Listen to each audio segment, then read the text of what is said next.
All right. Welcome back to another episode of Bannerlord, the Bandit Lord, but Iron Price rules, which means that we can't ever buy anything from shops. So we can't recruit any troops unless they're bandits initially, and we can't buy anything from shops. You have to get everything from raiding or from combat.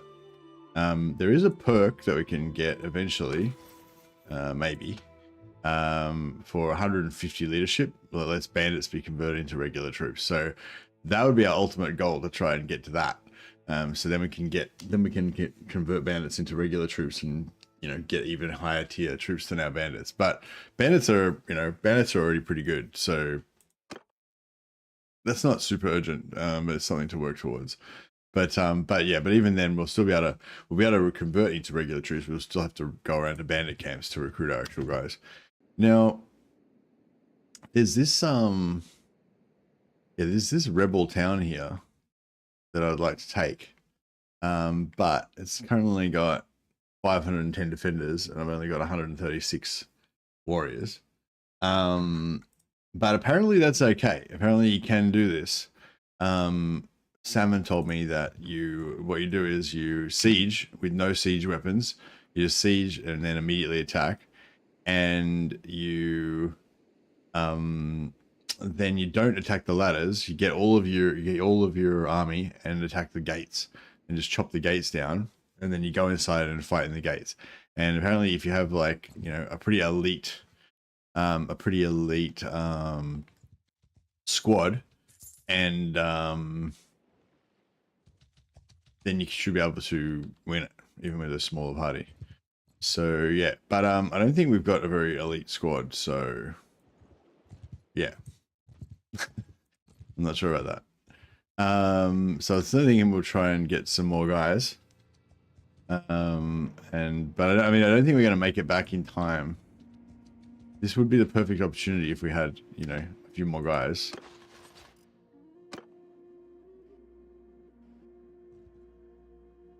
By the time we go and get some more Sea Raiders and come back, we're going to be too late. But yeah, I don't know. I'll try and grab some anyway.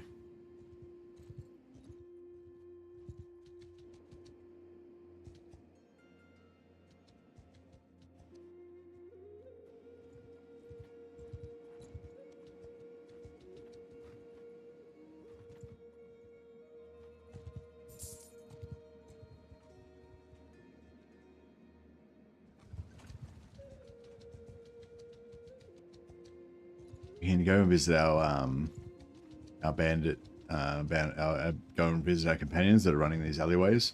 Hopefully they'll have collected some troops for us. Plus there's Sea Raiders here we can get.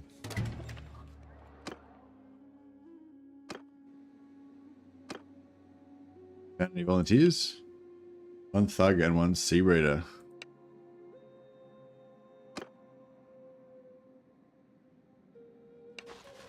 So we got one extra Sea Raider. The thug she can have back. But I'll take a brigand.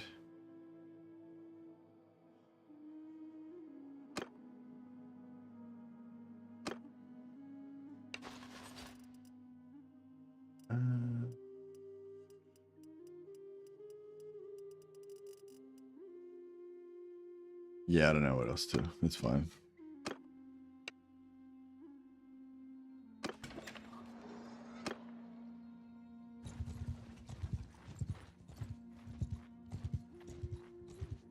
Your best let us be. I'm gonna another 4 Sea Raiders.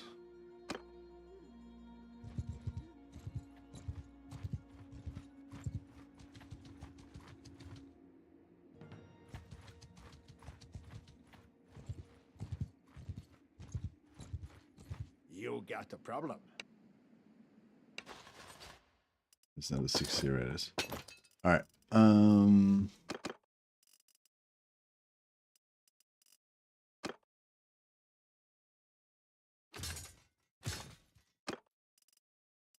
It's 148.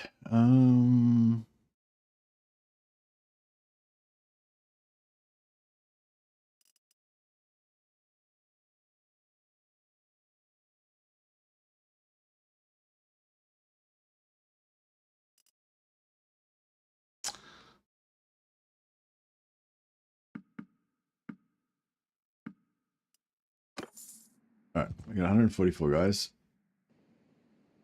But they're not leveled up.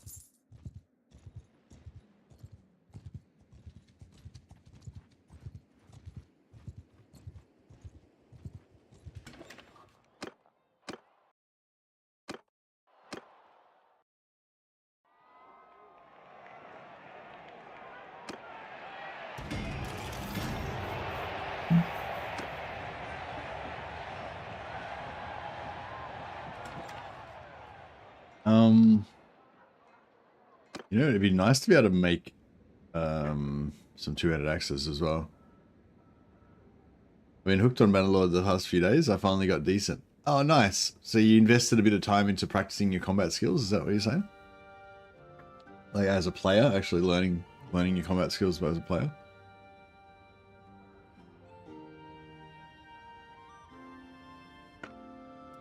Yeah, nice. And you found it satisfying? Hey, sure, Basiro. Yeah, I feel like it's good. That's what I was trying to explain the other day. I feel like it's a good game in that way because it's like you do actually get, like, if you actually fight in battles and you actually think about getting better, you actually do get better, and it actually rewards you for getting better. You know, in the game, you get the satisfaction. You know, hundreds of tournaments and battles. Yeah, tournaments are not the full story, but they definitely give you the opportunity to practice a variety of different combats, and they're really good. If you want to get good at combat, then I think, yeah, just doing lots of tournaments is definitely good. But it does also just teach you how to cheese the tournaments, which is not quite the same as being good. but yeah.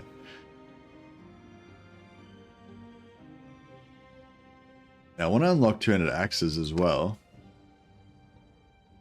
but we don't really have the resources to be doing that right now. But I figured before we lose this battle and die, that would be a good time to convert all of our materials into money or level ups.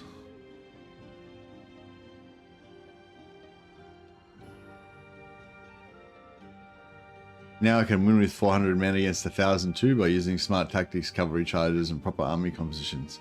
Ah, very nice. Very nice indeed.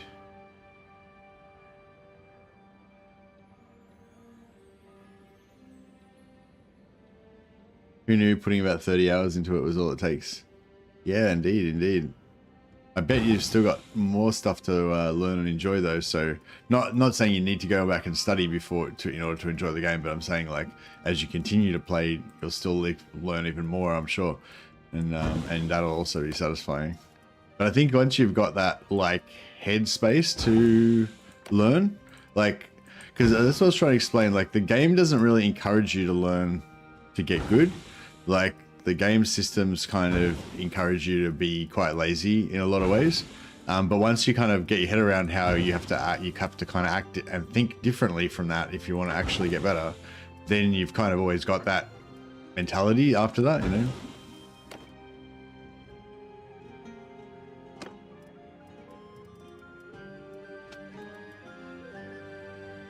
All right, I might just make some money poles so that we can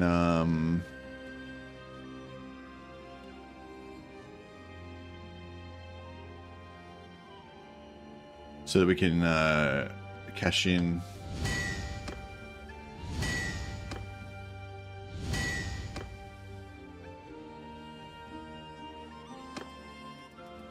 Because we're probably gonna die. Let's face it.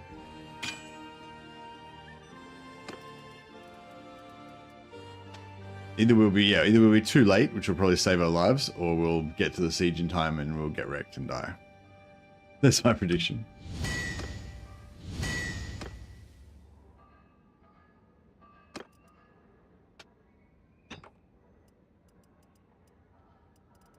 One cracked.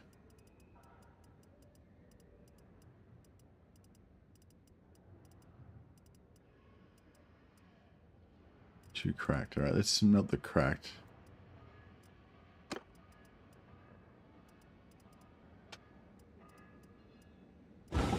We'll just make another cracked, but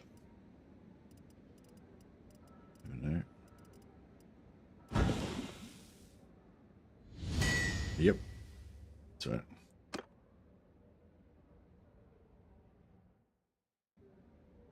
And then we can make these ones instead.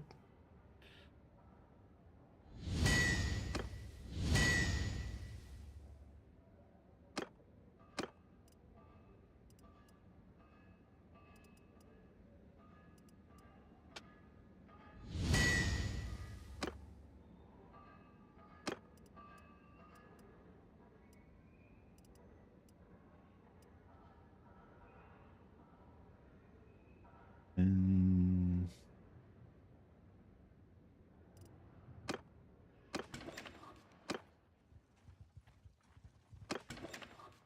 that's probably about it.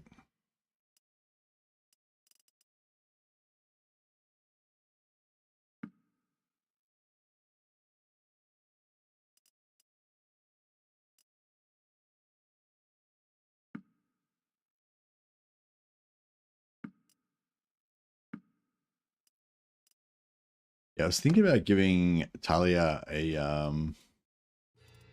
polearm because you'll probably do way better than that. Way better with that. Maybe. Oh no, I don't know. I'll keep it. Maybe I'll. Yeah, I don't know. I think I want to give her a like polearm, but a swing only polearm. Yeah, like that. It's hard though because this one's like so much more damage. This one's like 188 swing cut damage, 230 length. This one's 145 swing cut damage, but it's only swing, but it only swings, which I think is way better for companions. Yeah, if I can give it that one.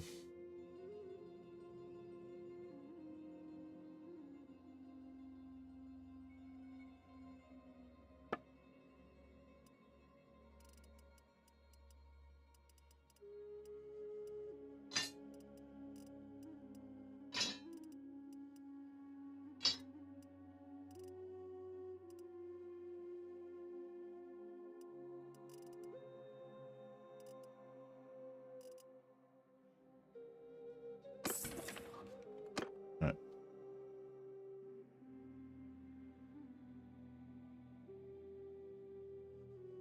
I don't do that. I've never done the quest line. I just do the campaign so that you get your family members for free at the start, and then I just ignore the quest line and just play normally. You can do sandbox, which means you don't have the quest line, but as far as I know, there's no advantage to doing sandbox that I can find. The only difference is in sandbox you can choose what age you want to start as. So you can be really old and have more skills if you want, or you can be really young and have less skills, kind of thing. But then you have to get married, have a kid, and then wait 17 years before you get your first extra family member, you know? Whereas if you do the campaign, you get your brother pretty much straight away, and that's a free extra companion. Then you have your younger sister who grows up before too long. That's another extra family member. And your younger brother grows up, and then another extra family member. And you can have kids, your brother can have kids, and then eventually when your little brother grows up, he can have kids as well. So in terms of just making lots of family members, you know, campaign just gives you so many more family members basically. But yeah, I've never actually done the main quest. I don't give a shit.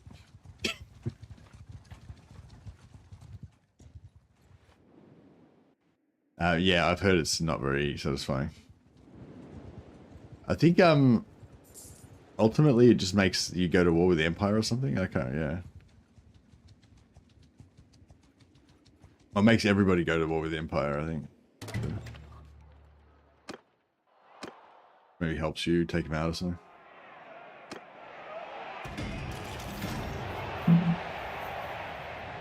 But yeah, my advice for new players is play campaign, ignore the tutorial, don't do the tutorial, and then ignore the campaign quest as well, and then just play as a sandbox, but start off as campaign. All right, I'm going back to Revel again. I'm still not really. I just don't think that we can really.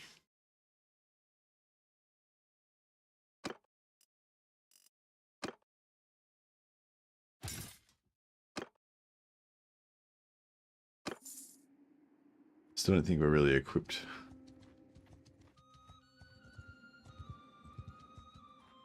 Oh, what we could do is go raid their villages first, level up, then fight the parties and kill them, and level up more, and then attack the siege.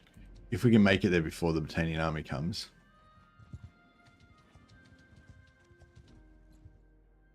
Surprised that no one's already sieging it, but yeah, hopefully some of their nobles have left now.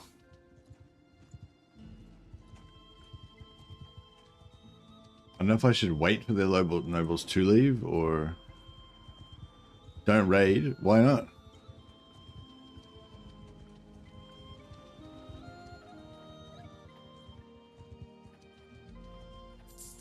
Why not raid, Marcus?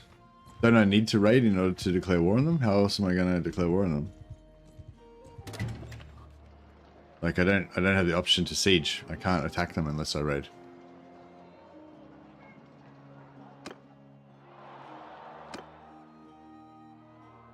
And villages like, yeah, I don't give a shit about that.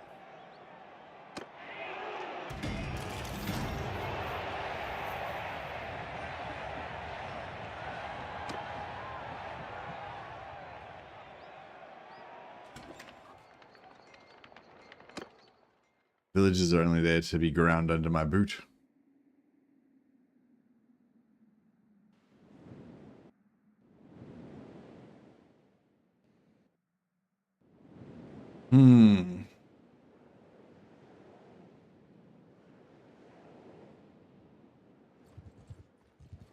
Yeah, I wanted to wait for these parties to leave.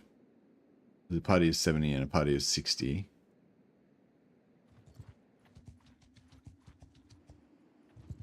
But, yeah, I don't know.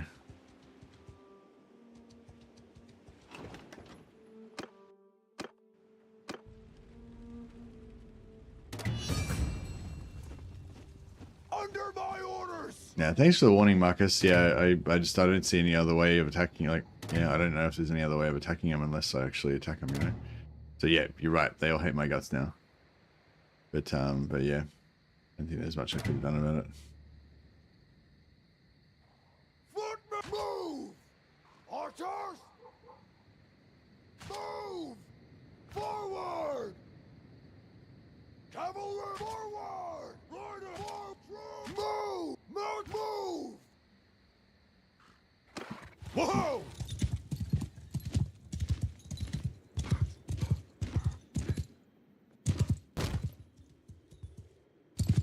Yeah, no, so basically I want the infantry to kill them all.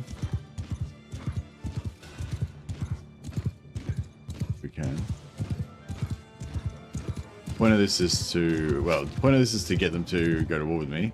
But it's also to get my infantry leveled up.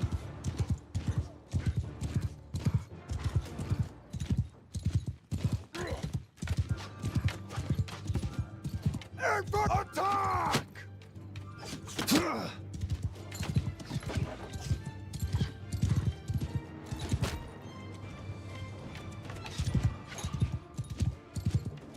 Mounted, kill them all!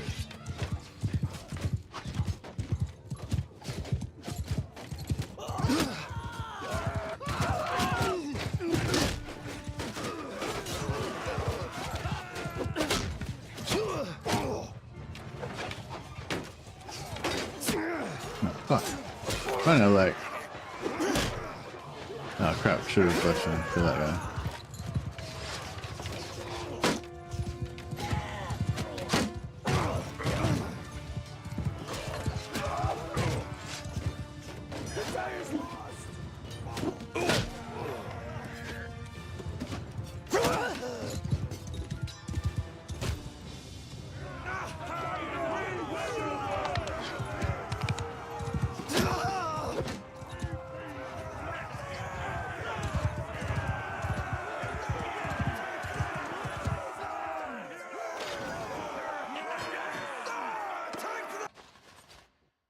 Alright.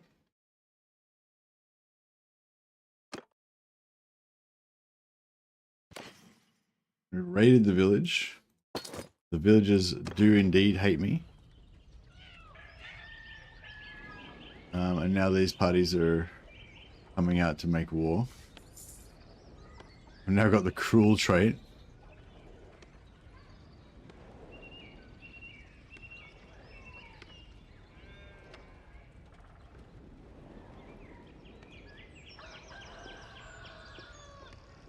Hopefully I can get this done and then get out and then kill these parties before... they're just hanging around the town like they're too scared to come out. Yeah, I know. Just got the cruel trait from that raid.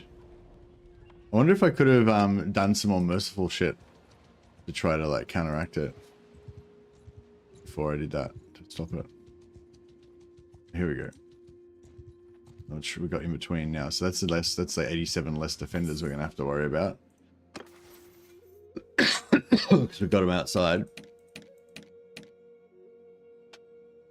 Yeah, if I go around and do like quests and stuff.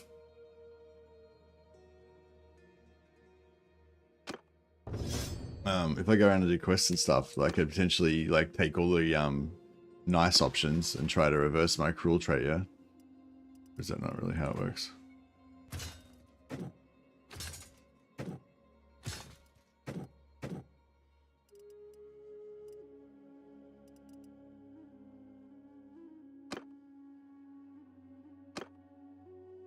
Well, we got eight reinforcements ready to come up. If we lose casualties in this fight.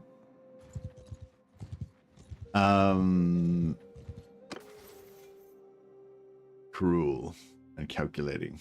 Perfect traits. But yeah, I don't know. I think that makes people not like you if they're merciful, right?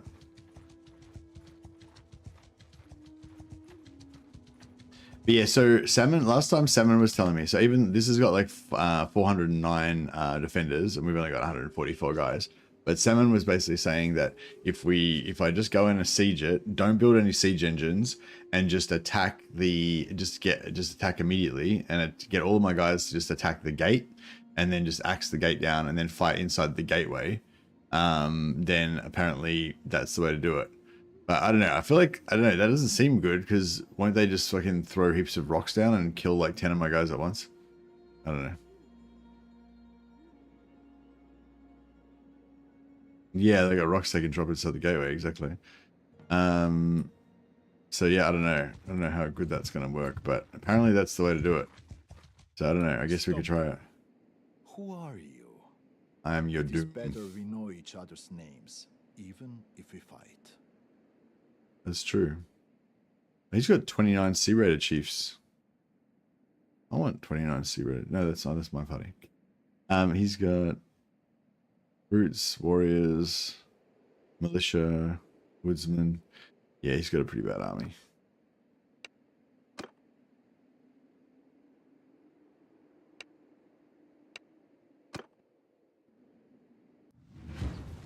On my command! I don't reckon we just get in there and get her done. Soldiers! Yeah, like just like this kind of thing. Forward! Cavalry! After me! Soldier! Follow! Horse archers! Charge! Infantry! Horsemen! Follow! Arrow! Give them hell! Basically, everyone to charge except for the cavalry and the companions follow me. Horse archers are charging as well, but they won't actually charge straight in. They'll just kind of like, you know, they'll like faff around, just distract. Just now bring my cavalry over this side to draw a bit of fire off.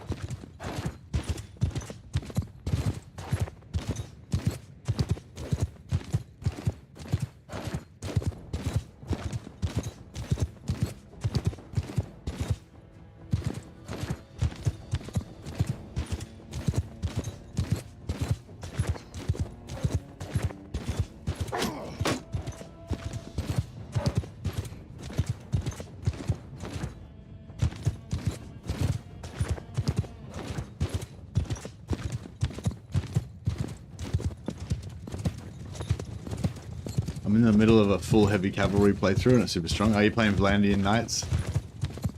It's pretty cool.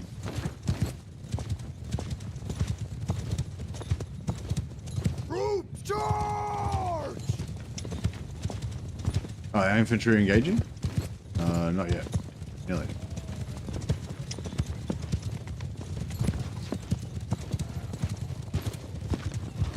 Soldiers! Forward!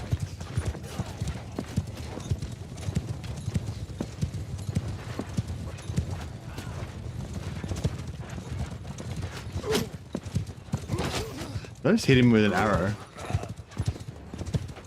Alright, I think that's about it.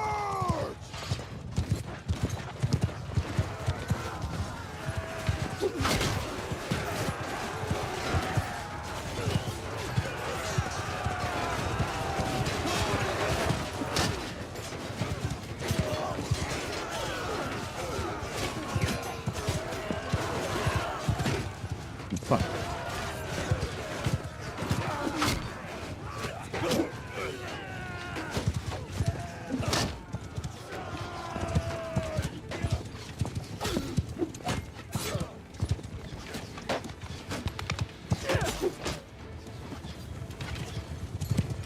Alright, I think we took him out.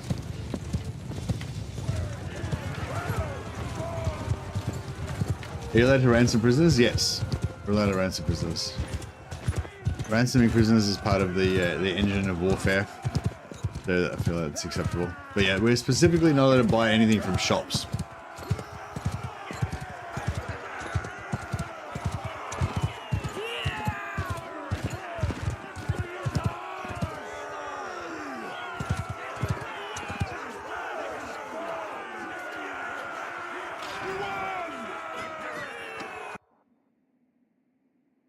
Why do you ask, Rasher?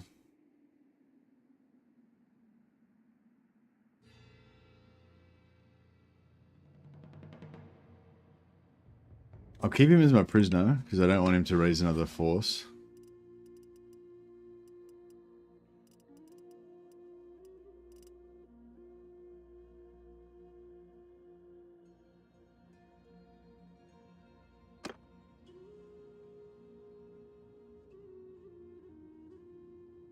Yeah, I mean, you could make it no, you could make it no, you know, you can make it that you can't ransom prisoners if you want. I mean, it would just mean that your companions won't be in your party as much. Yeah, your companions will just be missing in action for long periods of time, you know, until they eventually break out or whatever.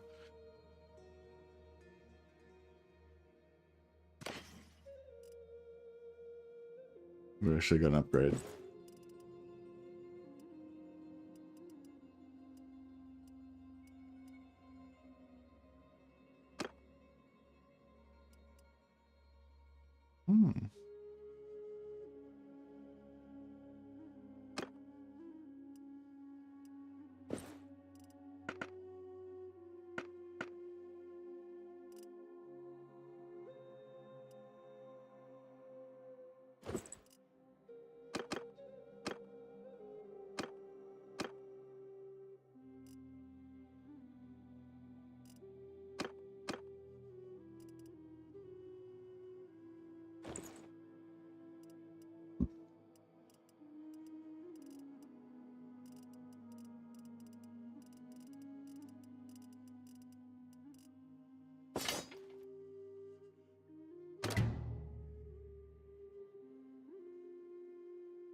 Yeah, no, yeah, the iron price thing is more about buying things, you know. Yeah, we're doing a bandit only recruitment, so we can only recruit bandits. So yeah, I figure the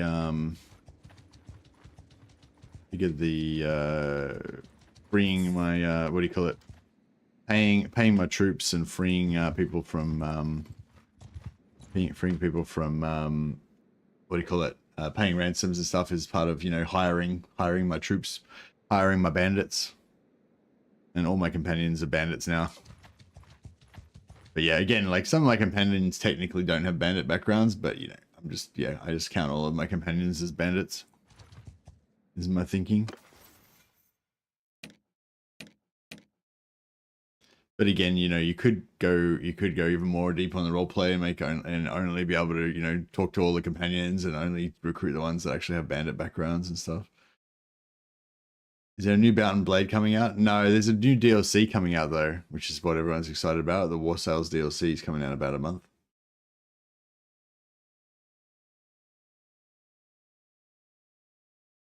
But yeah, I mean, if you wanted to go no ransom, you could, but I don't think all it would do is just mean that your companions would be missing for long periods, kind of randomly.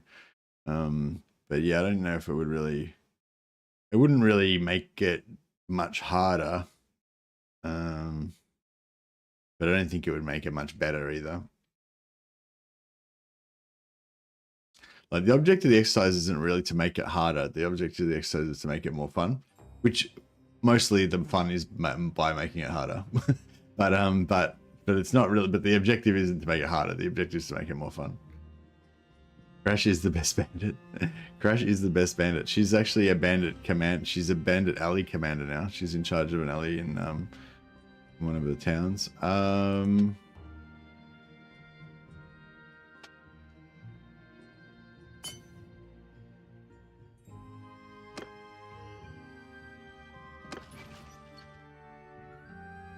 Crash the bandit is leading an alley at Belgard.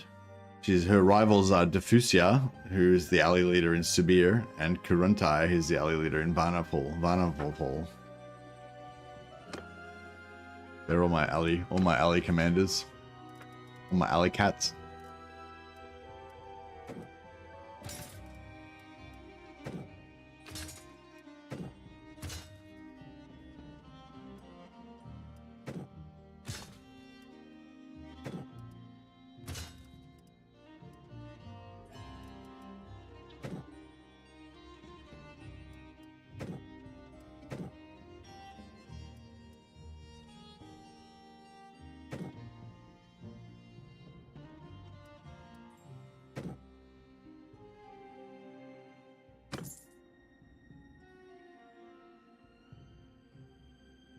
Alright, fight these guys, and then I reckon we try and siege it.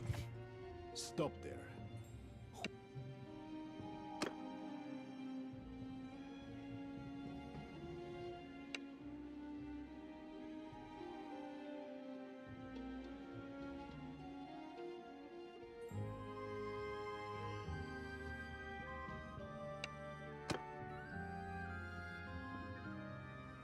This guy's got... He's got more dudes, and I think they're slightly more elite, but still, you know, not that elite. On my command! Move.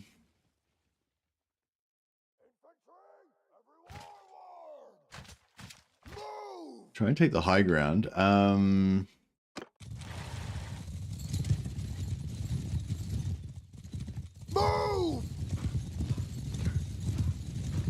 I might try and get the high ground above them.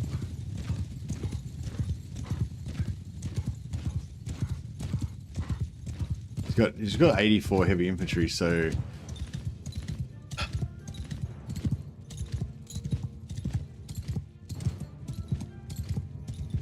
yeah, there's no cavalry. There's no cavalry and no archers. It's just 84 heavy infantry basically. Got four archers and one horseman. It's basically just one big block of infantry. So I'm sort of thinking we Footmen!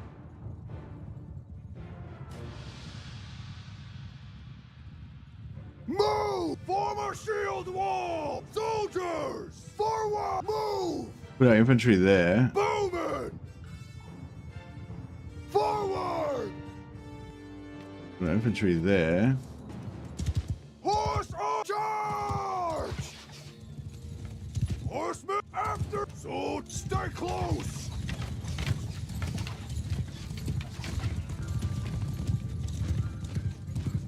Now we'll try and distract them with my horse archers and stuff. Horse archers, follow me.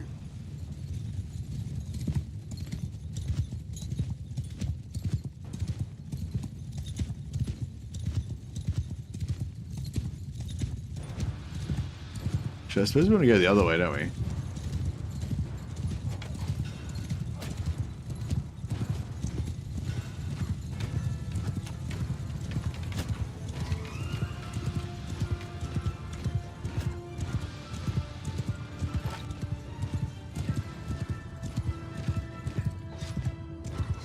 Yeah, our archers are starting to shoot. Now, if we can try and get around the side of them with the horse archers, shoot them in the back, they can either get shot in the back or they can turn around and get shot in the back from our archers. Either of those options works for me.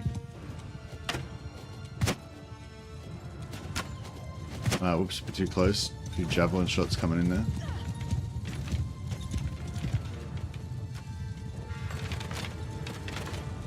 Troops, move, move. That's it.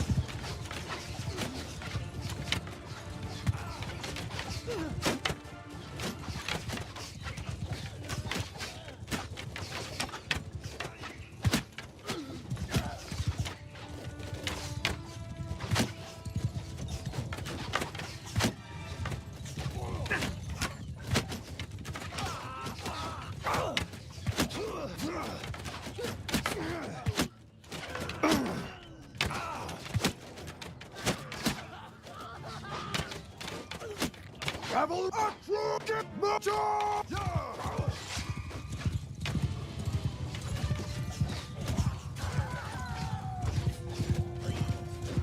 infantry!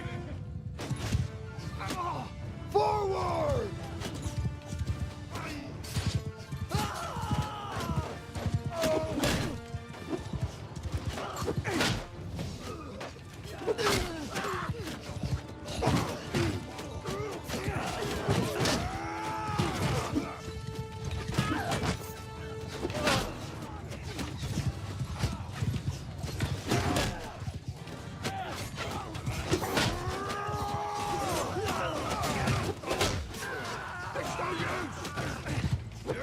Alright, infantry. Infantry! Line formation!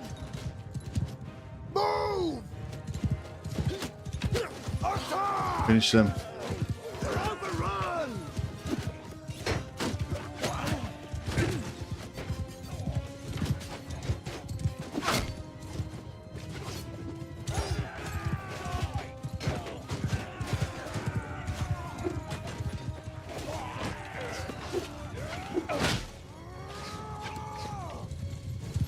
Alright, I think we did that with minimal casualties. I reckon we lost like 10, less than 10 guys, hopefully. No worries, John. Have a good one, buddy. War sale soon? Yeah, another month or so. Honestly, I believe taking settlements unless you destroy all their defensive engines and walls is impossible. Garrison has to be wounded as well.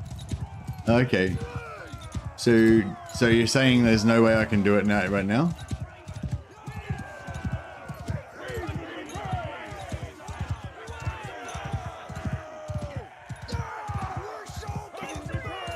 Someone was saying you can just go and chop the doors down and then kind of pull in and out, and then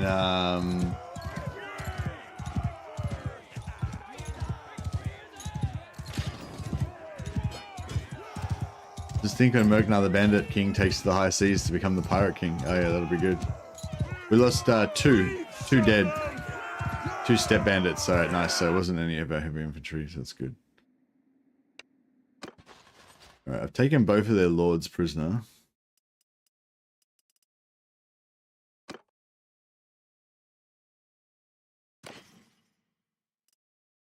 Legendary Nasalham. Oh, wow, that's actually pretty good.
Our relations increased from 1 to 41 with Siga.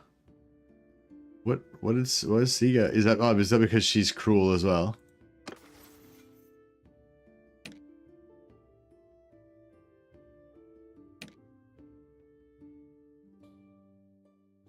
Look at Svana, a little innocent. She's just honest and daring. She's not cruel or anything. Siga's valorous. Oh, because we took a fight against a higher tier enemy.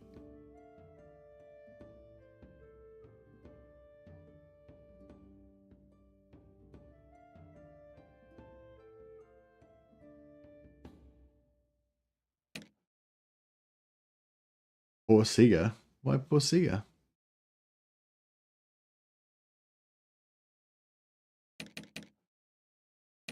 We've got a fair few cruel guys. We've got what do you call it? Nurplia. She's merciful. How do I get cruel? By raiding villages constantly because I'm a bandit king. I'm a bad man. Oh, here it is. There's another party, Byram's party. We'll take them out as well. Bad to the bone. Bad.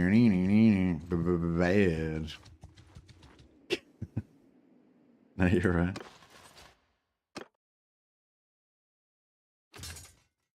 Yeah, I'll just take out this one more party, level up my guys a bit more.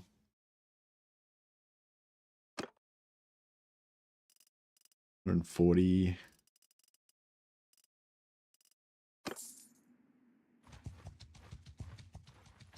We just got to get them before somebody else sieges it, basically. But no one else can get, like, if it, yeah. If anyone else wants to siege, they got to get past me, so we should be fine. He's 4.6. Oh, here we go.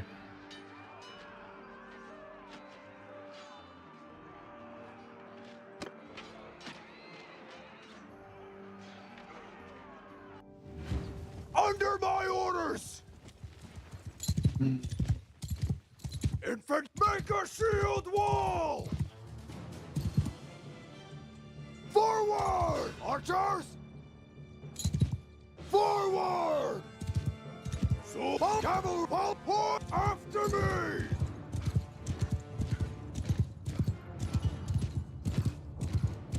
Archers should be happening.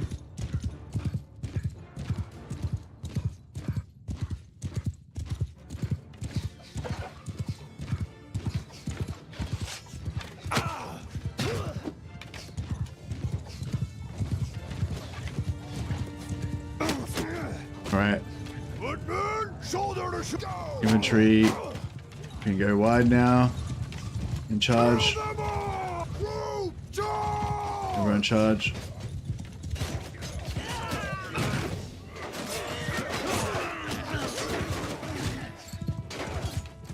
Infantry hold fire. Get in there and melee.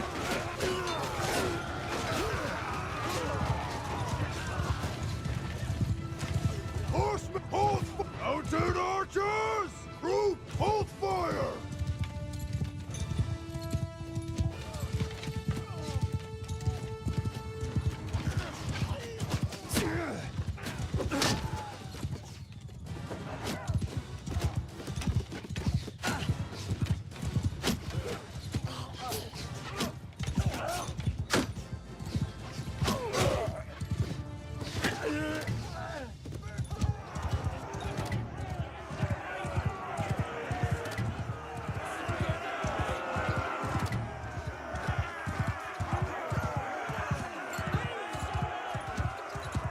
Mercy the bad or Mercenary the bad?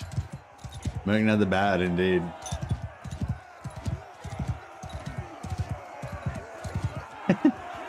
Bad is subjective. When I'm raiding, I'm not taking their stuff. I'm only giving their stuff to me. I like that one. Hey, Ruffers. Alright, nice. We got one dead in the village, so we didn't lose anyone. Perfect. Keep him as my prisoner. Can't recruit any of these non-bandit guys. More horses, which is good.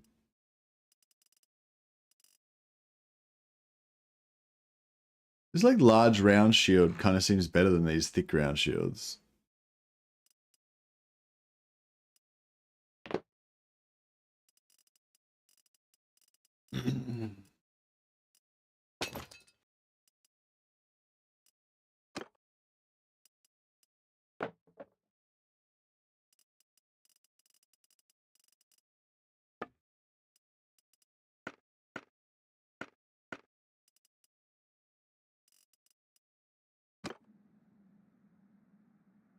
All right, nice. All right, I think that's all of their lords in prison now. So there should be no help coming for them.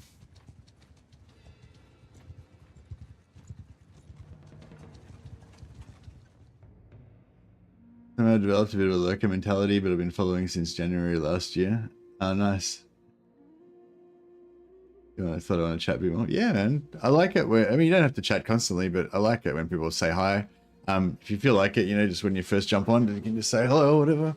It's always nice to know there's people there. People don't chat too much on Twitch. I stream on YouTube as well, so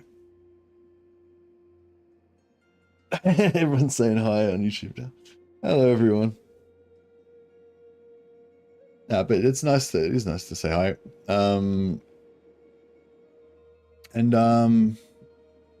Yeah, like if I'm, I don't know, I guess you guys can help me out as well. If I'm not, sometimes I get a bit zoned out, you know, if I'm not talking or explaining anything, you can just ask, you know, just ask simple questions like, oh, what are you doing right now? What's going on?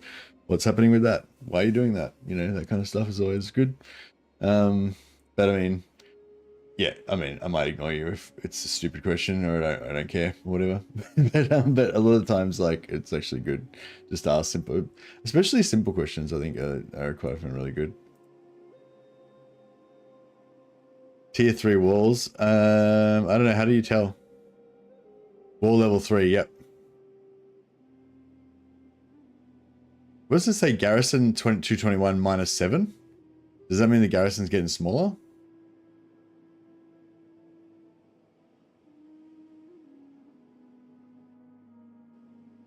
Because they're broke. Okay, so what do you reckon I should do? Should I siege them? Should I just hang around outside and try to, I don't know, what should I do, Dark? You're the expert at this. Alright, we will, for science, although I do normally prefer to play on Iron Man, and I do have it on Iron Man. For science, because I've never really learned how to do sieges and stuff, we will save it, and we will turn off, go to gameplay, go all the way to the bottom, and turn off incremental saves. Auto save interval disabled, so no auto saves, right? So because I'm playing on Iron Man, I've only got one save, so I've saved it. You know, I've saved it now, and then there's no more saves that are going to happen now. So we're always going to come back to this exact point right now that I just saved. Siege them, starve them to death, and destroy their defenses. All right, so you can just siege them. But what if they just sally out? Won't they just sally out?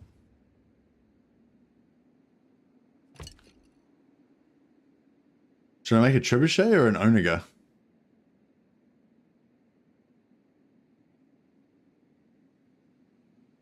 Trebuchet? Do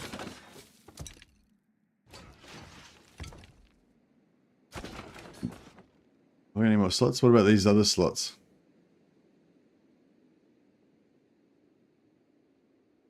Should I build rams and shit as well, or don't bother?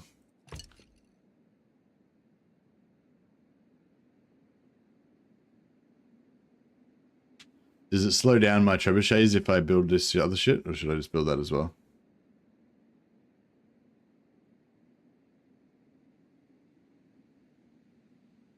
Bandit's very intriguing. Yeah, it is. You can get it from Instant Gaming for like 60% off. They were out of stock yesterday, but they get new stock all the time. So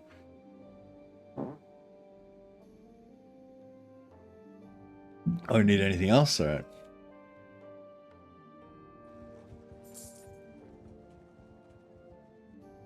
Oh, wait up. So I got to build the siege camp first, and then I build my build my trebuchets. Is that how it works?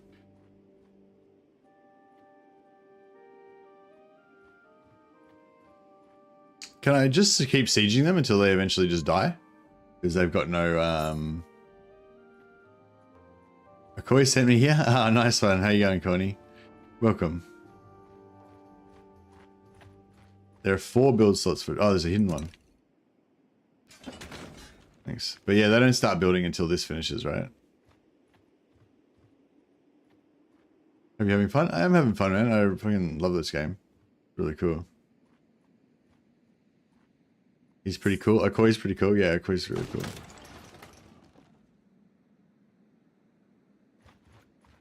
Okay, so my trebuchet is building. First trebuchet is building. Oh, there's only build one at a time.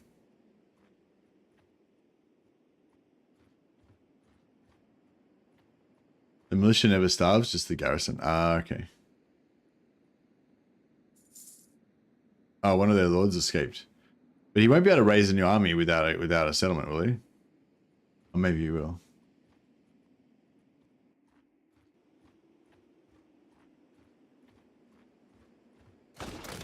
So I pause it, and I click on it, and I go move to reserve. And then I build a new one.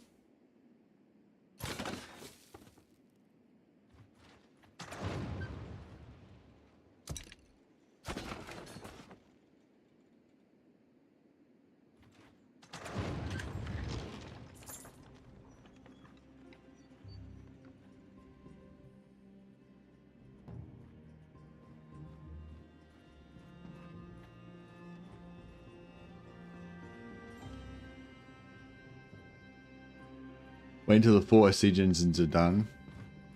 And then use them to destroy their shit, I guess.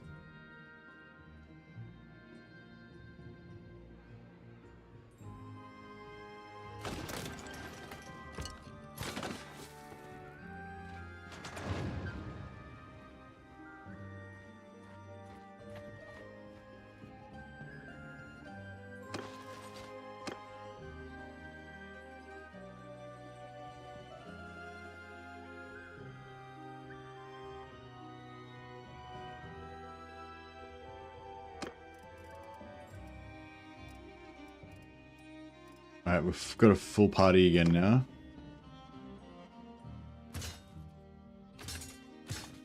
And everyone's fully upgraded.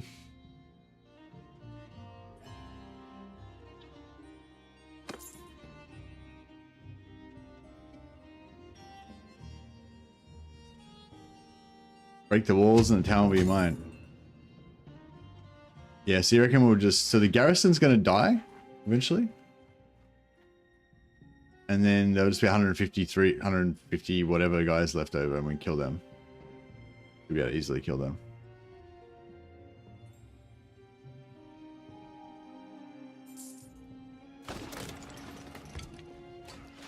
Thanks so much for helping with this, guys, and helping me learn. Appreciate it.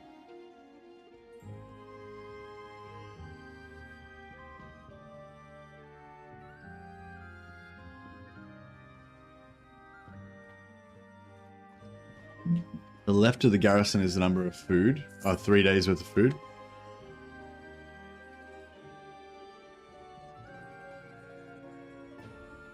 So after this is finished, should I immediately start blowing up their shit, or should I just wait until they starve? Should I starve them first and then blow up their stuff? So like, should I now like place all my stuff and start blowing up their shit, or should I just like keep waiting and starve them out, kind of thing?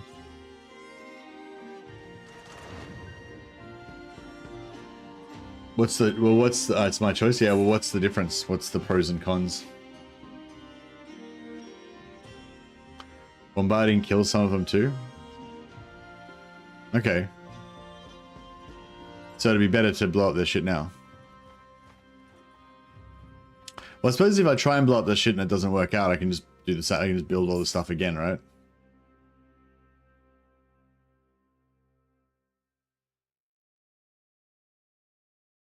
You will take casualties and they'll build faster. Okay. So wait. So if I bombard them,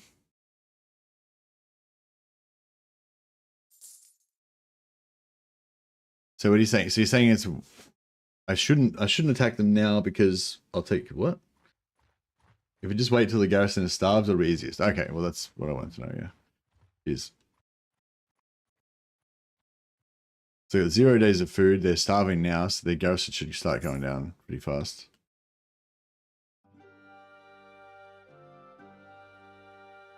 Also, the longer we wait, the more we can level up our guys. So because we only get 2 experience a day, but at least all our low tier stuff should be off low tier. We're not in a rush because I went to the point of killing all their lords beforehand, so they've got no help coming. It's just me versus this siege, and there's no other lords that can really do anything about it.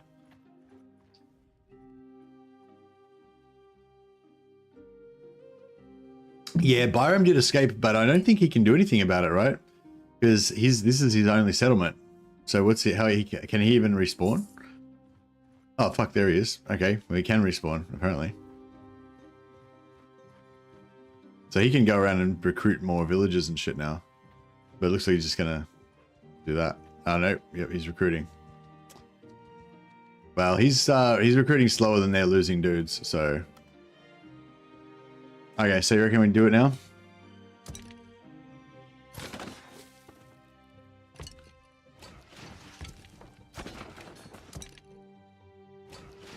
And now, how do I target them onto stuff? Do I target them, or just let them do the thing automatically? It's automatic? Okay.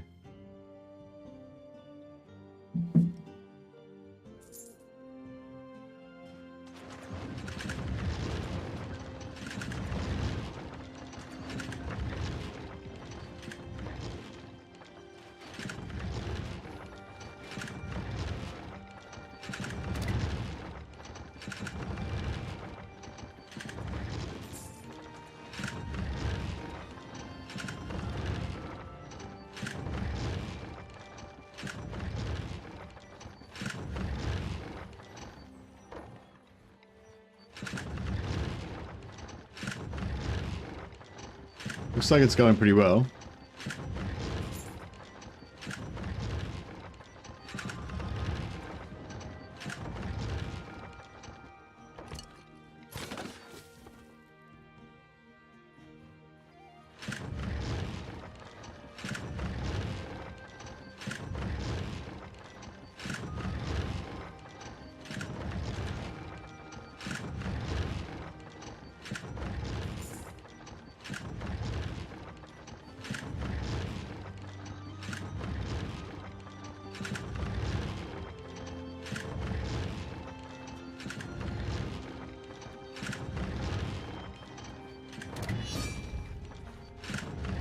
One of our allies is being attacked.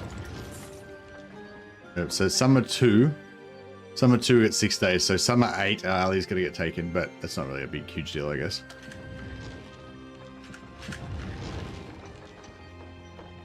So both walls are cracked. I'm blowing up their catapult. So if I go right now, they've got like no walls and no catapult, right? So this would be the time to go, right?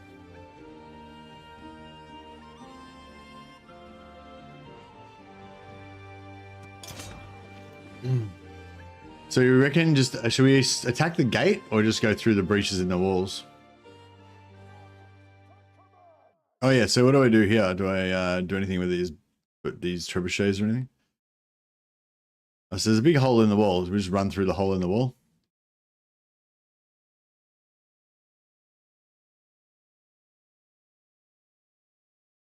I feel like select all, charge. Just let it go.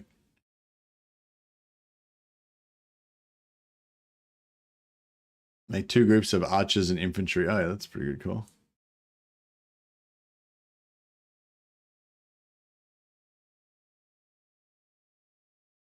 All right, we'll put Svana. I put Stiger in charge of the infantry. Svana in charge of the archers. And we'll put all our guys in the archers. Except for Talia. She goes in with the infantry. All right. And yeah, do you reckon we just send all the infantry through this hole here?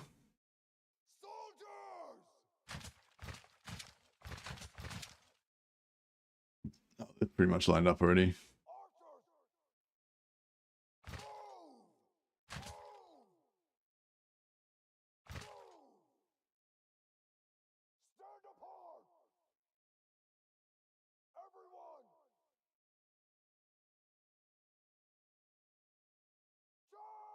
Remove command. You mean delegate F6 to delegate command off? What's delegate command off do?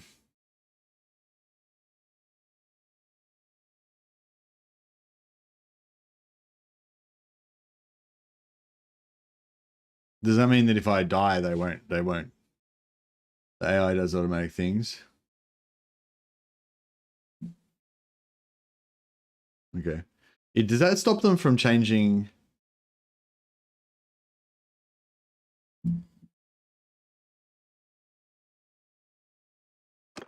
Yeah!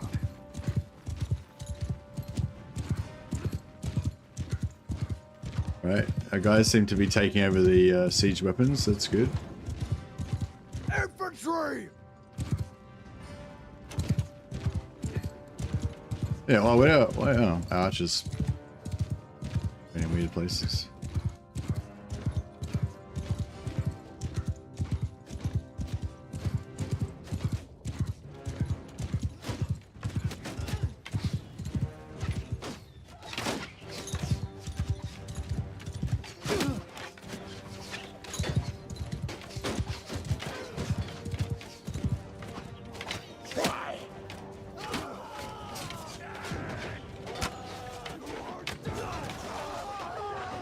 I thought I could see a bunch of guys, but I can't see shit.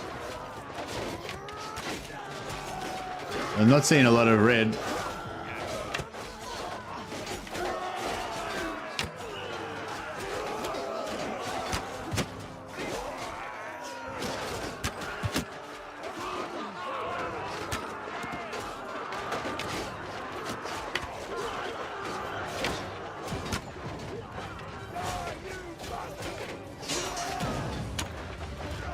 Like, artillery shot was pretty close to my guys.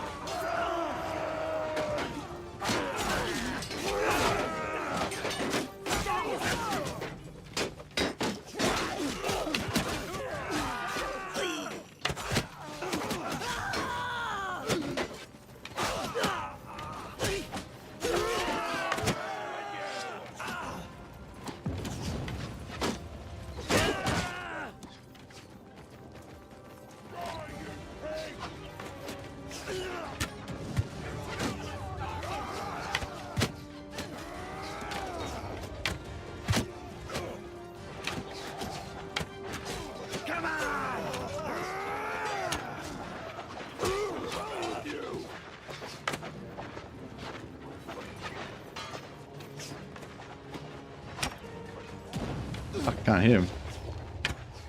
There, I got him. Oh, shit. Die, dog!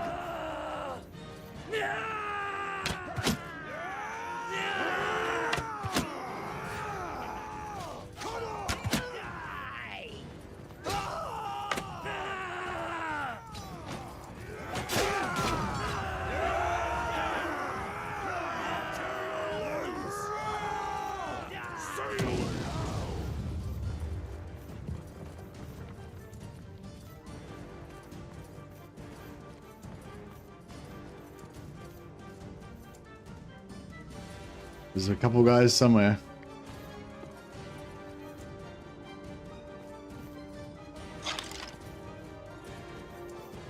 Keep shooting trebuchet shots over here.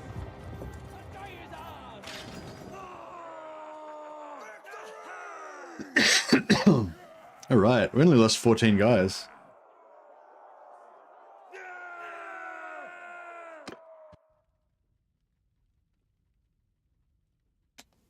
Congratulations on graduating from Avatir's School of Siege Warfare. Nice. Yeah, no, thanks Avatir and Dark and everybody for your advice. That was fun. That was cool.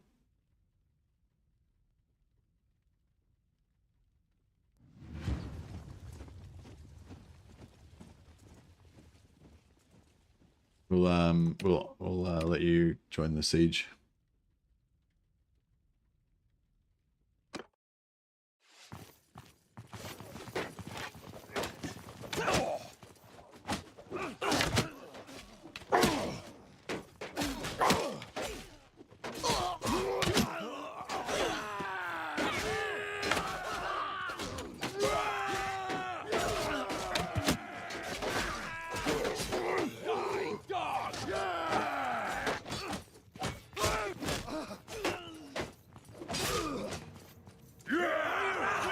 Handled.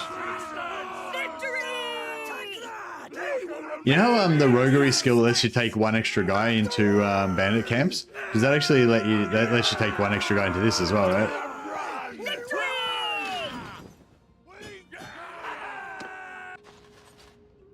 Alright. Has he got any bandits in his thing? No.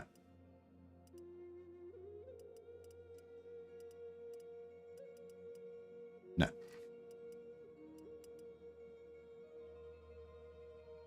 Yeah, yeah, I think so.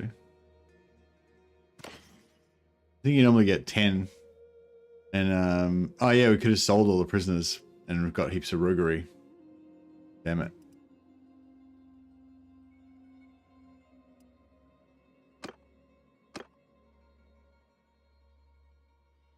It's always 18, is it? Oh, okay.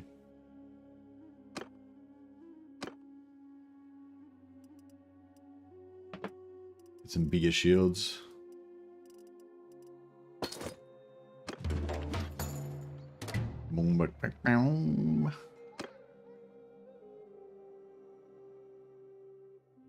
Rebel has fallen to your troops. You may station a garrison here to defend it against enemies who may try to capture it.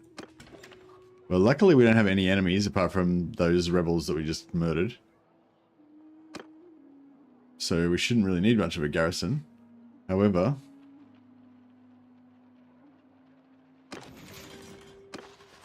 let's manage the garrison. So if I put marauders in here, then the garrison will automatically upgrade them, right? And then they'll get free horses because I haven't got the war horses to give them. Actually, yeah, and if I put brigands in there, the garrison will probably give them free horses as well. That's how it works, isn't it? That when they level up, they just get horses for free if they level up in the garrison.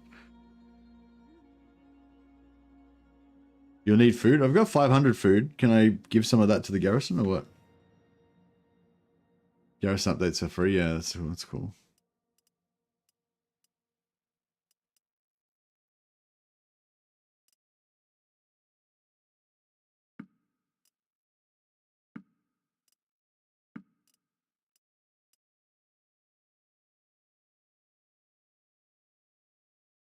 I can sell food to the garrison.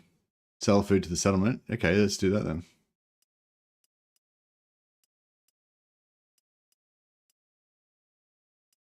So we've got a fair amount, higher proportion of cavalry now.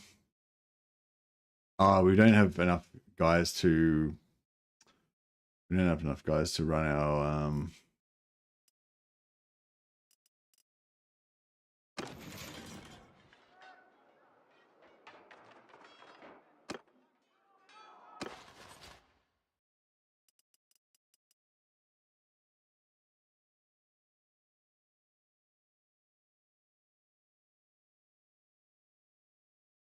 Garrison will also upgrade bandits into regular troops.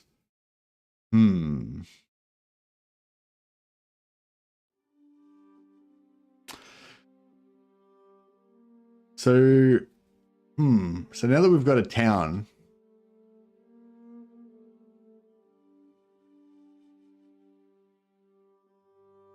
I don't know.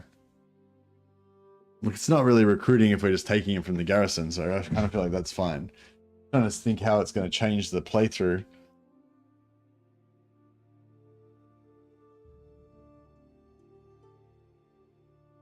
So basically we just bring our... The thing is, if we bring our... we need a governor? Yeah, actually, that's a good call.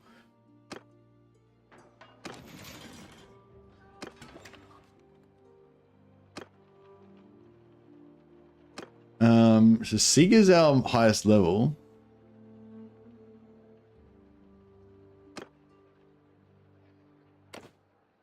See, I reckon inside the Seager or Svana, there are 2 highest level guys.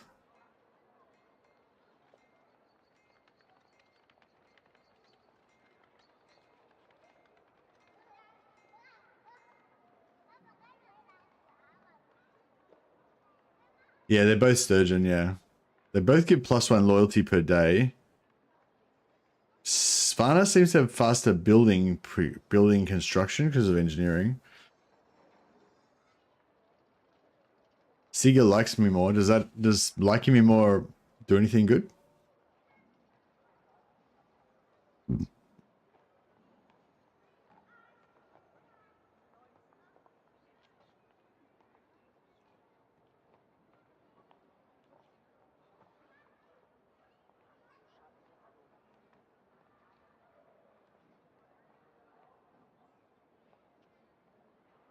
Yeah, I think we'll go Svana. Because Seager's our main tournament killer. So we need to keep her in the party, basically.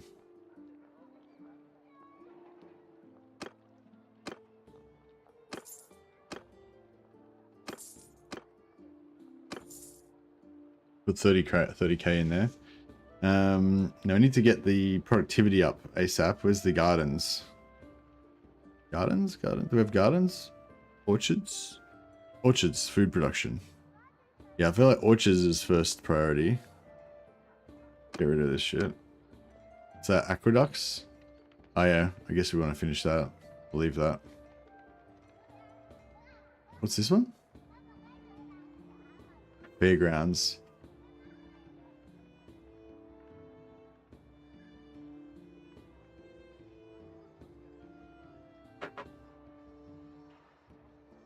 How long has aqueduct got? 8 days.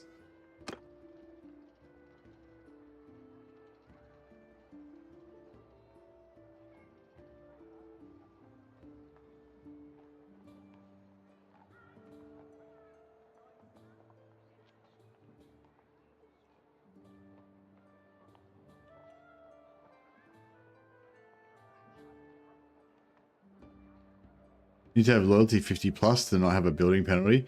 Yeah, but we've got 63 construction because of the money. So I feel like we don't really need to worry about it. But yeah, maybe I'll leave Fairgrounds level 1 on, and then we'll put Orchards on next after that. So we'll finish the aqueducts. We've already done a little bit of it. Then we'll go Fairgrounds, then we'll go Orchards. And then we can just keep going Fairgrounds, Orchards until we get max loyalty and productivity.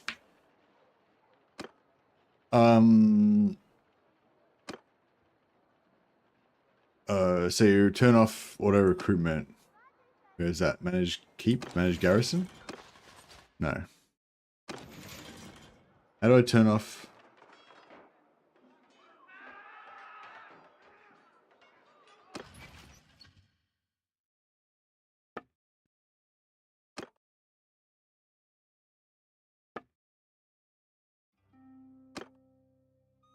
Auto recruitment off?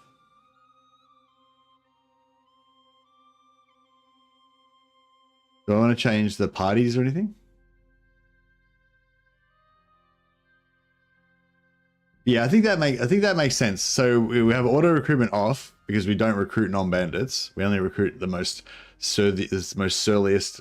Like we can train our bandits into soldiers, but they have to start off being the most ruthless killers imaginable. It's like we're like the Night Lords, right? You know, like we turn them into like noble space marines, but they start off, we recruit them from Nocturne. So they all start off as like the most ruthless murderers and criminals and savages, and then we turn them into space marines. So yeah, so we're gonna have no auto recruitment. We still have to manually recruit all of our bandits, but once we put them into the garrison, they will auto upgrade into better troops, potentially.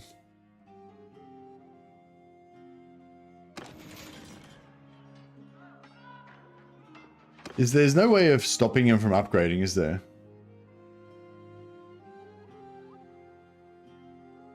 Yeah, thanks for that tip, yeah, Dark. I think that works that way, because we're slowly getting more ways of upgrading our troops, but we still have the essential thing of like having to go around and capture bandits. I think that's just cool. Is this enough of a garrison, do you reckon? How much herding we got? 0.93. Yeah, that's good enough for now, I think.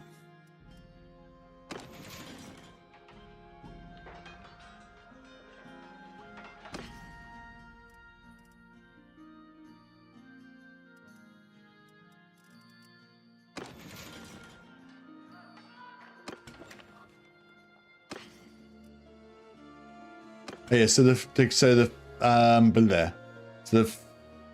town's got no food. They need what, 30 food per day? Is that right? Yeah, I'm gonna sell them some food.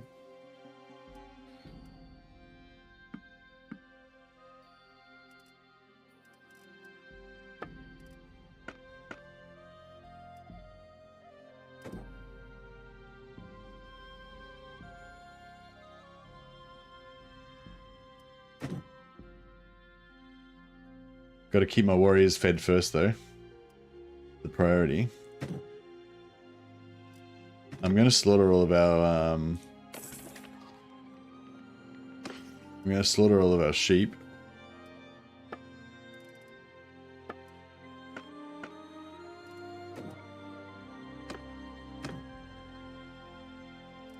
Cows. And hogs. Yeah, slaughtering all of our animals.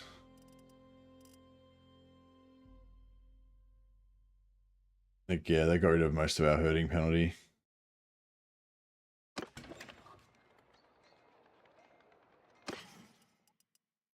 I'll give them like 25 food. Yeah, that's right. We need to get rid of the hack animals to get rid of the herding as well. All right, so they've now... Oh, they still don't have any food.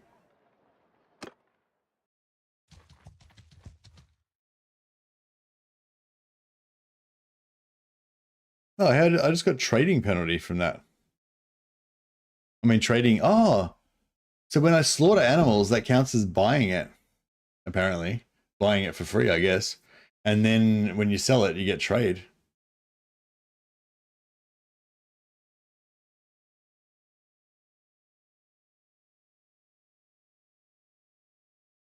Yeah, I sold food, but you can't...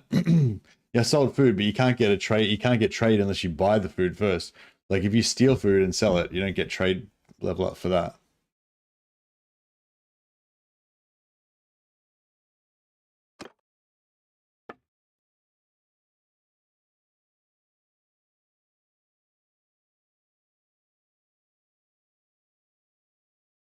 So normally you don't get any trade XP ever because everything I've gotten is stolen, right? But I just got 3 levels of trade from selling that food.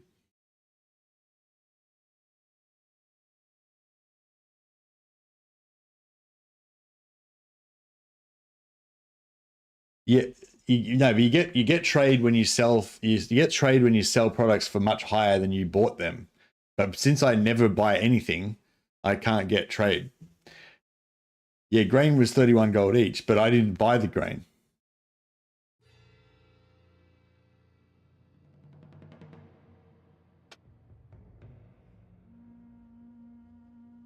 It doesn't. You reckon I can get? That's weird. I've never gotten trade from anything else that I've not bought.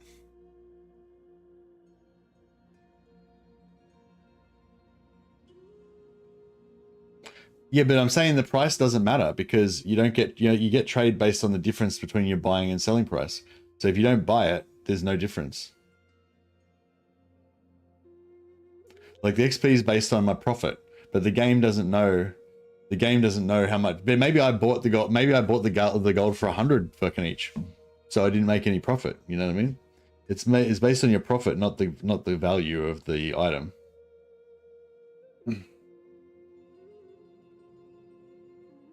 25% better deals for heroes from ransom. Less escape for hero prisoners.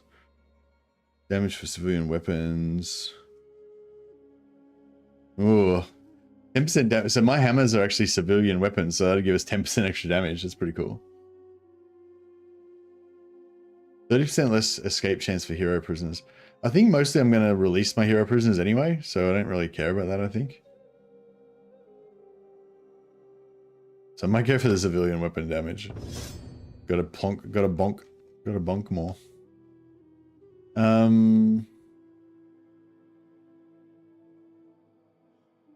don't know if we should try and keep getting leadership up or not. I feel like now that we've got this garrison thing going on, we can just bring all our bandits back and convert them into sturgeon axe beasts.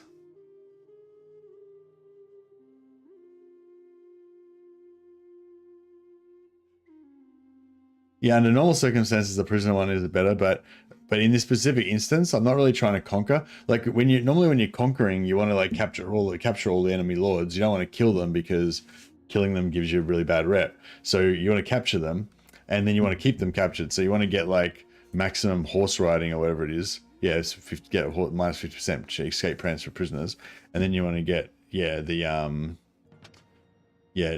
less chance for hero prisoners to escape. And then I think in leadership or somewhere else, there's another one as well.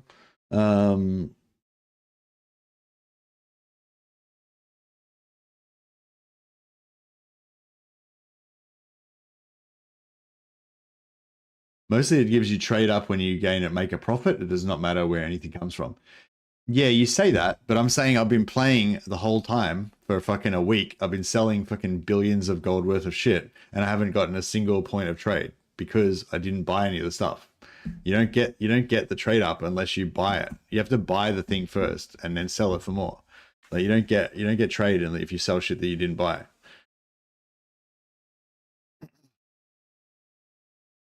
It only works with food and horses. Okay, so with food and horses, you reckon you can sell it? You can sell it for a profit and get trade. Interesting. Well, I don't give a shit really because I'm not trying to be a trader anyway. But that's interesting.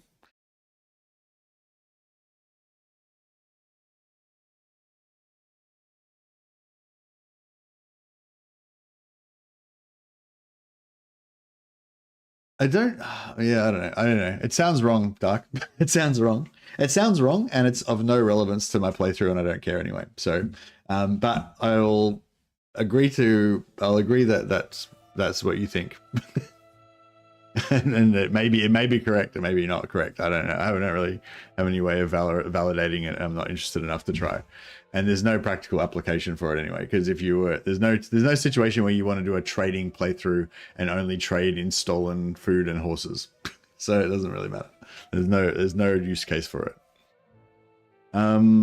Anyway.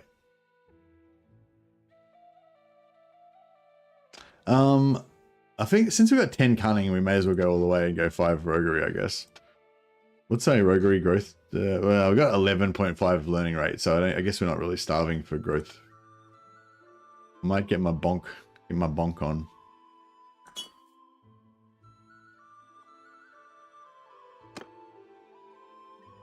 Five roguery is always good. Yeah, I've still got 11 learning rate at the moment, so it's not urgent though. Can you see the food? Takes a day or so to upgrade you, so yeah. Can't see the food straight away. Food plus 5. That's weird. Inside production plus 15.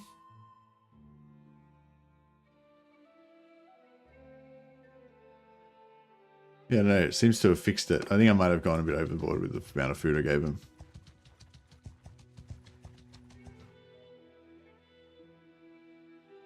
Oh yeah, we got to get to Sabia. Rescue our guys.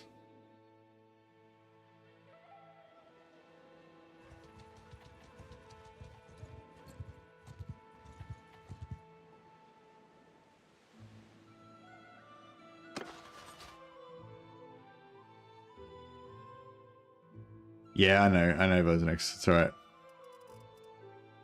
I'm over it now. I mean, I also believe that, but I don't know.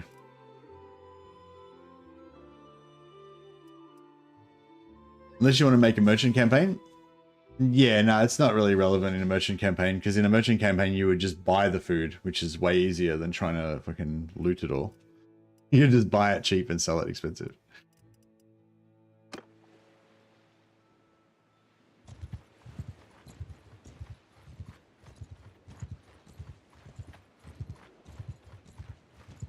Stop there.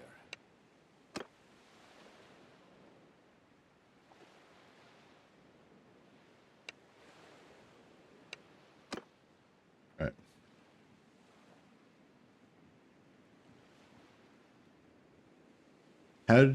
What? Alright, like this. On my orders!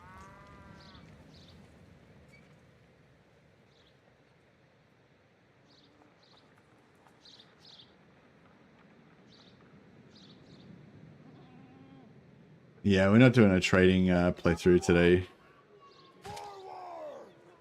Because we can't buy stuff.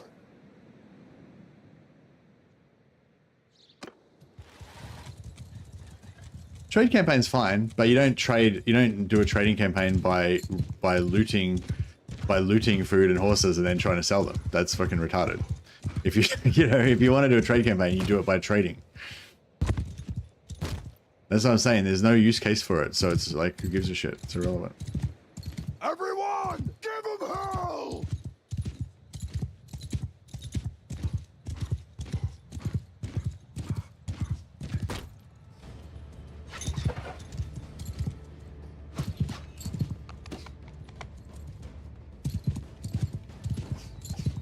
But I think you can still level up trade without doing a full trade campaign. Like, you can just, like, you know, if you're going around with huge armies and huge amounts of horses and pack horses, and you've got like heaps of weight for free and stuff, you can probably just you know, buy goods wherever you see them cheap and sell them and stuff and whatever, and still level up trade. I think yeah, you probably don't need to. I don't know. I mean, I've never really done a trade campaign, but I've done a bit of trading, very little bit. I've like started a trade campaign a couple times and just got bored of it. But like, but yeah, but I feel like you could trade and level up trade without doing like trade only kind of campaign. You can still conquer and stuff.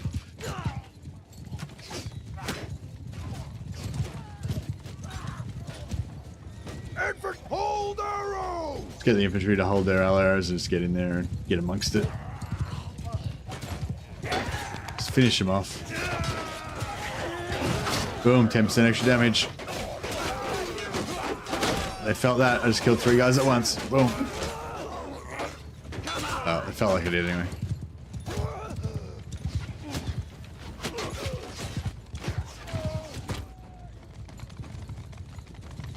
I think I already turned it back on day one, but yeah, I'll check it again.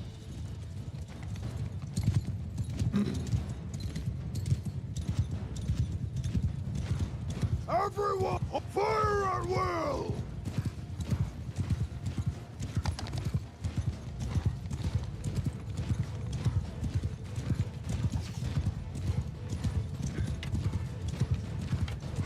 Yeah, I'm always looking for new experiences, so I kind of, from that point of view, it kind of appeals to me to play a trading campaign. But yeah, I can't think of any.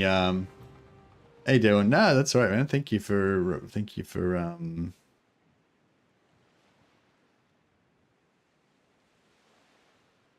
Yeah, I'll let him go.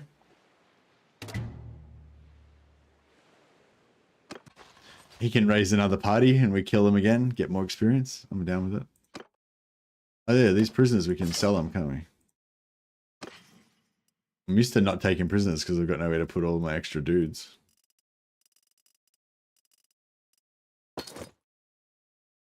I play mainly Merchant Prince campaigns. My record is still 4 billion in the bank at once. Bought 2 cities at that time and some castles. You mainly play Merchant Prince campaigns. Oh, really? Why? What? Oh, yeah, well, you're the expert then. Like, how do you play a trading campaign and not be bored as shit?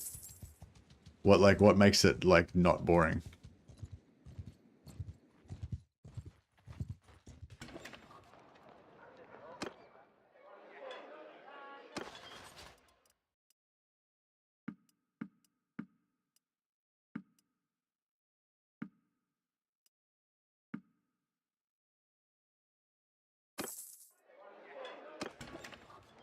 Because I like trading. So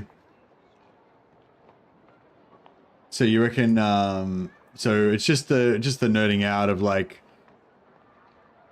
if you're not following, you're not fond of managing caravan lines, etc., you're not going to enjoy it? No, I'm only going to enjoy, I enjoy, like, the combat aspect and, like, going around and reacting to things and, like, oh no, my thing's going to die, I better go over there and fight for it and stuff. Like, if you have to, like, patrol the caravan lines, you know, or whatever, that would be pretty cool.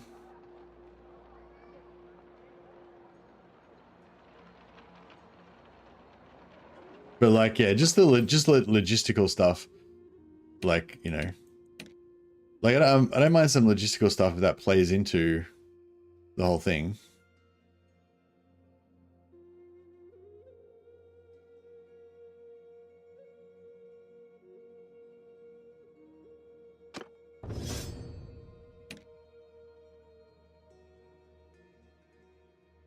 bandits don't attack them or anything.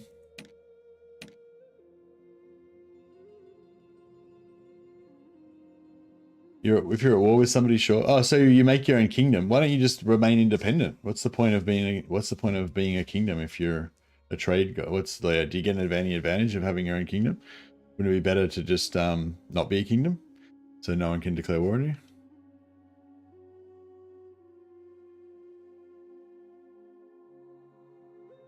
Yeah, I forgot about my alley. Did it die already?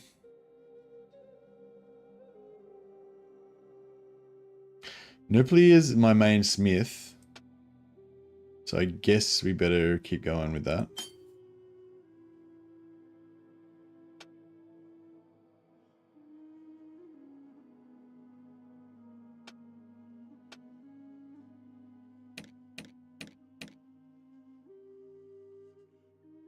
Fodor, you little rat.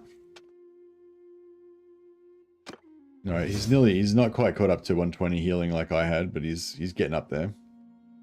Once he gets to 75, he'll be golden.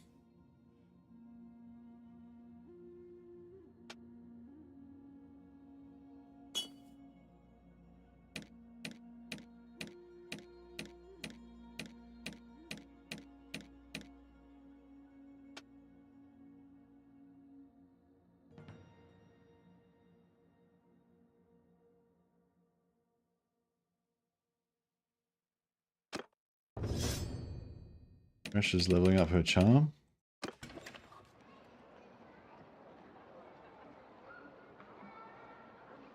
Not much point, to be honest, in becoming a kingdom other than prestige.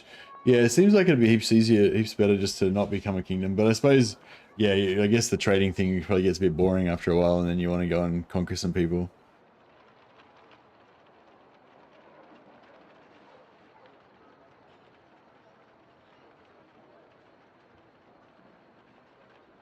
If he's not a kingdom, probably all settlements will start to be not happy and start rebellions. Oh, okay, that's a good point. If you're a kingdom, then you can make laws and stuff that would help all your cities do well and whatever. So that's an advantage of being a kingdom.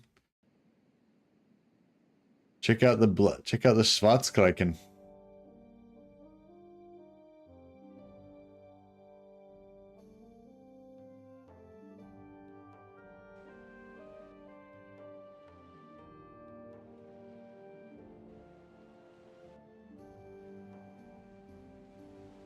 All right, so yeah, both of these villages. Well, this bottom village hates my guts, I think. But this village maybe doesn't hate my guts too much. Relation 0, relation -1, relation -1. Yeah, these guys don't hate me too bad. But we can't really recruit troops, buy troops, or do anything with them anyway. So I feel like it doesn't really matter whether they hate me or love me.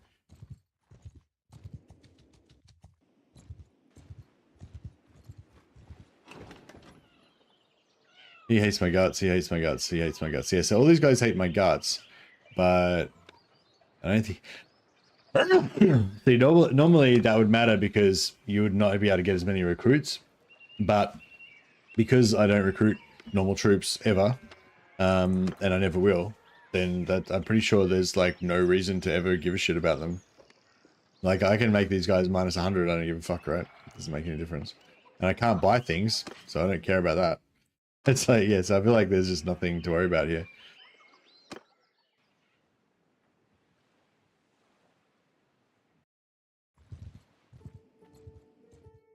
Alright, we've got Sabir. I imagine Sabir is gonna die because we were sieging for so long. Unhappy notables decrease loyalty and prosperity in the settlement. Okay. Oh, courier with marriage for photo. Oh, we need to find oh, I probably should have checked who it was. Might have been a really good match. We should try and find a good match for Fodor. Then we can get another companion.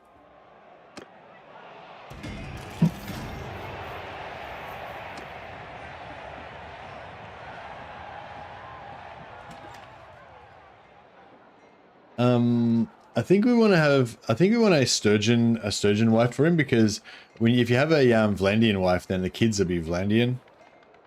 And I don't know if I want Vlandian kids. I think we want to keep our sturgeon kids. We want noble, lord or lady, not married, female, sturgeon. Sort by age. Okay, Dakila of the Costa Roving is 78. I feel like she's a little bit too old. Apollinia is very...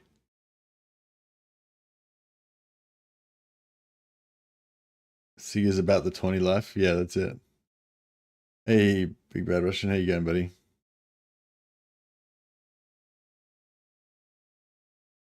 Valkyria the Schwarzkocken. We can't marry him to Valkyria.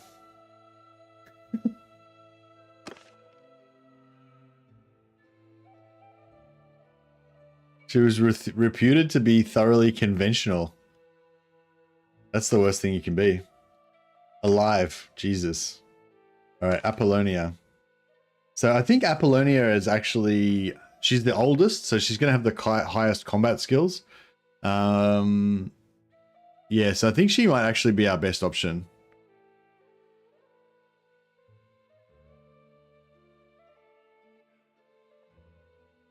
Apollonia is the daughter of Siga. Yeah, that doesn't matter. This is to marry my brother, not my son.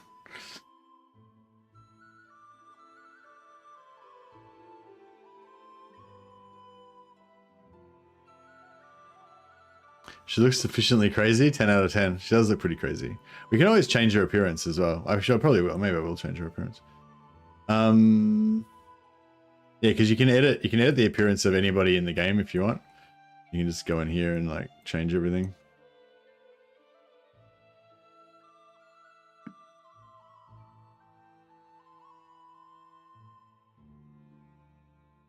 She actually looks pretty cute with the helmet on, doesn't she?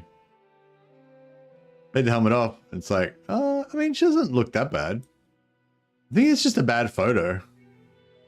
I think she just looks bad in that photo.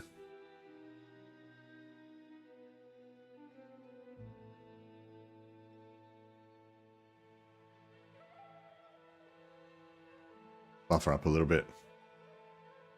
Give her a little bit bigger biceps, shoulders, neck size. Make her a little bit more, you know, beefy.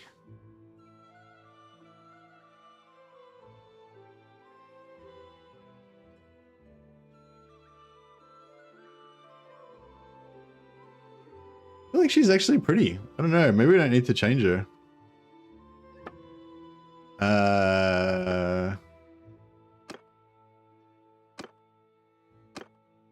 Just give her nice straight teeth. Pretty good.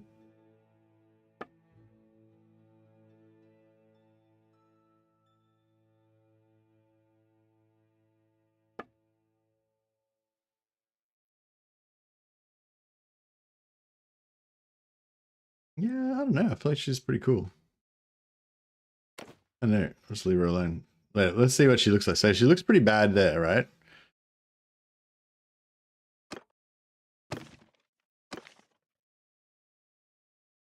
She still looks pretty bad. It's that smile, isn't it? Yeah, it just makes her look weird. It's the expression. Maybe it's to do with her personality. Anyway, she's fine. Whatever. Oh yeah, so we need to find her dad.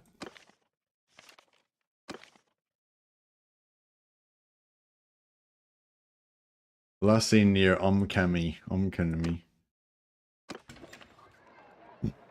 What were you saying? What's gonna rebel soon?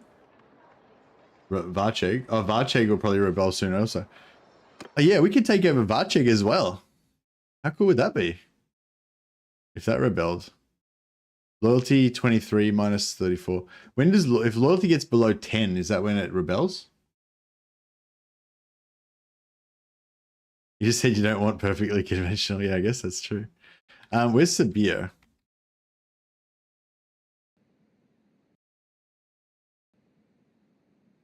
Sabir. Yeah, this is going to be like, this little continent here is going to be like the Bandit Kingdom. The Bandit Kingdom of the Schwarzkraken. So once we get a bit of money saved up, what we can do is, so you can, when you own territory, you can't be a mercenary anymore. They won't let you be a mercenary, but I don't think. At least I tried it in Old Realms and it wouldn't let you. But you can, and you can confirm, if anyone can confirm that. I'm pretty sure you can't be a mercenary if you've got land. But what we can do is join a faction with our land, and I think we get to keep, if we join the faction with when we already have land, I think we get to keep our land. And then then we can leave the faction if we want again, and take our land with us. But I think if we leave the faction and take our land with us, then we get like -40 relation with the king or something. But I was thinking if we stay long enough to get our relations up to 100. Yeah, that's right. If we I think you get a choice. Yeah, you get a choice to keep your land or not, but you get -40 relations if you do. So I was saying if we can just have to get the king's relations up to like +100 or +50 or whatever. So yeah, so basically we can continue to sort of act like mercenaries. We just have to join the factions temporarily. We've got no quarrel with you. It's our land. We paid the iron. We paid the iron price for that land. Yeah, this is our little recruitment depot where we get our troops from.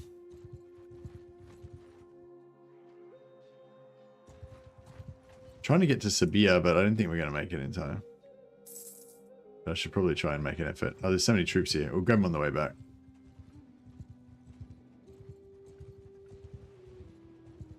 Yeah, I'm pretty sure I fucked around too long, but if we do make it to there by the time we'll get a little bit of roguery bonus, which would be good.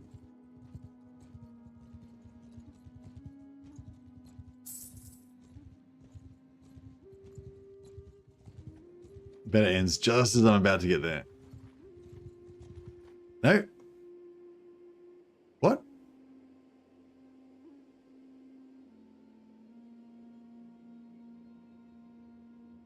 What? Why am I wanted by the Sturgeons? Oh, is it? Oh, because I've got three. Because I've got three towns, like all. Yeah, I've got three towns. With so yeah, so you get -5. You get +0.5 criminal rating per day, I think it is, for having an alleyway, right? But you get -1. Criminal rating per day if it's your own faction. And so I thought, oh yeah, I'm Sturgeon, these guys are Sturgeon, all good.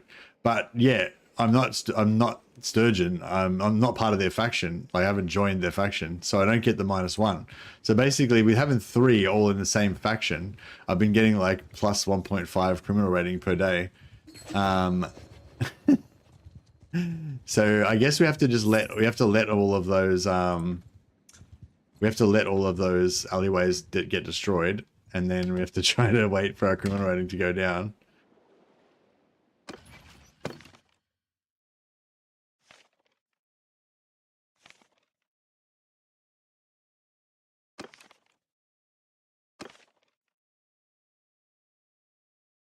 Is there any way to see what my criminal rating is?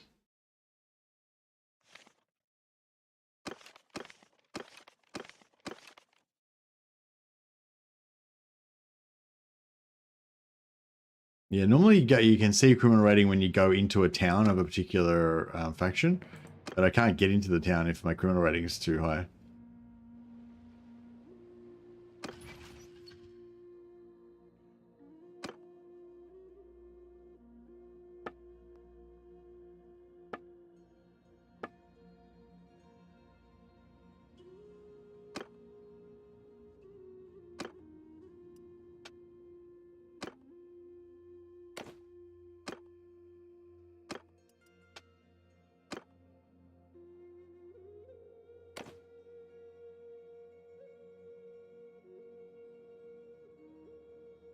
Oh, right. Criminal rating 36 plus. In Balgard.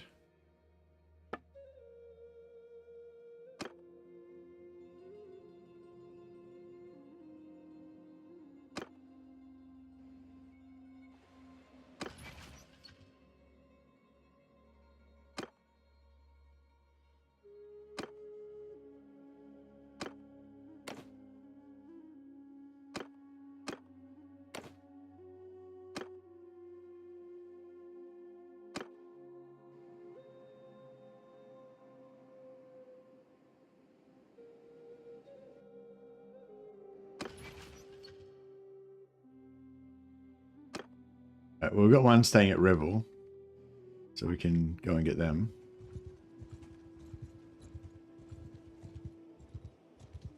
Crash rejoined the party. Very good.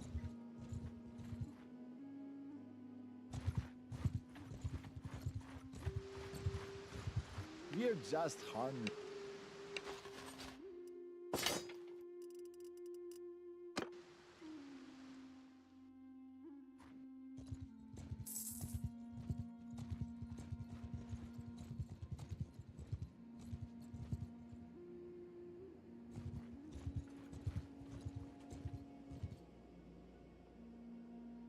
Disguise yourself, sneak in 92%. Because we've got such massively high roguery, we can almost, well, hopefully we'll be able to get to the point where we can sneak in like 99% of the time. It's pretty cool.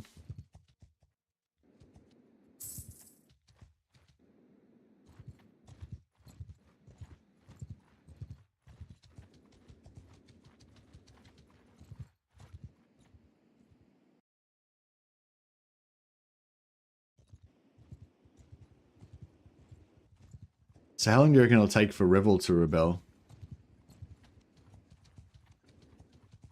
I mean, Varcheg. Yeah, we should take over Varcheg as well, right?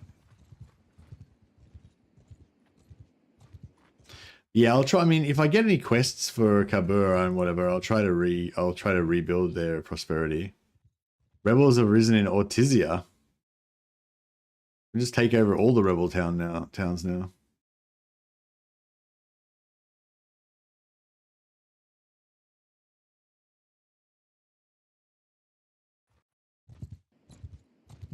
Hey Salmon, yeah, we got Revel. So what we did was we waited till it rebelled. Then I waited till all of the Lords parties that were inside. There was three Lord parties inside. So I waited till they came out, and then I hunted them all down and killed them separately to level up my guys a bit more. And then once there was no Lord parties left at all, there was still about 400. I think they had about 300 or 400. I think about 300 defenders. Then we went and sieged it. And we built the catapults, and then as soon as the catapults, were built, we put them into reserve, and until we had 4 catapults, and then we kept sieging until all the garrisons starved to death. So there was 150 garrison, 150 militia. So it kept sieging till the 150 garrison all starved to death. Because I'd killed all their parties, there was no one to help them to come to defend, So we took our time, starved out the garrison. Then they had 150 guys left. Then I put all my 4 catapults, all my 4 trebuchets on, and because I had 4 trebuchets out at once, they were able to like destroy the enemy catapults really fast. And then we eventually just destroyed all their catapults, broke down all their walls, kept destroying all their catapults, and then we assaulted. But we had 4 trebuchets, and they had no siege equipment to fight back with. So basically, they were fucked. And plus my 150, I had 140 guys, but they were like hard-ass sturgeon fucking bandits, whereas their guys were all like shitty recruits and whatever. So yeah, we crushed them. I mean, we only lost like 10 guys.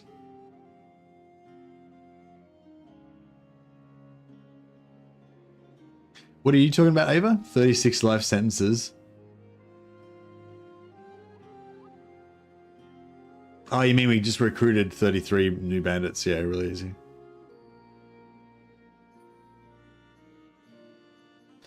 Hey Ruffers, wondering if you played Kingdom Come? Yeah, I did a couple of streams of Kingdom Come when it first came out, and I kind of like promoted it because I had an affiliate link for it and stuff as well. But yeah, I mean I do like Kingdom Come and like The Witcher and Oblivion and all that kind of stuff. I do really enjoy those games a lot when I play them, but this type of game is like definitely more like 100% my thing, Oh yeah, we do have the auto saves on day one. Be happy to know it's back on. I'm at 320 hours and I still haven't finished the game. Oh, fantastic! Yeah, I'd love to play Kingdom Come Deliverance again, but I love playing this game. I love playing Warhammer. I love playing Oblivion. It's like I can only play so many games at once, and like I feel like when you've got a good like.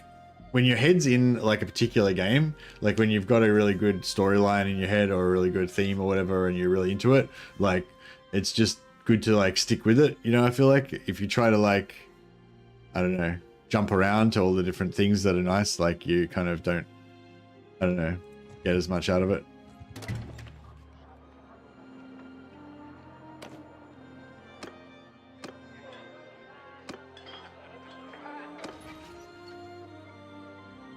All right, we've got our full crew now.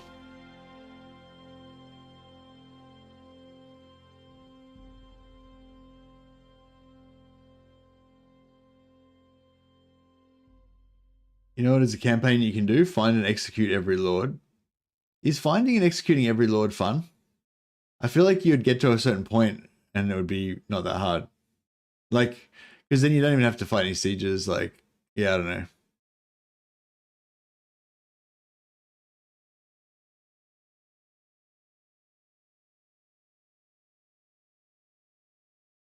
At one point, they just spawn in more lords if you kill them all. Oh, really?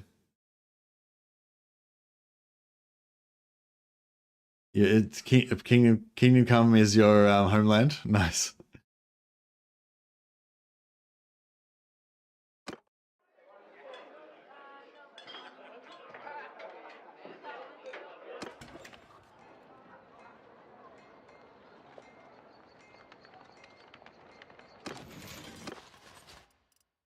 All right, manage the garrison.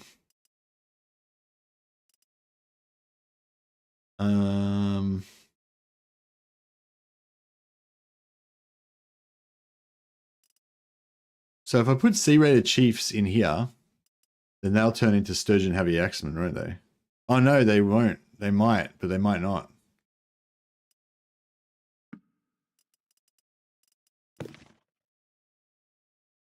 They won't. They'll turn into Druznik, which are cavalry,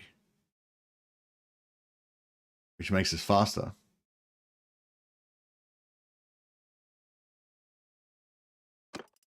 Yeah, see, the problem is that Sea Raiders can turn into Sea Raider warriors, but they can also just turn into soldiers straight away. And Sea Raider warriors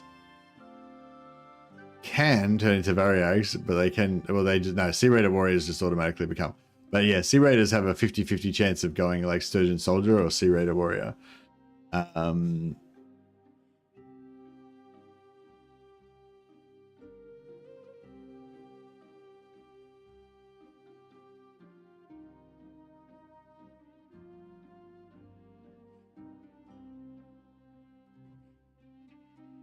Baldur's Gate 3 was loads of fun, but after hundreds of hours of multiple builds, I just got bored of it now. Yeah, nice. But yeah, there's lots to explore. I'm at 300 hours, always played with friends, but we never managed to get past Act 2. Yeah. You always start with 3 to 4 people and somebody has too little time and forgets about the save and you forget about the save and start a new one. Nice. How rich are you in Oblivion now? Still the same. I haven't played it for a few days. I haven't been trying to make money particularly. There's nothing that I need to buy in Oblivion, so I don't really need much money.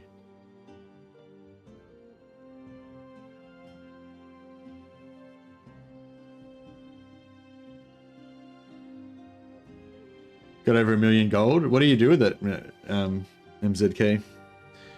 Is there anything that's good to buy in it? I don't think there's really anything to buy in Oblivion. That's why I kind of didn't bother trying to make money. There's like the most expensive shit you can buy is like enchanted items, but the enchantments are all shit. It's better to buy cheap items and enchant them yourself. So yeah, so I stopped trying to make money and just switched into trying to get soul gems and make enchantments and stuff. Soul gems, yeah. But yeah, but I got like 20,000. Like I've got maximum apothecary, or whatever, so I can make like, you know, alchemy, so I can just make money infinite money whenever I need to. So I don't really need to, you know what I mean?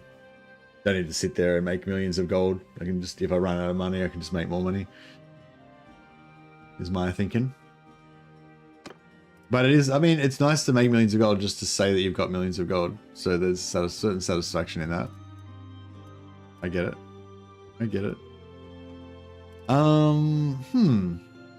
Yeah, I don't know really what to do here. I guess I'll put the Sea Raiders in and we'll get Druzanik.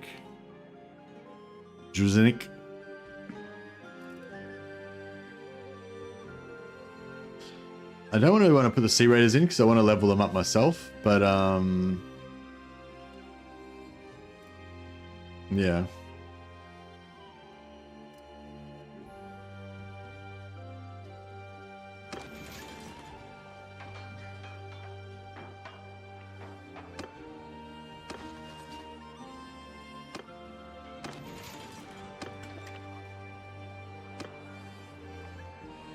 How we go? Oh yeah, so we finished building the aqueducts.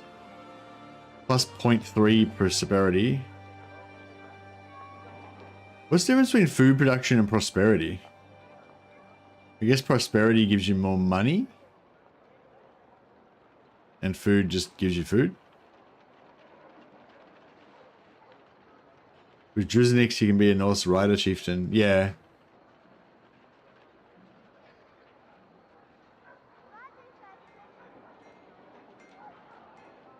Now that I feel like now that we've mastered the oh, actually no, you can't really do it. You can't really do this the same in Old World. I was kind of thinking now we've mastered the Bandit playthrough, I kind of want to do it, try and do it in some Old World version of it, like with vampires or something. Like I feel like that'd be kind of fun, being like the secret society of like vampire dudes, like play as vampires but play in the Empire, you know, and try and get like a bandit squad of vampire dudes or something. I don't know.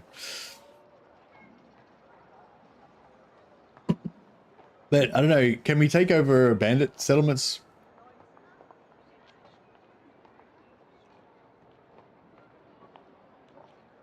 More prosperity equals more money.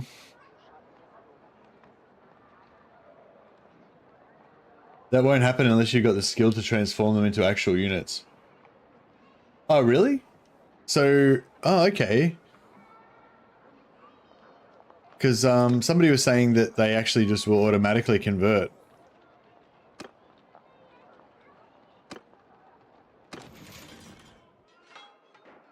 So Dark's saying that it won't actually convert the Sea Raider Chiefs because I don't have the perk. Garrison does it without the skill. Oh, okay. No, Darren's saying the Garrison do it without the skill. You don't have to have the skill, it does it anyway. Okay. Yeah, cool.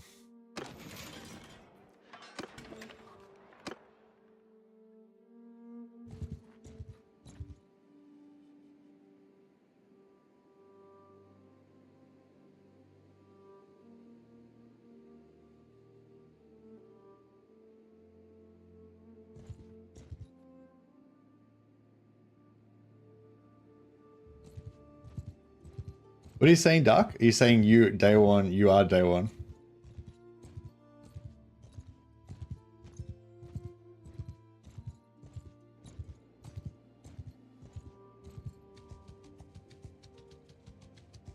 Oh, you're Darkville, right, right.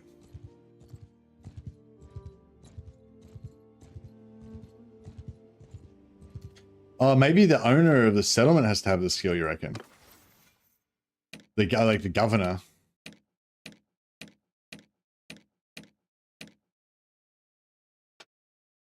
Yeah, no, she doesn't have the skill either. No, it's sorry, Darren, not you. No, it's Dark. Darkville is Dark Evil Die on Twitch, yeah. So yes, the governor does not have the skill. I don't have the skill either.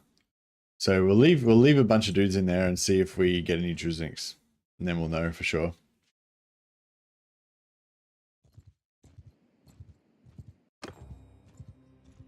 But yeah, so I'm really enjoying this playthrough, yeah, I was thinking it'd be really cool to do something like this, but in Old Realms. So yeah, so I guess I'm kind of looking for ideas about how to do it in Old Realms, like what would be cool. So I was sort of thinking like being like an outlawed priest of Sigmar, or an outlawed priest of Wulfric.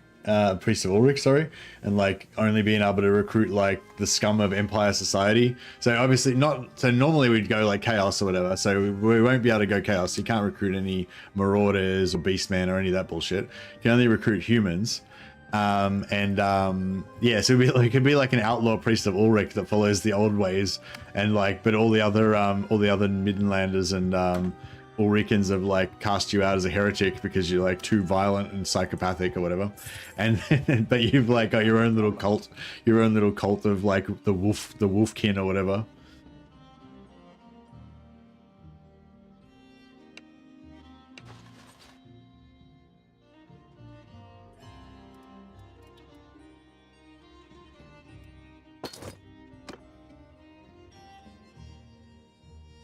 In old realms, this style will be incredibly painful. Yeah, but the only thing I was thinking is like we have to think through the permutations, right? So first thing we need to know is like, can you actually take over alleyways in old realms? Because I feel like taking over alleyways would be really cool. There's dozens more of us hiding here. Like, I'd love to do alleyway fights with like Ulrich and priest, street gangs of old realms.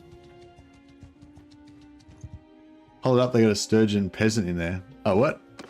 Did we get a sturgeon peasant? Vlandian peasant. Sturgeon peasant, Vlandian recruit. Fucking where did all these dudes come from? Sorry, thanks. Glad you're paying attention. Yeah, thanks, thanks, Ava. I wasn't paying attention. I was just taking them on board.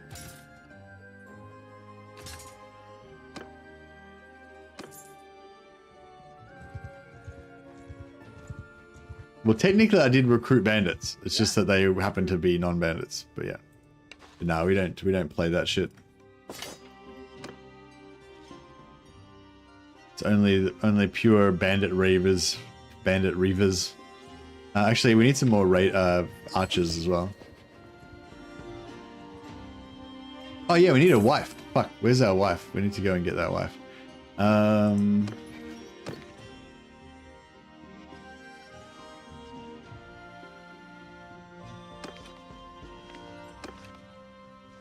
Okay, he's near Radakmed. 125k. Yeah, we should be able to afford him. Yeah, she's not married. We already researched her earlier. Unless she got married just since I talked to her last.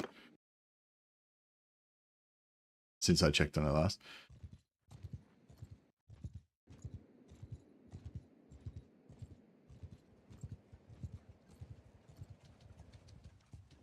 So yeah, so I was thinking we could play, yeah, we could play as, Bandit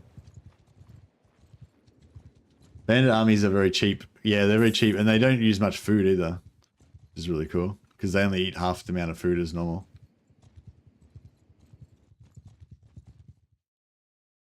There's Oleg. Should we go for bother talking to her first, or just don't worry about it? We'll just go straight for Oleg.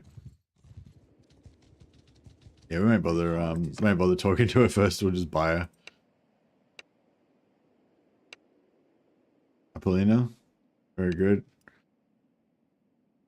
Oh, he doesn't even like want anything for her. He's just like, boom.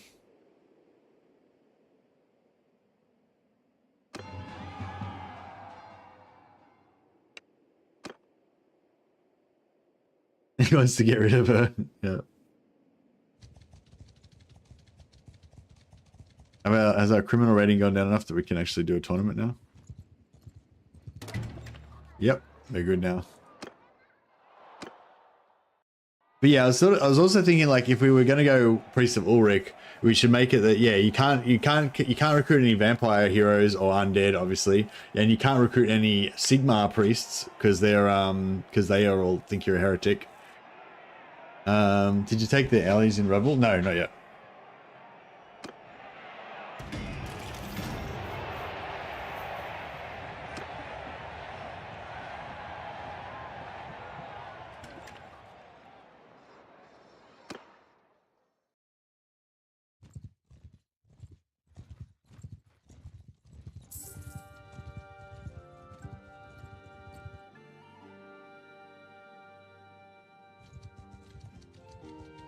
Sturgia has a lord named Moore.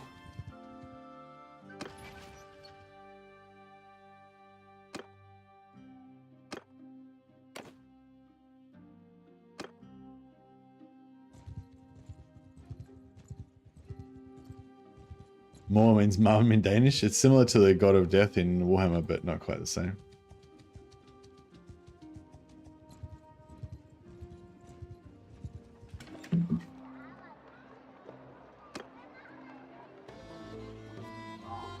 A little Hodor. No, there's another giantess.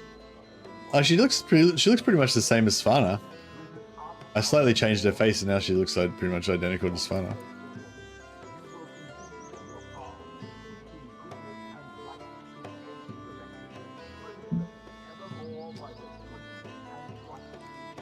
Yeah, he inherited the hat that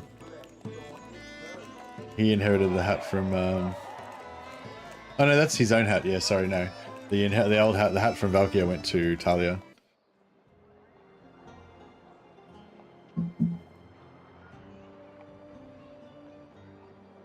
But yeah, does anyone know for sure if there are actually alleyways in Old Realms? I don't even know if I don't know if Old Realms even has the alleyways.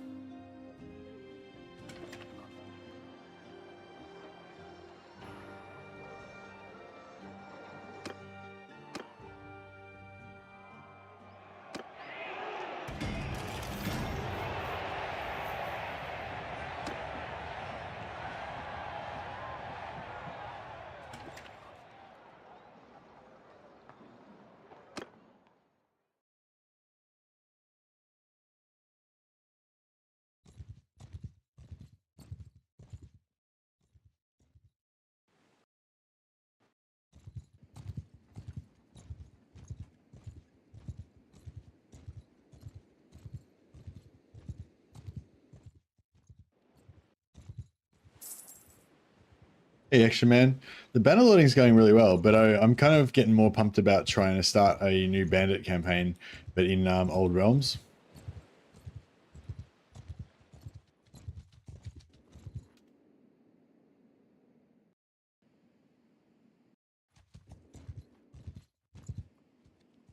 But I'm trying to think of a storyline.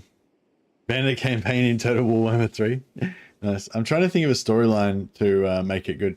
My main thoughts at the moment are either heretic outlaw priest of Sigmar, but I feel like I've tried to do a few different versions of that theme already, but without the actual Bandit rules. But that could be cool. Or a heretic outlaw priest of Ulrich. Or like a vampire gang leader. You know, he's like a vampire, but he runs like criminal gangs instead of running whatever. But yeah, I don't know. Yeah, it'd be hard to find. It's hard to find characters that have roguery to run your things though. Vampire ruling from shadows? Well, no, not really ruling though. Like vampire ruling their own criminal enterprise. So they're not like the lord of the castle. They're like the secret lord of the Underdark kind of thing. That'd be kind of cool. Von Carstein gangbanger, yeah. But again, if you're going to be a vampire, it'd be like you're an outcast vampire, and like you can't recruit any vampire heroes or characters, and you can't recruit any undead or anything like that. And so you just got to like recruit humans.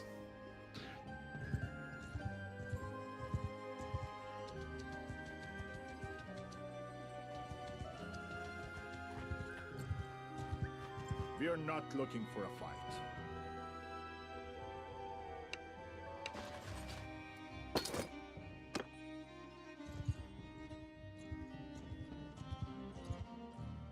I don't know, well, because I feel like what else is there really to do in this campaign now? Now that we've got our little territory and stuff, we can keep building that up, and we can get some Sturgeon stuff. I guess we could try and conquer the world and stuff.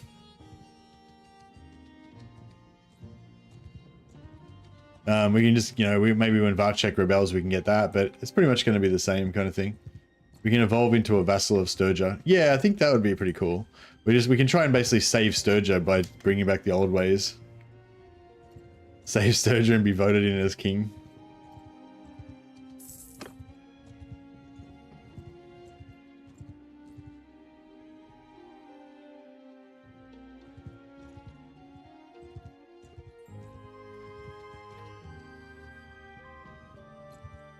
Yeah, but we could, well, actually, do you ever get rebellions? You don't really get rebellions in, that's the thing, you don't get rebellions in the other one, do you?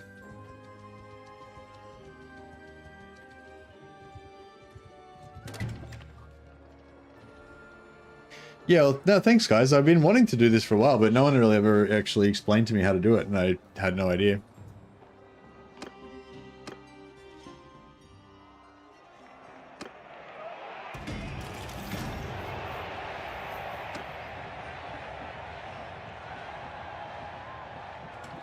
I've tried like looking up stuff, but I haven't really found a good explanation of how to do it. So you guys explained it perfectly.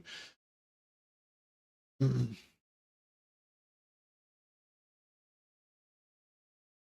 only thing I can think of is using beastmen as bandit troops. Oh no, we've done heaps of beastmen chaos playthroughs and stuff in Old Realms. So I was thinking of oh wait, I want to drop off some dudes and make an alleyway.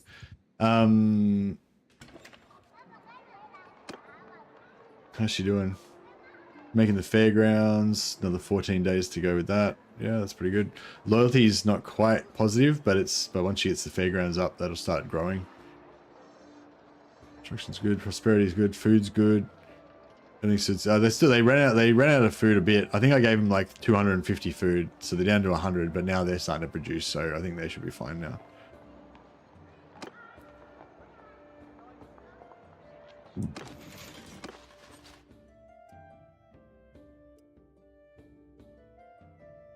Yeah, so we haven't made any none of our dudes have become turned into anything yet. I don't know if there's any. Somebody said check the XP, but I don't know how you. I don't know how you can check their XP. Is there some way of checking their XP to see if they're about to level up?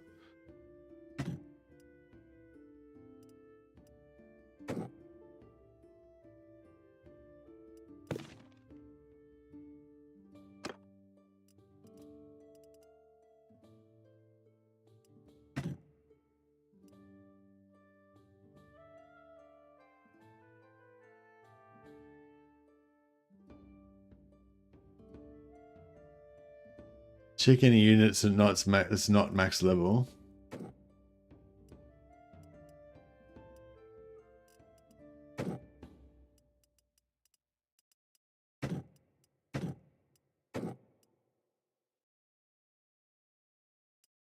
Yeah, I'm not really sure what you're trying to say.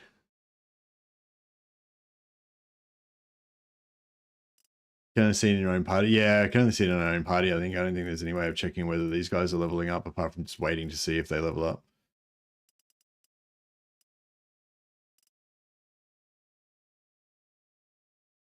I might put the raiders in there. It'll slow us down a little bit, but it'll give us more potential to recruit.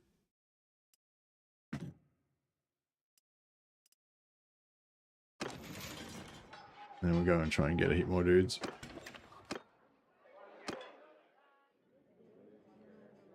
No XP bar in the garrison, yeah. Cavalry troops in the garrison will really tear through the city's food stores.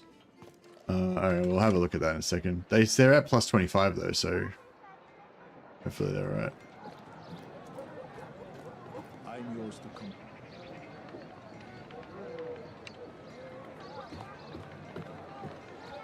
Look at his hammer, it's bigger than him. Short ass little prick.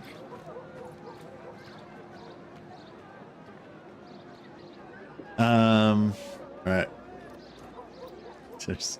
I love him, but you gotta be rough with them. Otherwise they get soft.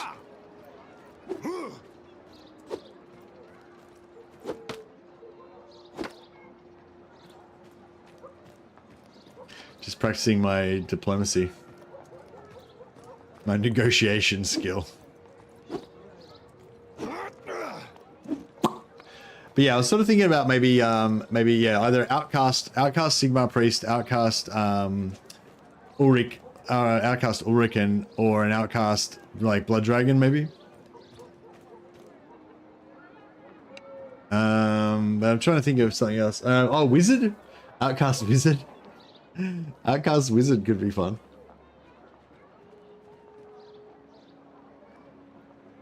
I'm not sure if you can cast spells when you're in the town though. I suppose mercenary would probably make the most sense, wouldn't it?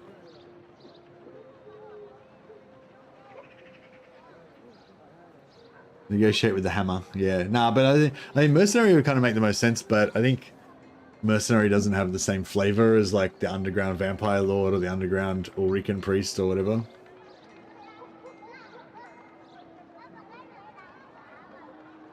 Bonk Maraz, yeah.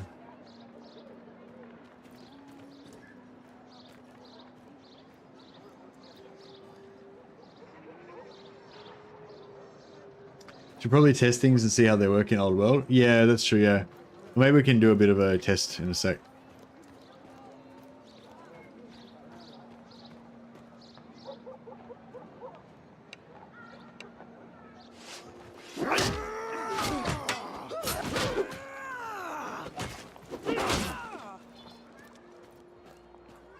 Handled.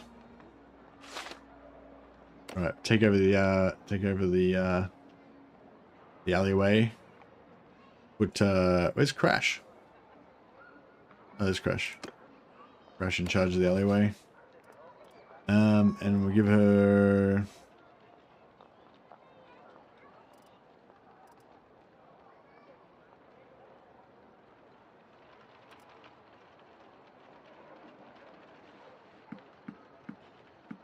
give her 5 C raters.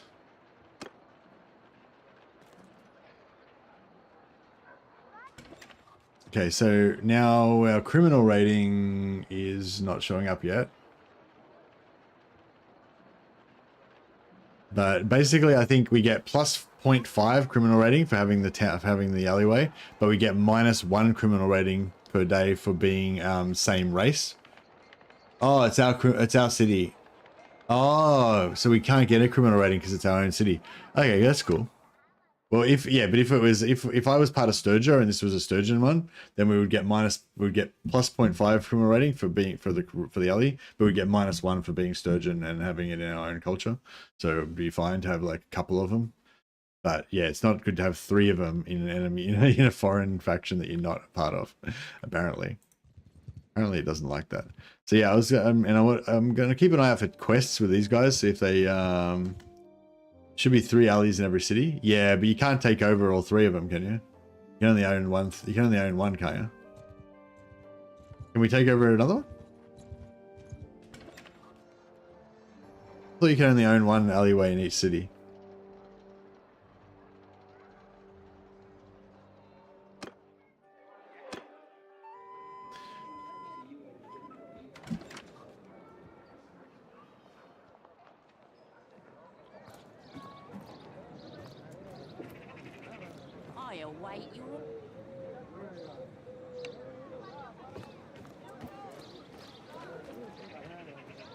Yeah, and the other thing I was thinking is like we'll make whichever thing we do, like we can't have any like knight companions, can't have any warrior priest companions, can't have any like damsel companions.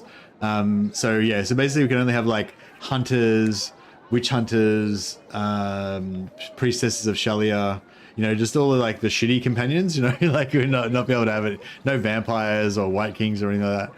And we just have to have like a ragtag bunch of like loser companions. I think that'd be fun as well.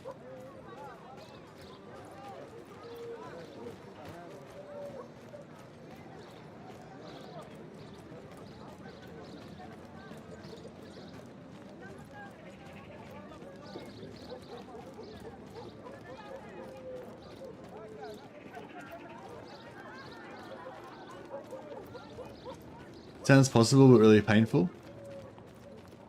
Well, I mean that's the whole idea of it, really. It's not painful necessarily, just slow. It's meant to like slow down. Like this playthrough has been super fun because it's like massively slowed down the game and made everything feel so much more like, like earned, so much more earned. Everything, trying to like build everything up.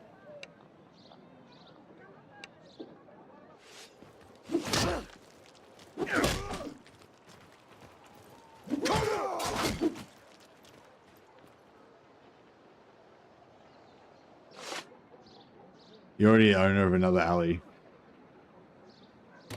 Alright, leave it empty. But everybody else, apart from the guy who owned this alley, is happy with us. We'll go and kill the other alley as well. Oh yeah, I think killing all the alleys increases the prosperity of the town, except for the one that we're running, which is probably reducing the prosperity, but that's fine. So yeah, I think if we kill these other alleys, then that'll help our town prosper more.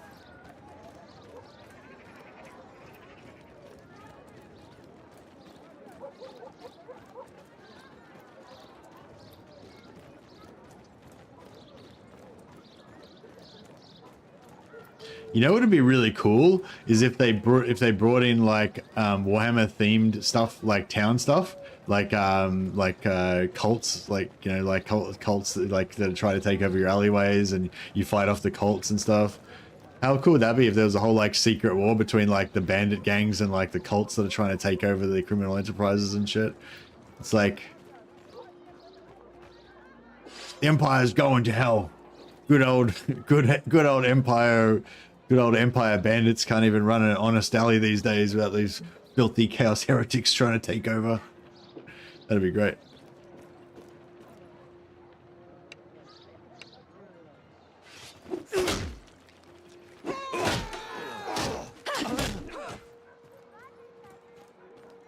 Cleansed.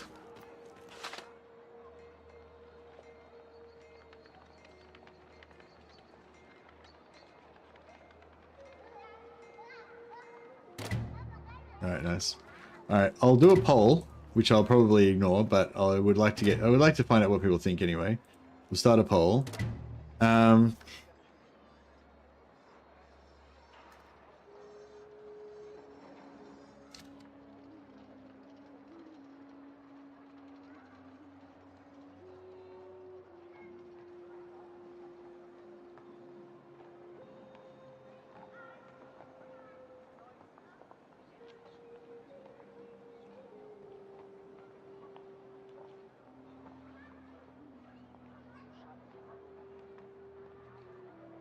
Okay, so the poll is, I'm thinking about doing a bandit only iron price, as in no buying, run in Old Realms Warhammer mod. Do you... Yes. Bandit iron price in Old Realms now.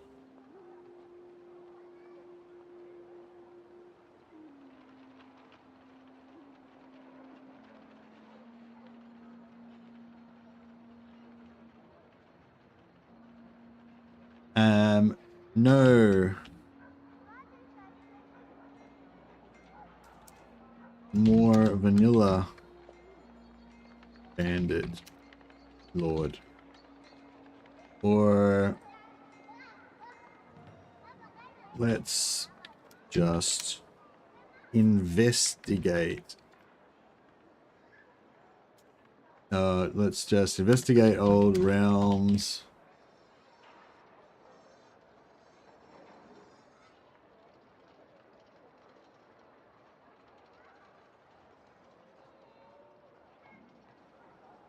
Okay, so the options are, yes, we go and do Old Realms, we go and do a bandit iron price play. So same rules as this, bandit iron price. Well, some additional rules, which would be like no chaos, no beastman, you know, no lordly companions and stuff like that. But basically be like, yeah, no buying and bandit only in Old Realms.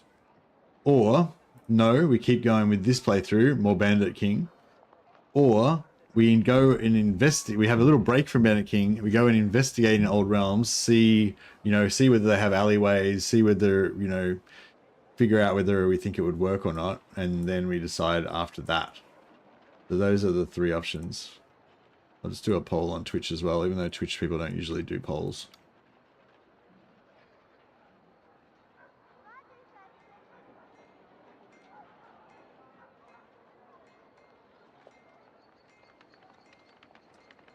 Okay, so yeah, so the options are, do we start a new playthrough with bandits iron price rules, but in Old Realms as maybe like a vampire criminal lord, or an Ulrican rebel priest, or a rebel Sigmar priest or something, or do we just investigate Old Realms for a little bit, check it out, and then decide later?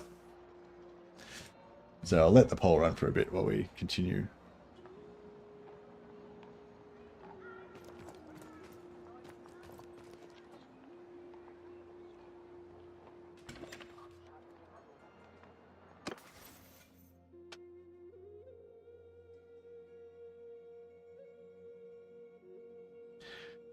Plus 40% damage to shield with two-handers.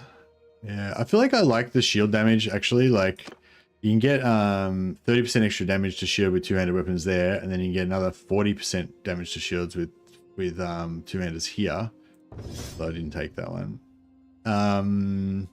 And then also just because it's and then if you have an axe, the axes do extra damage to shield as well. So you can really you know, smash shields essentially. but yeah, I feel like, you know, although killing mounts with your hammer is pretty cool, I feel like I get there's more times when I'm trying to smash through somebody's shield than there is times I'm trying to smash someone off their mount. Like, don't get me wrong, I'd really like when somebody's trying to ride you down and you're dismounted or whatever, it would definitely be good to be able to kill them out faster. But yeah, I feel like the shield thing is good. Oblivion Outlaw playthrough, permanent bounty in every province, complete Thieves Guild and Dark Brotherhood quests while permanently wanted by the law.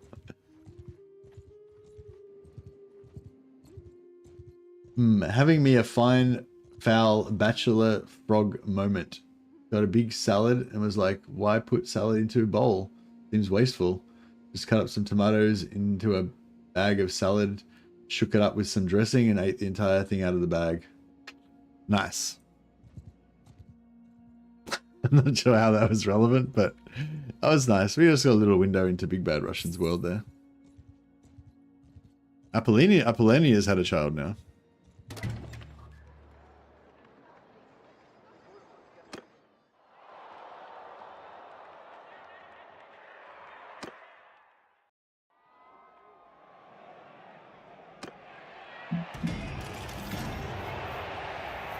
Sai, just stay with this. You rarely get this far. Yeah, true. But I think, I know. Like, I'm just curious. Though I'm really curious. Like, would it work in old realms? You know, what would be the differences? What could But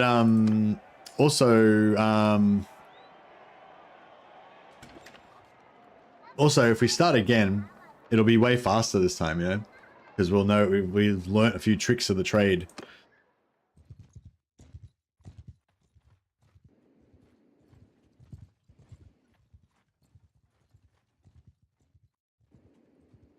Nice to change it up occasionally, for sure, for sure. I'd like to get my roguery up. I mean, I would like to get my scouting up more. Man, we're nearly at 274. Once we get 274 scouting, we start to go super speedy.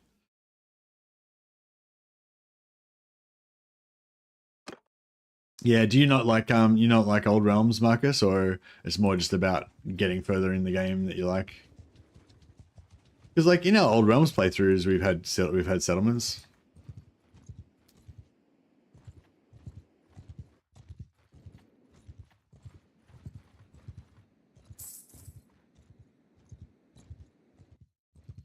Well, old realms kind of like automatically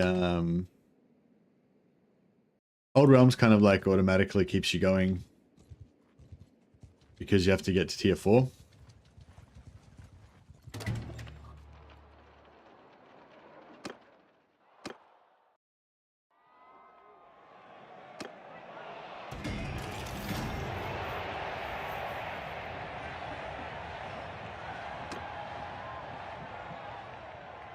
I think what we need to do...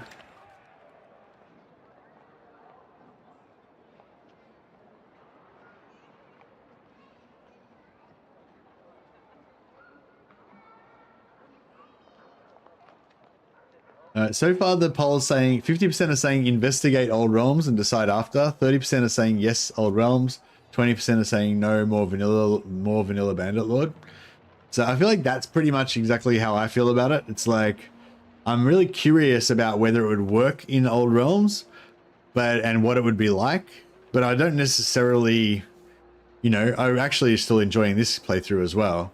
I'm not like, you know, but I really want to know, you know, it's the curiosity. It's like even more than like, I think it'd be fun to play the Old Realms campaign, but it's even more than wanting to play it. It's just the wanting to know what it would be like. Like, do they have alleyways, and like what possibilities are there with roguery and stuff?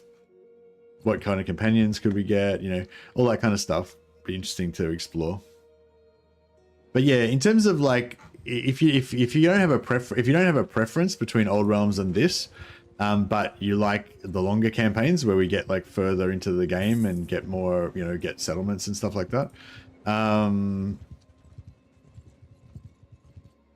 Yeah, I feel like we would get there faster. If we started again, we would get there a lot faster than we did in this one. Especially if we played a character that has roguery.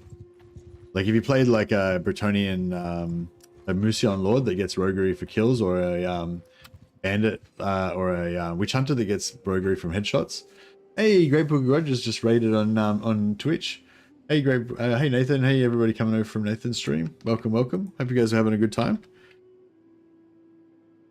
Chuck a shout out to Great Book of Grudges. I'm sure. Oh, I'll fail to do a shout out to Great Book of Grudges. What did I do wrong there? Didn't I do that right? Shout out. Am I not spelling shout out right? Oh yeah, there we go. Yeah, there we go. Did it. Hey, Demon's Twins. Demon's Twin. So yeah, welcome. Yeah, thanks heaps for the host, Nathan. You're awesome. Hope you guys are having a good time. Yeah, so what we're doing here is we're playing Bannerlord, which is a fucking awesome game. If you haven't played it before, definitely try it out. You basically roam around with your band of companions. These are all my heroes that I can equip with the different gear and stuff. And then you can also recruit armies of troops as well, and they can level up into better troops and stuff, and you can take over castles, and it's real cool. But anyway, if you're familiar with Bannerlord, we're doing some special rules today. So we're playing Bandit recruitment only. So we can't recruit any normally you could go to a village like this and you just go, hey, I want to recruit some troops, and you just go like recruit all, just grab all these guys, and then you've got them all, right? But we're doing, no, we can't do that. We can only recruit bandits. So these hideouts, they have like little parties of bandits wandering around, and you can hunt them down. So yeah, so basically what we do is, instead of recruiting normally, we go around and beat up bandits and press gang them into joining my army. So all of our recruits come from bandits. All of our soldiers are bandits at the moment. And then the other thing we're doing that makes the game, and what that does, it sort of slows down the game. It makes it a bit harder and a bit more like you have to work at it more to like recruit your troops, which actually weirdly makes it feel better and more valuable than it would normally. It's, I don't know, it's fucking really cool. I'd highly recommend. A lot of people have recommended doing a bandit only playthrough for ages, and I always resisted it. I think when you're a newer player, I think when you're a newer player, like the bandit playthrough doesn't really appeal to you. You're more interested in how can I be more powerful? How can I, how can I get an advantage? Like how can I jumpstart my campaign to get to the end faster? You know, that's kind of what you're into when you're a new player. You know, but I think once you've got familiar with the game, then bandit playthrough, I can highly recommend. If you haven't done it, if you played a lot of Bannerlord and you haven't done a bandit playthrough, it's so fun. Totally recommend it. So you can only recruit bandits, can't recruit anything else. Although, if you level up your leadership to 150, you can get a perk that lets you convert bandits into regular troops. So you can only recruit bandits, but you can convert them into regular troops, which might sound like a bit of a cheat, but you don't earn leadership from leading bandits in battle. When you lead bandits in a battle, you actually get roguery. So your leadership goes up super slow. Your leadership only goes up a little bit when you upgrade troops. So I started off at 20 leadership maybe, and I've managed to get like 15 points in the whole campaign so far. So it's like, we might eventually get to veterans respect, but it's an end goal. But yeah, anyway. So bandit only, right? Definitely recommend that. Now the other thing we're doing as well is called Iron Price, or self-found only, or whatever. Basically, we cannot ever buy anything. So we go into a shop, go buy products. There's these arrows here. No, we can't buy anything. We can sell the things that we steal from people, but we can't ever buy anything. So all the weapons you get, you have to loot them or blacksmith or make them yourself with blacksmithing, but you can't buy wood or ore or anything to do blacksmithing. You've got to steal the wood, and you've got to kill people and take their weapons to smelt down to make your own weapons out of. So it's like everything is just slower and more kind of harder, but it's fun. I don't know, it's really fun. I don't know, it's hard to explain, but it just is fun. So yeah, again, probably not something you want to do when you first start playing the game. But yeah, if you've played it before, I highly recommend both of these options. Bandit only and full iron price. You can't buy anything. Can't even buy food. You got to go around and like fight bandits and steal their food. Yeah, basically, if I get wiped out right now, and I've got 242 food, if I get wiped out right now and lose this food, then I'll be starved. I'll basically have like a day or two before I start starving, and I've got to go and kill a bandit to try to get like 1 cheese or whatever, and then collect a few troops, and then go and do a bandit camp, because bandit camps might have a couple of food in them or whatever, and do that until you get like 20 or 30 guys up, enough to raid a village, and then you got to go and find a village that's got like grain or food, and like raid the village and get food from them. And basically, once you raid a grain village and get like 200 food or whatever, then you're back in the game. Then you can start just going around being a normal kind of guy again. But yeah, it's pretty fun. That's happened to us like 2 or 3 times now. We keep rebuilding. But anyway, it's super fun, super fun. But what we were just thinking about was actually if we could do this in old realms. So there's a mod for this game, a complete conversion where you can play in the Warhammer world, like Warhammer Fantasy, but same game like Bannerlord, but in Warhammer Fantasy map with Warhammer Fantasy characters and heroes and stuff. So it's sort of thinking about maybe doing the same thing, Bandit Lord, so bandits only, iron price, can't buy anything, but in old realms. But yeah, I'm not sure how it would work or what, but yeah. We've 3 of the options we were thinking was either we could do a bandit, like an outlaw vampire lord. So he's like a vampire lord that's been like kicked out of vampire society. All the other vampires hate him and stuff. And he's basically trying to start his own like criminal enterprise. So he's like the Baron, like the infamous gang leader that runs the gangs in the cities or whatever. And so you basically like get all these like criminals and stuff, and make them into your own little party. So basically be like bandit only, but in Warhammer mod you have like Norscan bandits, Norscan Marauder bandits, Chaos bandits, and like Beastmen bandits. So it'd be bandit only, but only like human bandits. So we can't use any like Chaos bandits or anything like that.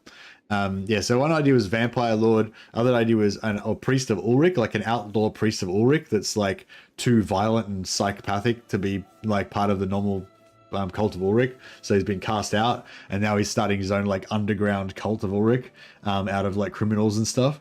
Or the same thing, but with Sigma, like a crazy Sigmarite zealot priest or whatever. Or a witch hunter. You could do it with the witch hunter as well. Although my last playthrough was witch hunter as well, so I don't know, maybe we want to mix it up. But yeah, anyway, those are some ideas we're thinking about checking out for the next campaign. Here we go. So yeah, we've got a perk now where if it's a weak party of bandits like this, I go surrender or die, and they'll actually say, you know, we don't want to fight, we want to join you. And so you don't even have to fight them anymore. At first I had to like fight them and bonk all these guys on the head with my mallet, but now we can just get them for free like this. Can you recruit prisoners? No. So we can't recruit any prisoners unless they're bandits. So basically I can't recruit anyone who's not a bandit. So I can if I get the perk one day in a million years in the future, which I'll probably never get, then I can convert the bandits that I've already recruited into other troops, but I can't recruit them unless they're a bandit. So we only accept the worst kind of violent criminal scum into our organization, and then we forge them into iron-hard warriors. That's how it works. We took over a rebel city here, but we turned off recruitment. So if you go into your city, yeah, go to garrison a rebel, auto recruitment off, because if you do auto recruitment, they'll recruit normal troops from the villages. So yeah, so if I did recruit some accidentally, we can just delete them. It's no big deal. But yeah, we've turned off auto recruitment so that we can't recruit any from the villages. Although apparently, if you have a companion that's got the perk,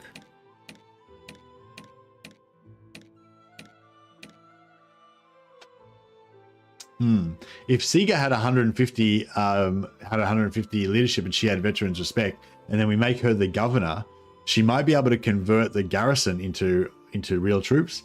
So that could be cool, but yeah, she doesn't have it, so yeah. The willingness to fight is based on the retinue size plus the reputation, plus my reputation, plus perks. Surrender, the always surrender perk makes it that you can always recruit them when they surrender. Yeah, nice. So wait up. So, oh, you're saying, so, okay, so if they decide to surrender, normally they become prisoners. But because we've got the, perk, when they decide to, right, yeah. So, yeah. So normally when they surrender, they become prisoners, but because we've got the perk, they become recruits and they just go straight into our thing. Svana doesn't have it, no. Svana's got 104. She's, yeah, close, but no cigar.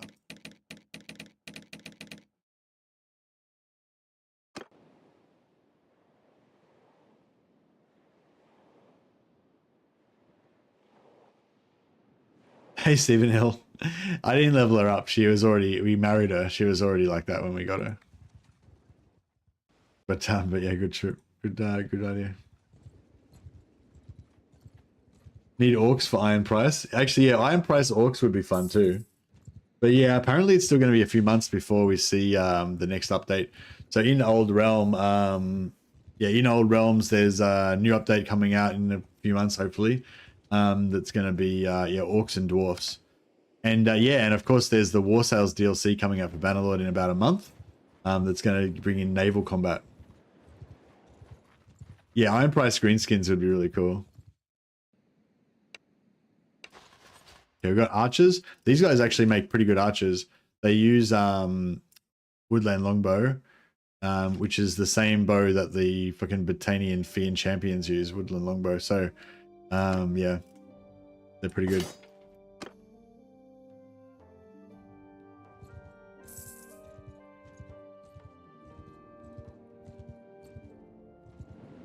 Oh, there's 18 forest bandits. So good now that we've got a castle, we can just fill it up with like millions of dudes.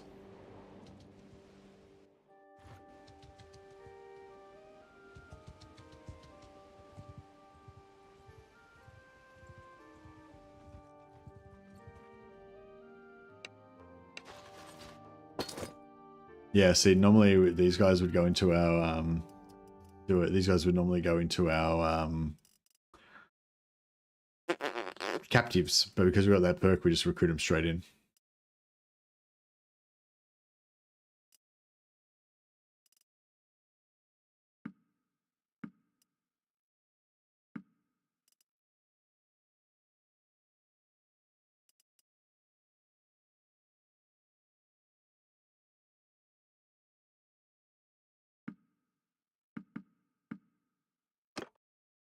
Have you considered going and getting the Spice Vendor companion so that you can have a better quartermaster and therefore a bigger party? Hey, Stephen Hill. No, I hadn't really considered that, but yeah, that's not a bad idea. I was, I did have a better, my younger sister had 10 intelligence and 5 steward focus, and she went up 24 points of steward in one, like the first, not even a day, the very first tick. The first like hour of the first day, she went from 0 to like 24 stewardship. She was going to be the best steward that had ever lived.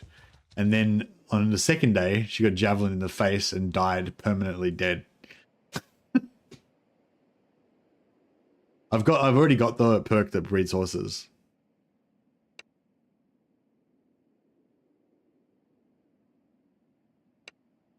Okay, so we don't have any recruitment slots left, but we do have captive slots left. So by refusing to allow them to join us, we can bonk them. On my command! Javelin to the face ended that career. It sure did. Troops! Move! Troops! Charge! So we bring all our guys in with hammers. There's a few other dudes mixed in that don't have hammers, unfortunately.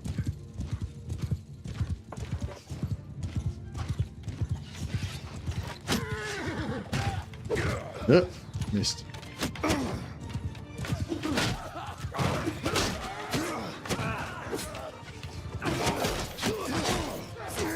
Ah, fuck.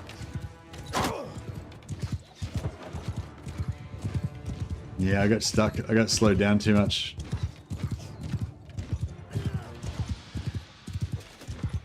My thought is that medieval naval combat wasn't that exciting usually.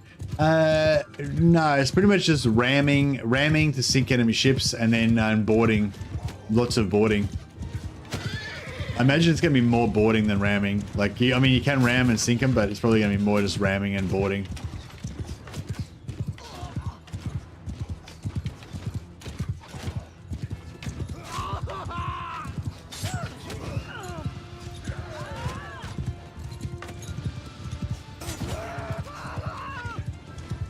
You're not getting many, that new glaive. I gave Talia that new glaive. She just fucking glaved some dude. And he did not get captured.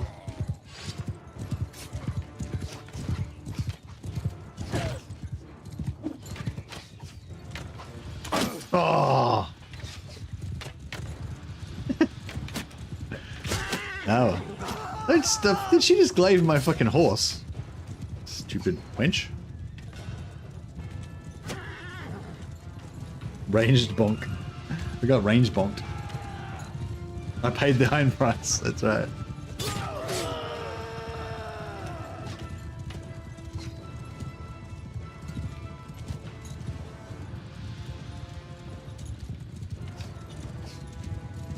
No, we can speed this up a bit.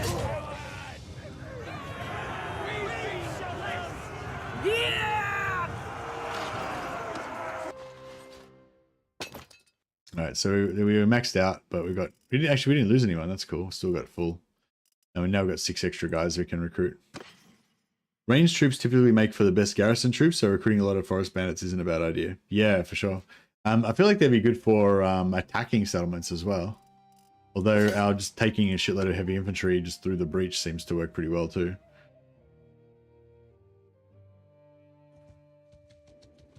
Alright, it doesn't look like there's any more bonkable troops. There's more here, but it's gonna be too much spillage if we fight them. It's better if we go and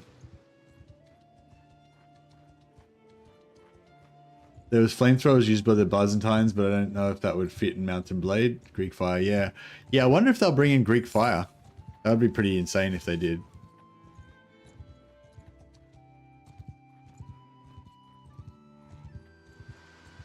Is it actually Iron Price, or is it supposed to be Iron Prince? It's supposed to be Iron Price. As in we pay the Iron Price, not the gold price like weak Southerners. Like weak womanish Southerners.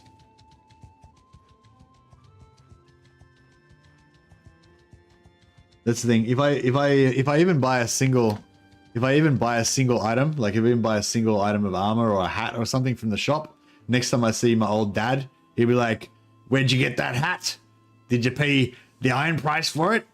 Did you take it from the cold dead hands of your enemies? Or did you pay the gold price like a womanish Southerner?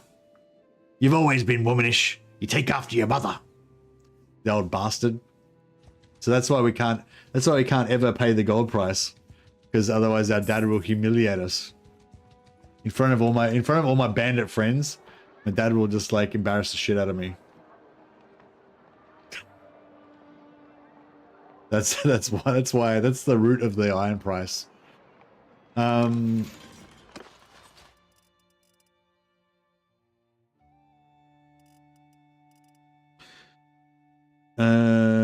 Forest Bandit is max level. See radar.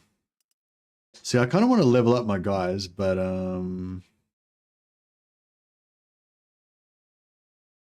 Valky didn't die so you could buy your fancy dresses and drugs photo.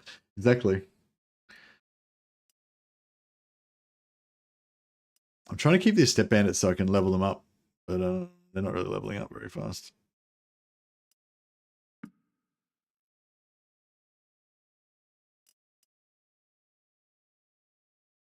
I feel like leadership isn't really happening.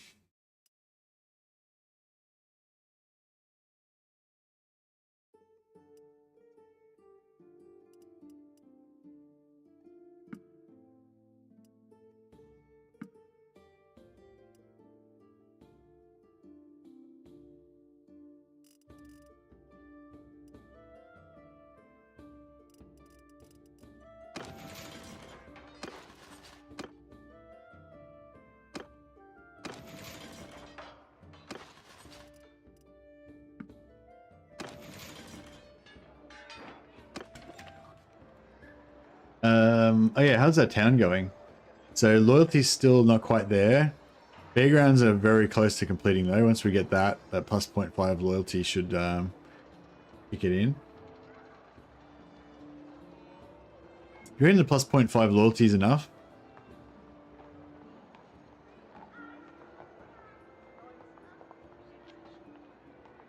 It's already going up slightly. Yeah, it's already going up by 0.05. So I reckon we'll just leave it. That'll be fine. We'll just do fairgrounds. Then we'll do orchards for more food. Yeah, I'll do orchards and aqueducts for food and prosperity. Get that up first. And then maybe some more loyalty. Yeah, we'll just go like fairgrounds, aqueducts, orchards, just kind of rotate those three until we've got everything, got all the loyalty and productivity maxed out. And then we'll go for everything else. Because realistically, no one's going to attack us or anything. So there's no real worry about getting training fields or anything.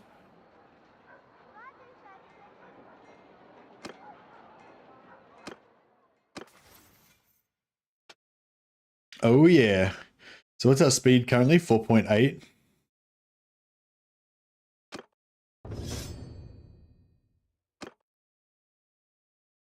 $5.1. Hells yeah. We got speed. Training fields would increase your troop training and promotion. Yeah. I want to get all that stuff, but later on. I feel like we don't need to worry about that until I don't think we really need to worry about that until we get our productivity up more. Like I feel like it'd be better to get our productivity up first.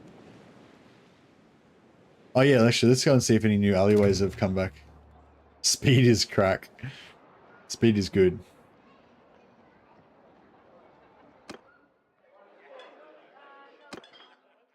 Let's go check on our alleyways.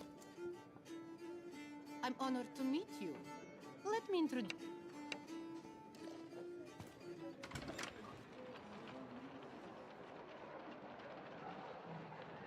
Your lordship.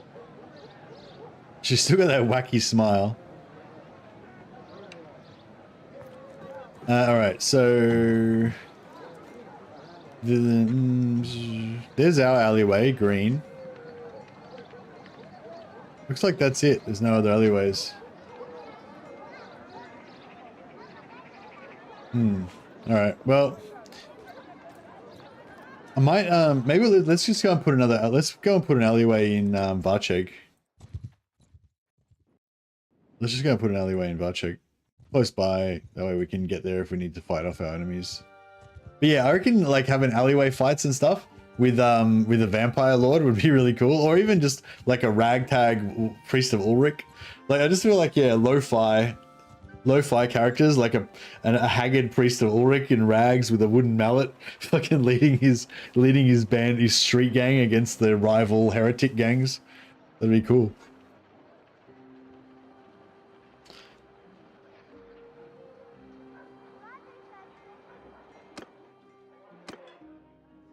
The only thing I wish you could get married in Your lordship. yeah, we should get married in Old Realms as well. Oh yeah, I don't think Apollina doesn't have her bonk hammers yet.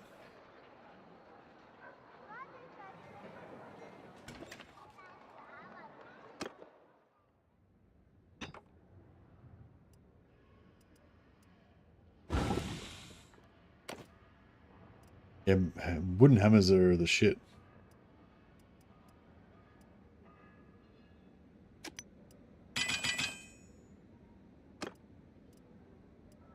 Who was it was somebody I was trying to get up to. Oh yeah, trying to get him up to yeah, I'm trying to get him up to level 25. But he's not there yet, so he can't do it. There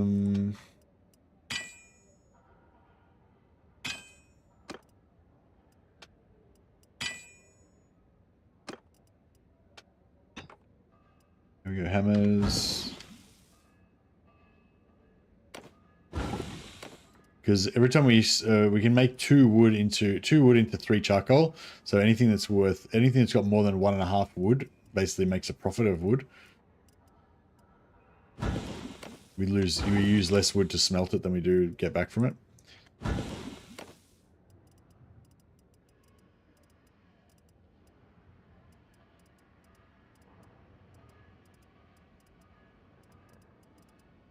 Yeah, there we go.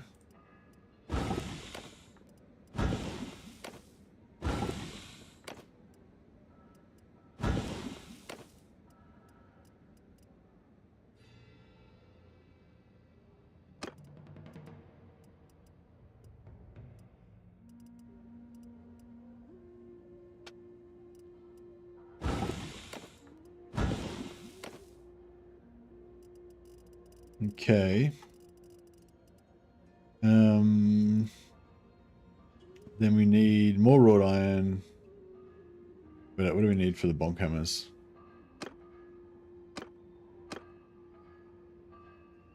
Oh yeah, we can make one.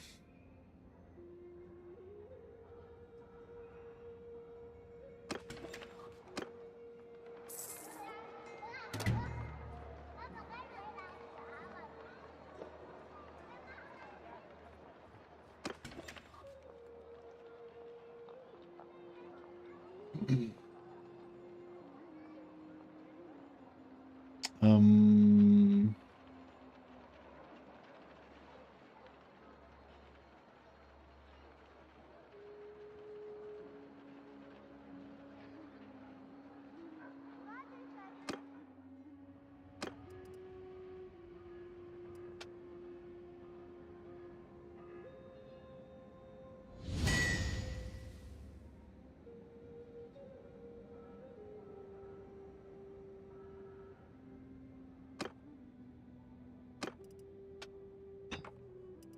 it's something that's got, so stuff that's got really nice ingots like that. Be good. Doesn't give us any wood back though. And anything that has got at least one wood. Oh, that's good as well. Anything that's got at least one wood and also has iron and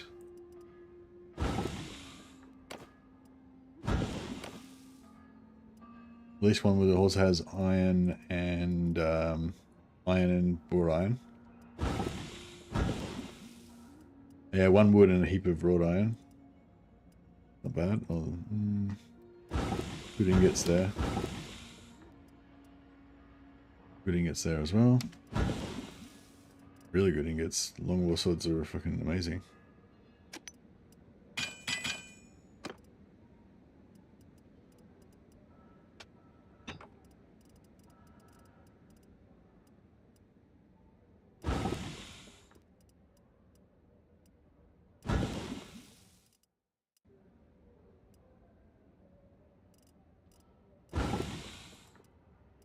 So we can make money out of these. So the really good ingots like this, we can use them to make really good money poles that can make craploads of gold.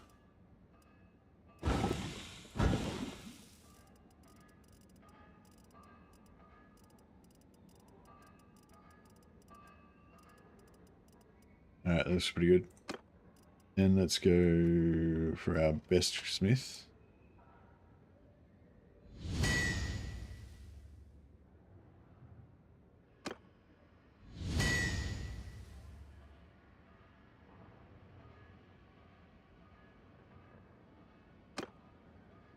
And then we'll go for some money pole action.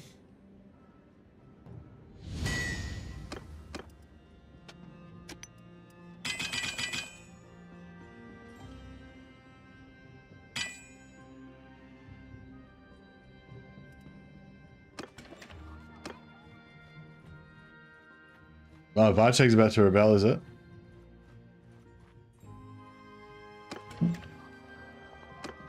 Alright, we'll take all their money before they do.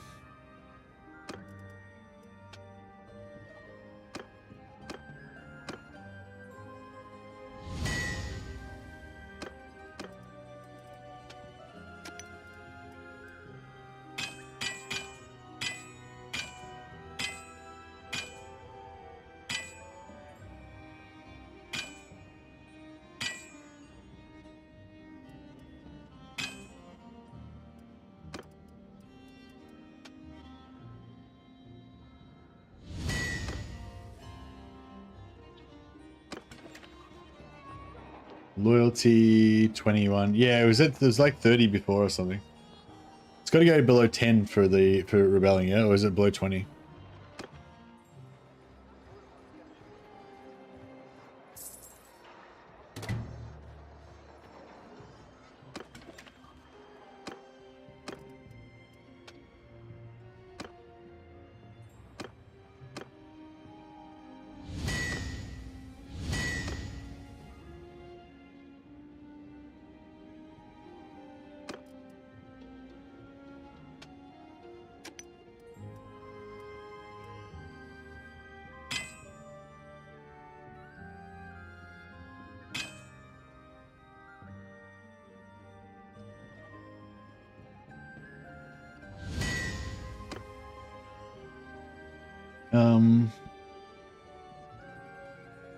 What else can we make?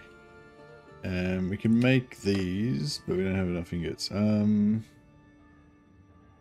just wait, that's fine.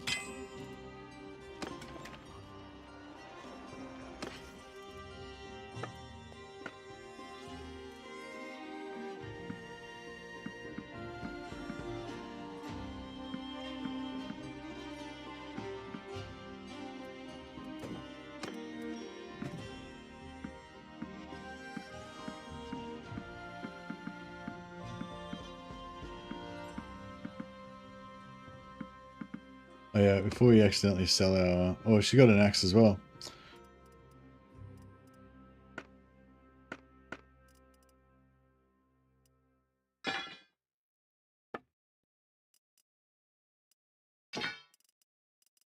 King of the monk.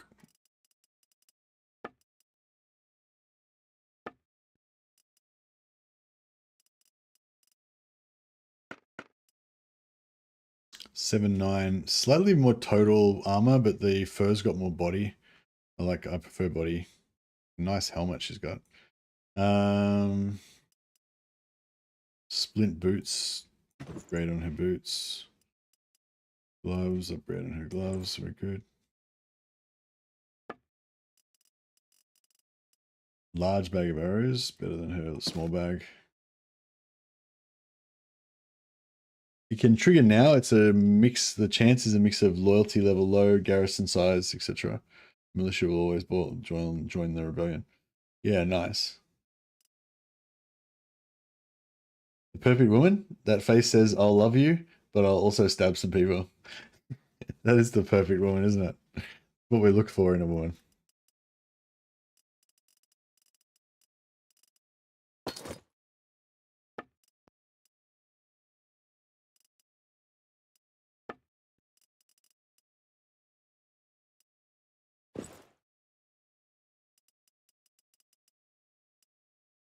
Legendary folded boots. It's pretty good. Fine scarf. All right, she's fully geared.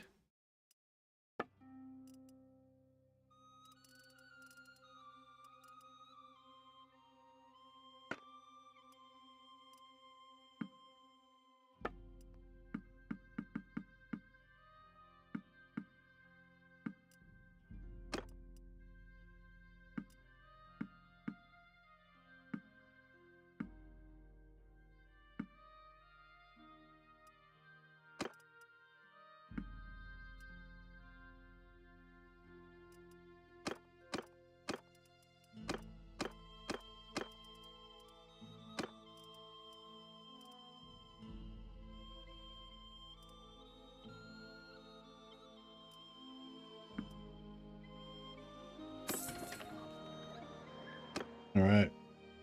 So, well, yeah, we'll just cruise around, do our normal thing, and wait for it to rebel, I guess. Oh, did I? No, I didn't put anyone in charge of the alleyway yet. Let's do the alleyway. So, do you reckon like taking over the alleyway would make it more chance to rebel, or no, it wouldn't make a difference? Like, well, I think taking out the alleyway will still mean it'll be the same amount of crime, but maybe I should leave the other two alleyways so it doesn't like increase the prosperity. But yeah, but if I just replace one of the existing alleyways with my own alleyway, that'll still be the same amount of predation and chaos, right? Yeah, I'll just leave the other two. I reckon that sounds like a good idea. Oh, bro, I didn't get my dudes. I await your order. Off you go. Can you run any slower? Jesus, I feel like she's not even trying to run. She's just like pretending to run. She's like, I'm trying very hard, I'm running very fast. She's like pantomiming running fast, but she's just running slow.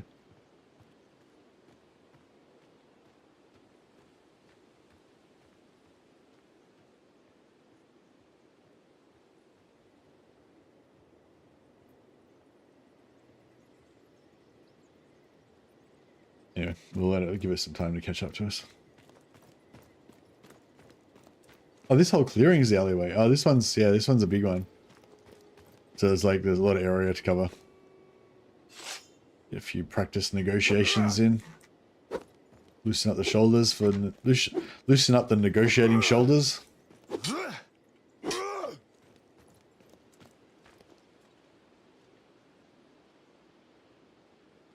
Where is she still pretending to run? Yeah, she's slow running. Like, I'm running really fast. Yeah, I am, but she's not. She's just running really slow. Annoying. This is my offer. Oh. And this is my only offer. It's the best offer you're gonna get.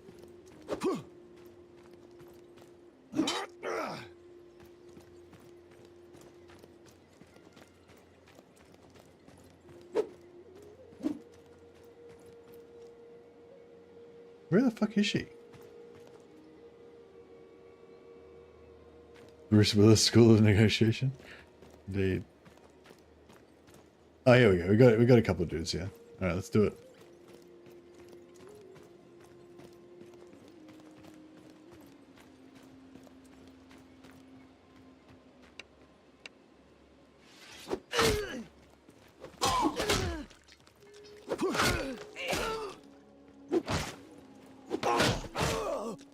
I like how they get pounded to the ground.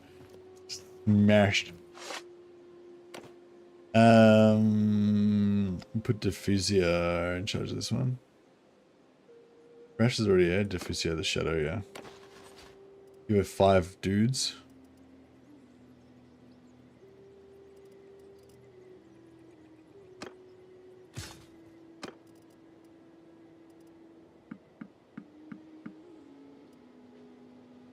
Yeah, 5 is the minimum you can give them.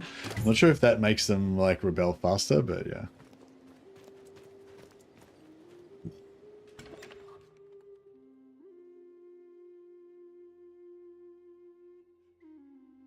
Loyalty minus 0.15. Was it minus 0.14 before? I think it was about the same. I don't know if it, yeah, I don't know if there's any immediate change or anything. Rebels have risen in Legita. Should we try and take over? Should we try and take over Legita? I know it's a bit far away from our home territory. I kind of feel like we should hang around here just so we can react to the Varcheg one, because that would be the most desirable one to get.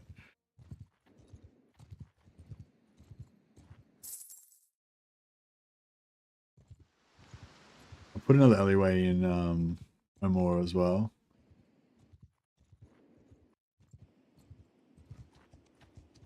I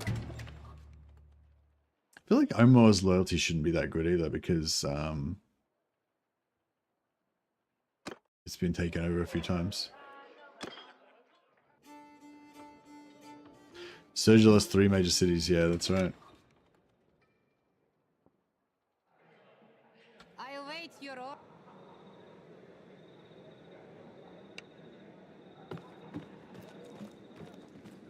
Yeah, so I'm thinking if we take all 3 of these Sturgeon cities, and then eventually we join Sturger, then we can lead a whole Sturgeon reclamation. But this was a headless dude standing on a box. It's like, it's a mannequin. Wow.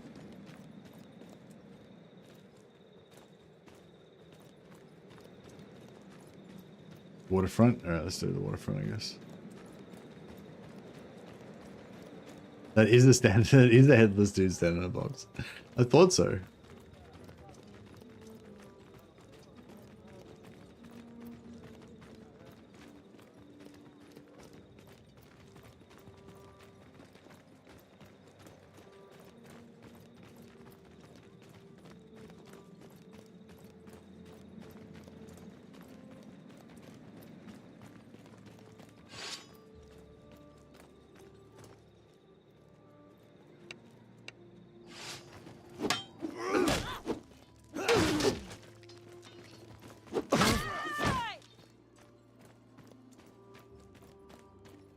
Handled.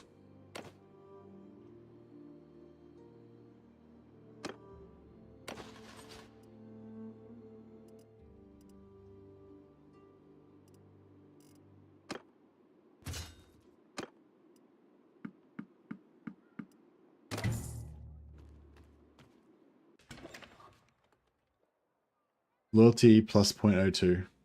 Yeah, I feel like that went down as well. I feel like it was like plus 0.025 before or something. Or plus 0.019. Oh, maybe it was 0.01019. I don't know. Yeah, I don't know. I feel like that changed slightly, but I don't know. Maybe it didn't. Maybe I'm imagining it.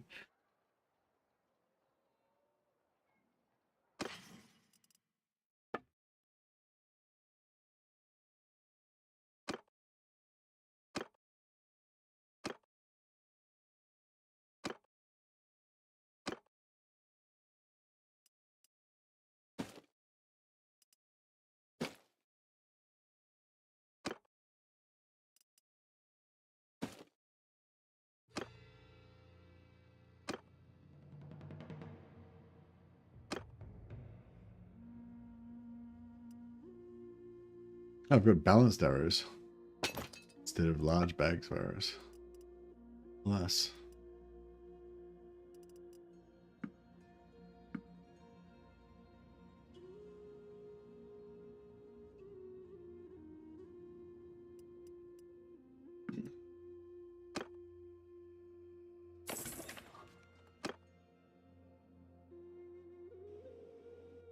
All right.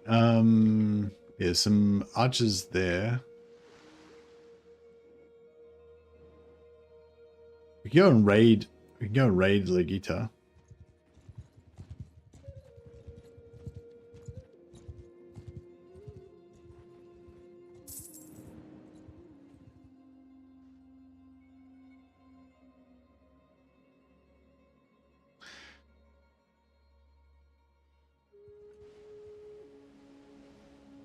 Conquering Legita would be funny. Well, I feel like we're gonna get. I feel like we're gonna get Legita eventually.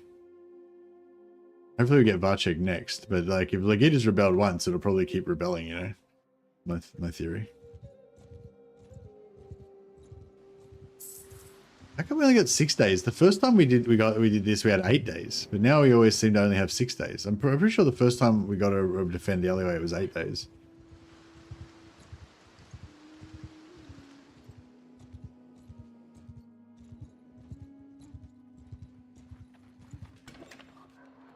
Sabir was 8. Oh, just recently. Okay, so it's just random.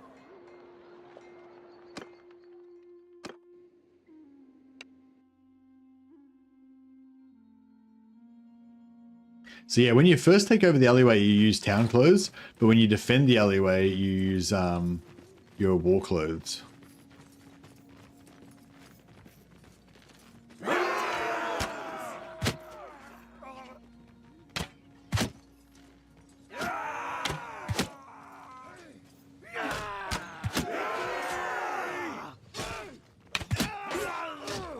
Oh, we lost one. Oops, I just shot one of my Sea Raiders. My bad. Oh, we lost that one guy died, that one Sea Raider.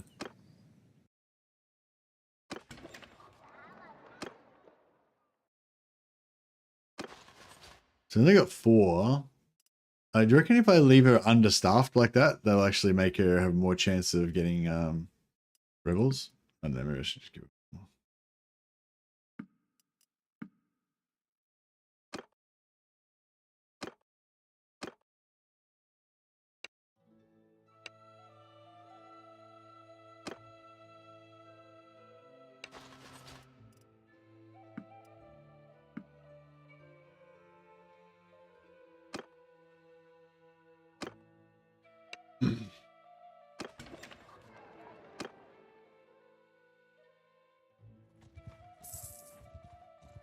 It's kind of cool having all these alleyways though. It keeps you something to do.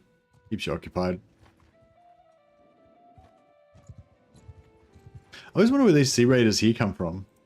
Because they're pretty far away from the coast and the other Sea Raider camps.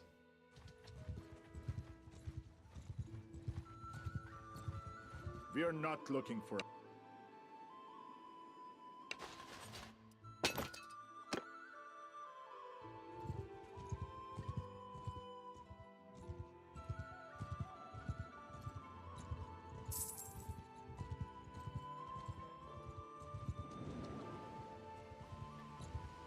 Oh, forest bandits, nice. Yeah, forest bandits are good. They're good archers. They just don't have very good armor. They've got decent chest armor. They just don't have good helmets.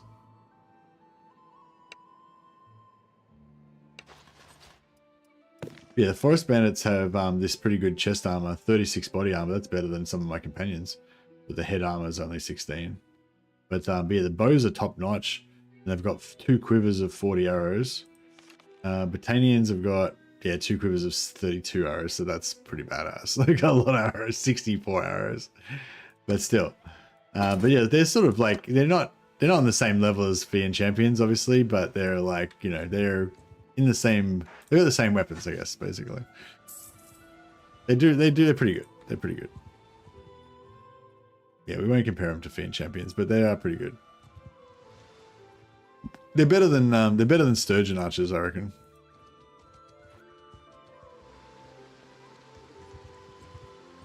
Although that's probably setting a pretty low bar. Action Man, Actian Manus.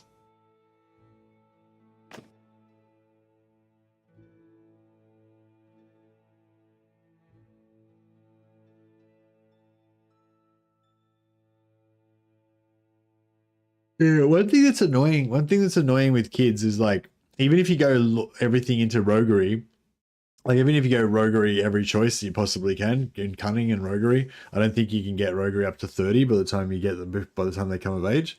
So you can't really, you know, can't really get them to become roguery guys.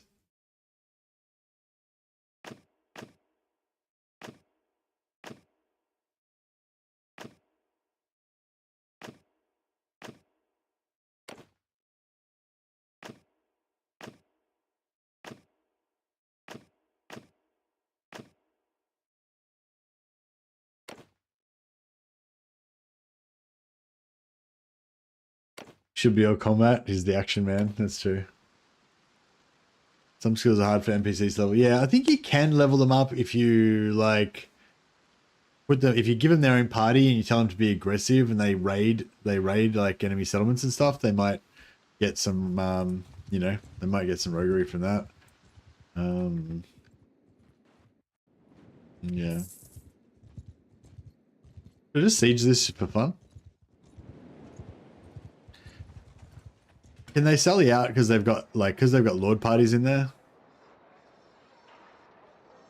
Or can I yeah, before when I was fighting them before and they didn't sally out, was that because they didn't have any lord parties or they never sally out? Oh, so they can sally out if they've got lord parties in there. But if they don't have any lord parties, then they can't sally out. Cool. Okay, so if we hunt down all the lord parties, we don't really have a strong enough army for this, so we need to go back and select more dudes. Yeah, I mean, I suppose we could raid them just for fun, though.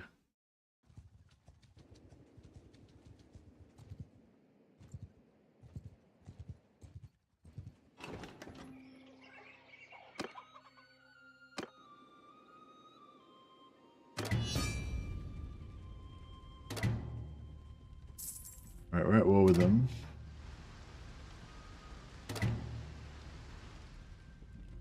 Did Tizia rebel as well? Where's Ortizia?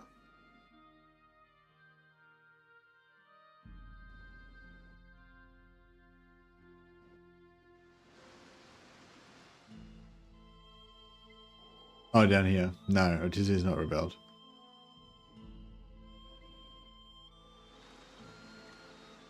Yeah, we just want to keep an eye out for Varchek and Omor. They're the ones we really want.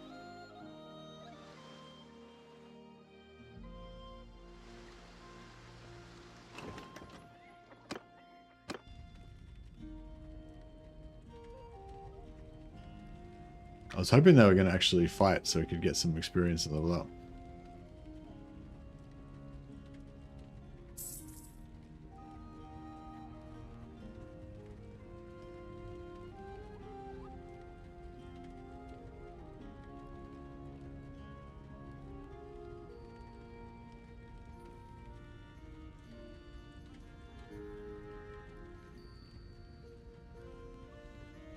Stop before we destroy the village.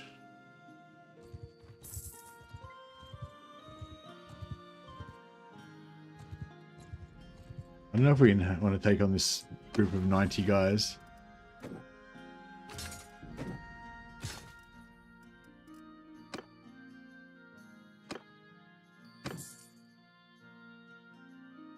Plundering villages is a good way to starve the city. Okay. Get plundering then.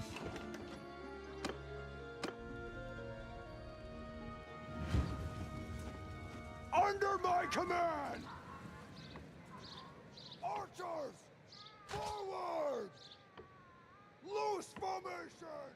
Infantry! Forward! Soldiers! Yeah! So follow me!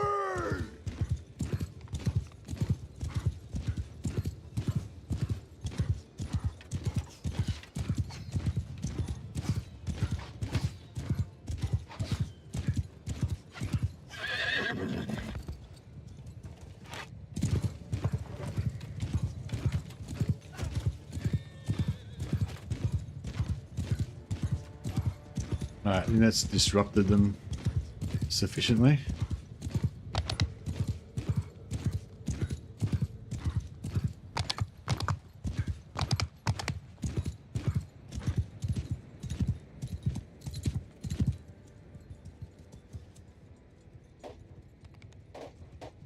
Infantry attack! Troop! Bowman attack! Troops! Charge!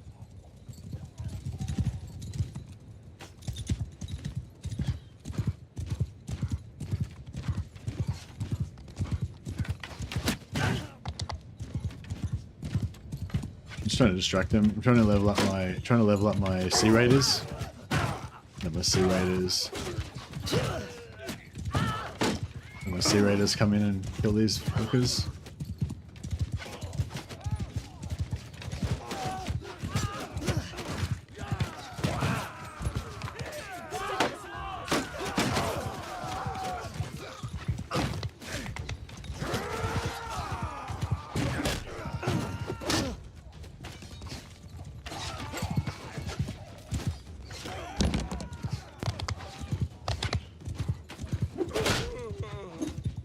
Two at once, nice. I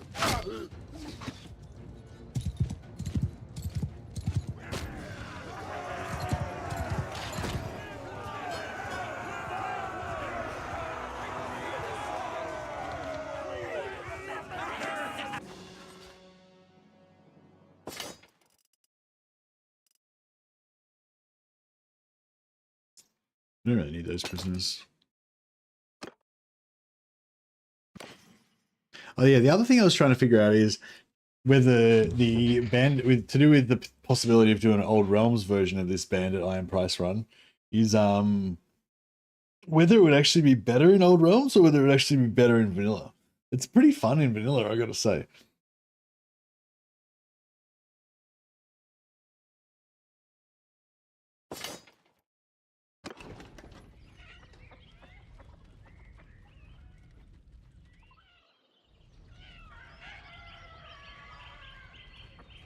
Yeah, these guys don't seem to have the balls to come after us, so next time they come out, we'll Ooh.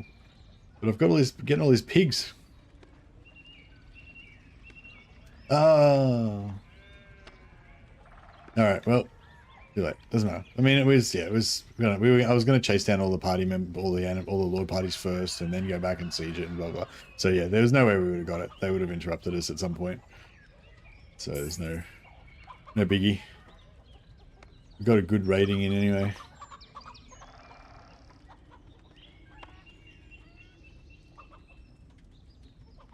Hell's yeah. So much rating.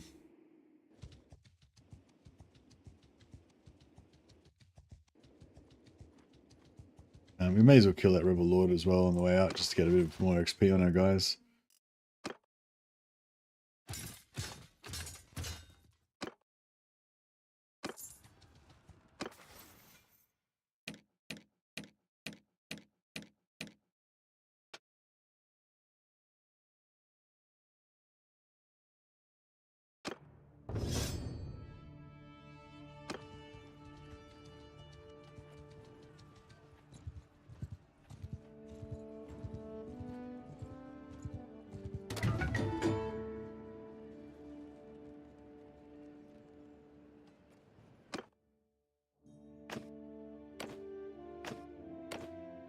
The baby's surfing on the pram, on the cot. Cot surfing.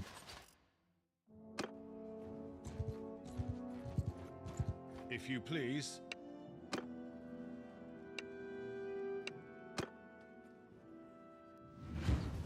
Alright. Hear me! Oh yeah, I forgot to check actually what he had. So I'm not sure how to make a battle plan since I have no idea what sort of troops he has. But I guess we'll just go with our strengths. Move! Make a shield wall! Go heavy infantry at the front. Archers, move! Infantry, archers behind. Troops! On my flank! Archers can, the horse archers can follow me for now. Footmen! Move! 82, what is it? 82 infantry. This is pretty much just infantry. Footmen! Move! Bowmen! Forward! Alright, see if we can take out the cavalry. We'll just advance and destroy.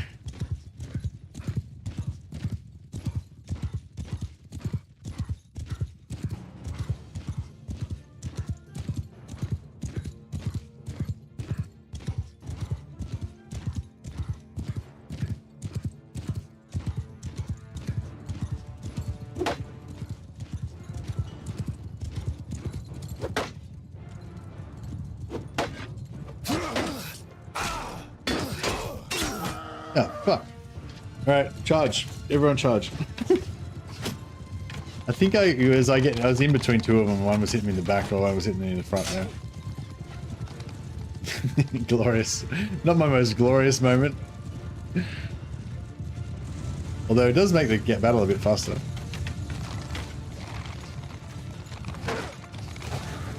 It's alright, the superiority of our Sea Raiders attacking uphill against the enemy infantry will be fine. Probably would have lost a lot less guys if we had fought it with me alive, but it's alright.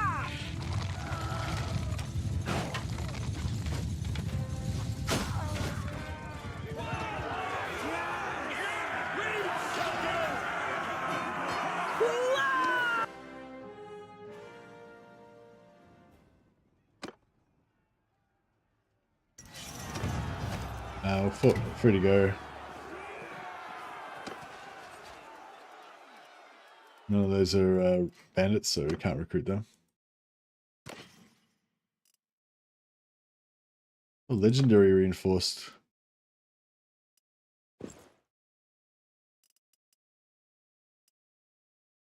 These reinforced suede boots are like the best town boots you can get.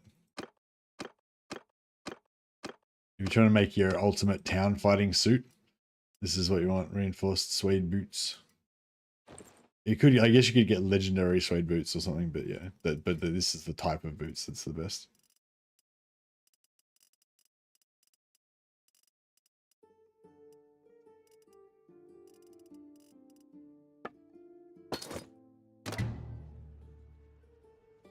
Relation increased with Apollina. Oh, because she's valorous and she likes to see me fight.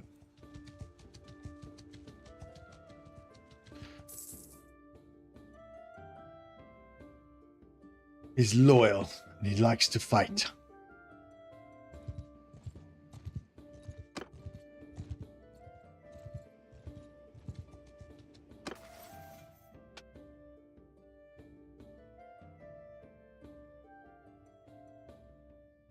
We don't actually fight bandits much anymore. At the start, that's quite good to just auto-resolve bandit fights. But we don't really auto-resolve, we don't really fight bandits much anymore. So yeah, I might go for 3% damage.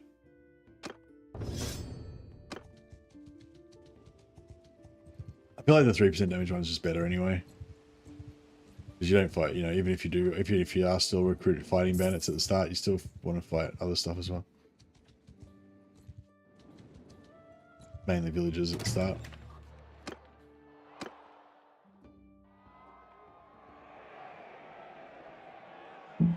A lot of people are voting that they're interested in checking out the possibility of an Old Realms campaign, but no one else is really I don't know, like no one's really commented on those ideas that I said about making a vampire bandit lord or a Ulrican warrior priest bandit lord or a Sigmarite warrior priest bandit lord. Kind of like, you know, like in Gangs of New York, how there was like the priest was like the gang leader of the Irish dudes and stuff. And, you know, like each of the different gangs had their own dude. Kind of like, yeah, Gangs of New York style. Gangs of New York was a fucking good movie, wasn't it? Daniel Day-Lewis was awesome in that. It just looked cool as well. Did Gangs of New York come out before HBO's Rome? Because I feel like that fight scene where Pulo bites that guy's tongue out, that just totally reminds me of Gangs of New York. Vampire dead rabbits, yeah.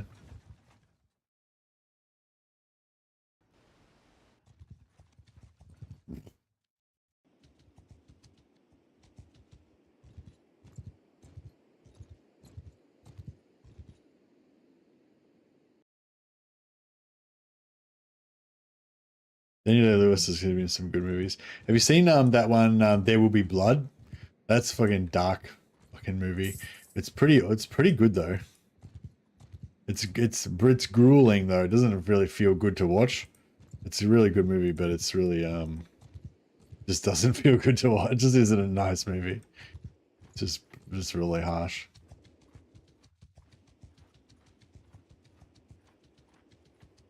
Don't drink my milkshake? I don't know, is that a reference to something? I don't know. I don't know if I get that one.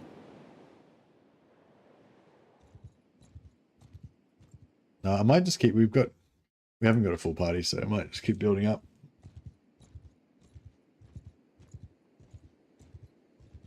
I should try to do a bit of a tour around the world at some point as well, because we still need more horses and we need more scouting, which we'll get more of if we travel around the world more.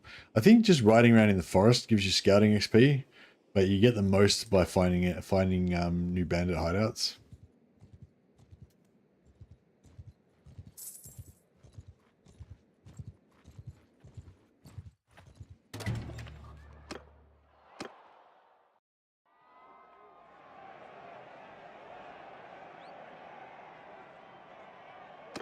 Don't drink my milkshake or there will be blood.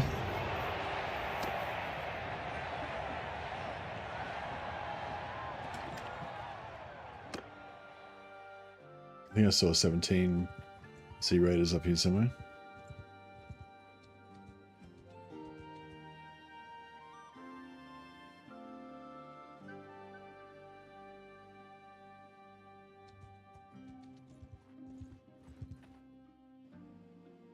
Oh, is don't drink my milkshake part of it? Yeah, I don't remember that bit. Your best letters.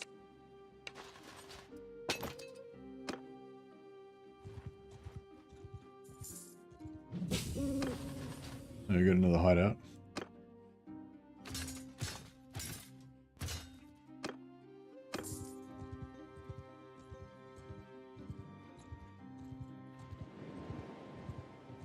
Where was the hideout we just discovered? Oh, there. What's that one?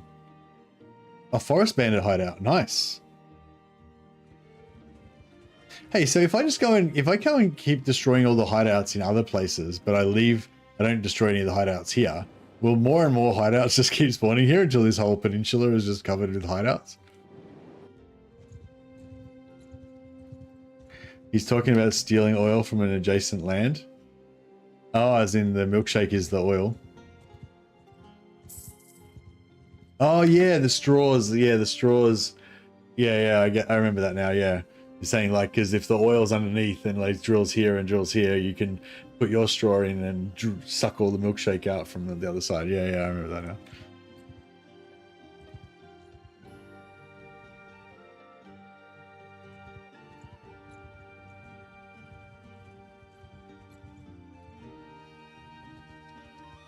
So yeah, we'll get a full crew.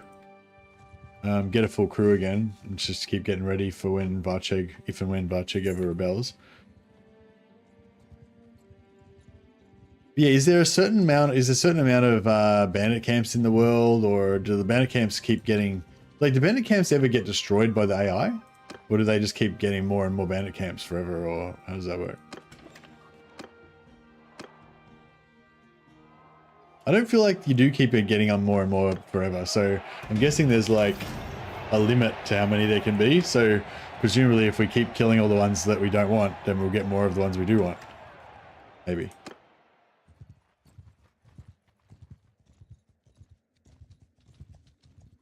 Perhaps. So there's normally a forest one around here somewhere, but it's a bit too far away from my homeland to be very useful.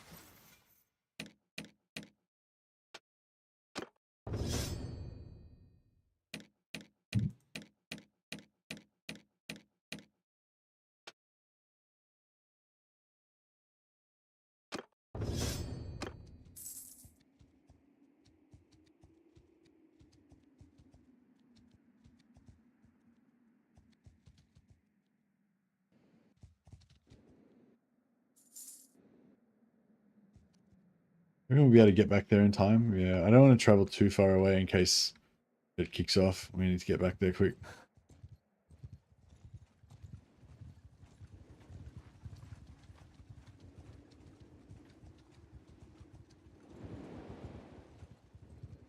But yeah, so there's no rebels in I don't think there's any rebels in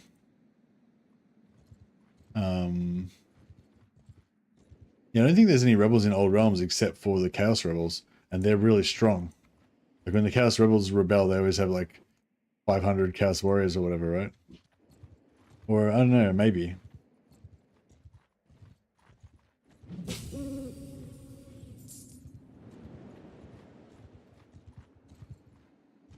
Yeah, we'll clear out these guys, get some more horses.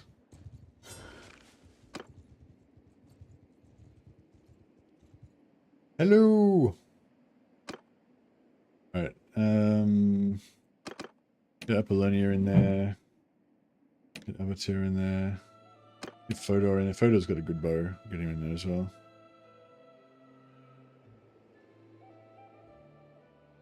Yeah, looks good.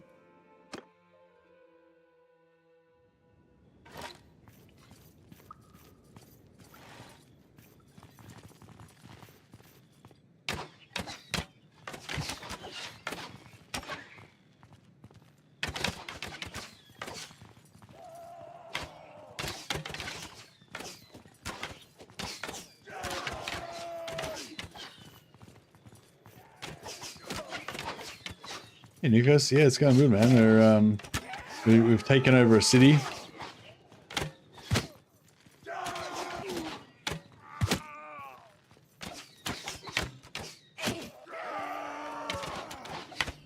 Yeah, we've taken over our own bandit town.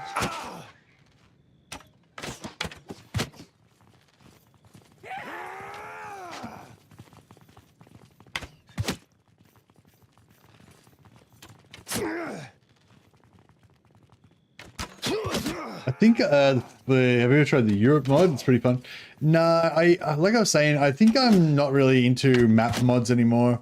Like I really want to try out mods that introduce like mechanics, like extra mechanics to the game. That's why I really like the old Realms mod, because it actually adds extra stuff. You know, so there's one like Europe 1700 that I was sort of interested in because it adds black powder weapons, cannons and stuff like that. But it doesn't really add, no, I'm not sure if it has cannons actually, but yeah, muskets and stuff anyway. But it doesn't really add any extra mechanics, you know, like it's just the same game, same kind of companion, same kind of skills, same, you know what I mean? Like, whereas Old Realms got this extra career system, and the factions have this like extra currency you can unlock cool stuff with, and the Wood Elves can get teleporters that take them to different parts of the world. Like there's just all this extra stuff in it, you know, like that's because I used to play Prophecy of Pendor, and that was the same. It had all this like extra stuff. And that's kind of what I'm looking for. I think more content, basically, not just different content, you know what I mean?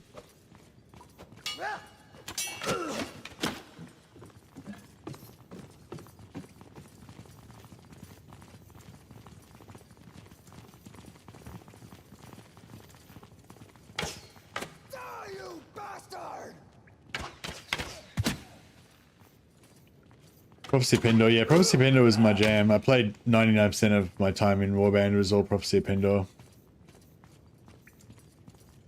That's basically what I'm looking for again, is a new Prophecy Pendor. But yeah, I'm hoping that Warhammer Old Realms is going to be that. It kind of already is, you know, it's a bit like Prophecy of Pendor already, but it just needs more content because Prophecy of Pendor was like, Prophecy of Pendor had like 10 years of development, you know. I think Old Realms has only had, you know, a couple of less years. These.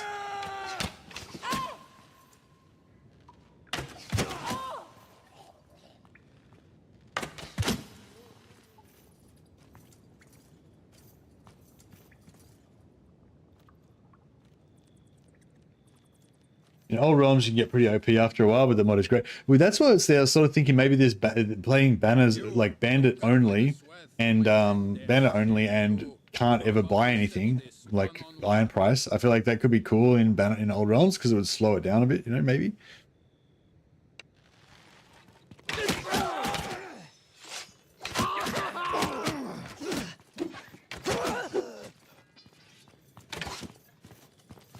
I just realized if I go down, then we lose the whole bandit camp. So I better not die.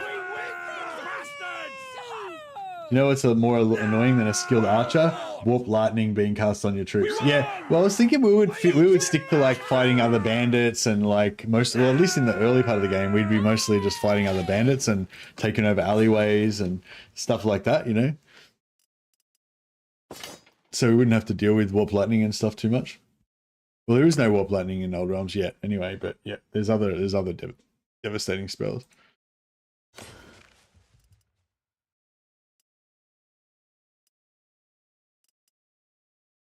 Step recurve bow. Has anyone still got a rapper bow than that? Yes.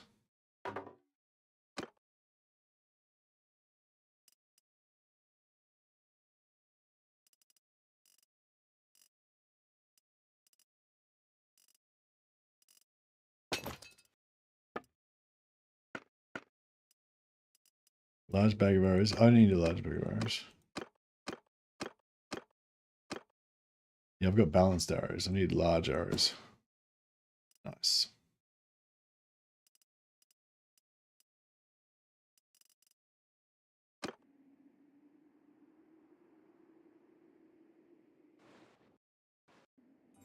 Hey, Zignipo.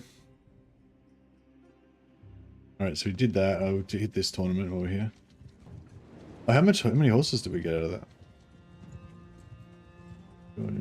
Yeah, we're not hurting, so we're still doing okay.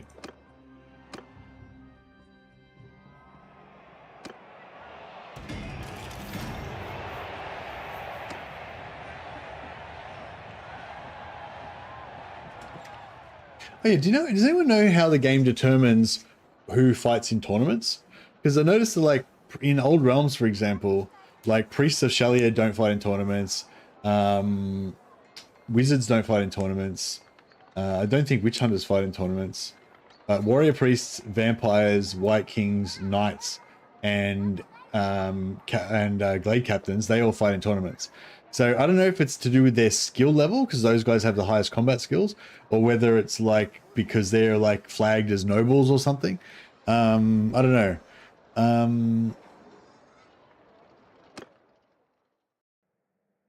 Yeah, I mean, law-wise, it would kind of make sense that the Shellians wouldn't fight in tournaments, but I doubt that it's a special flag for Shellia. Yeah, I was just thinking, I wonder if like if I eventually train them up and make them really good in combat, would they eventually start doing tournaments? I'm not sure. Apollina has had a baby now. Jesus, our clan is getting pretty. 1, 2, 3, 4, 5. We've got 5 babies now in our clan.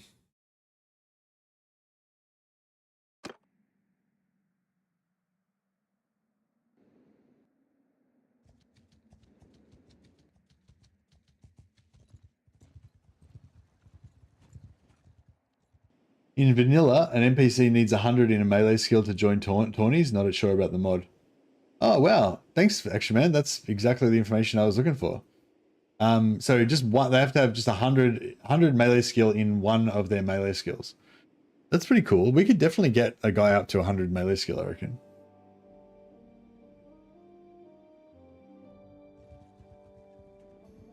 Bodor's still a baby, you reckon? Is this a forest bandit? No, the mountain. Actually, yeah, we'll put this one down. See if we can get it to respawn closer to our base. I'm just gonna get a toilet back in a sec.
Huzzah. Law-wise, the Shellian clergy are a pacifist. Yeah, I feel like our Shellian priestess, though, she'll be like one that got kicked out of the she was trained as a healer priestess, but then she was like kicked out for, you know, taking vengeance on a local raider or something.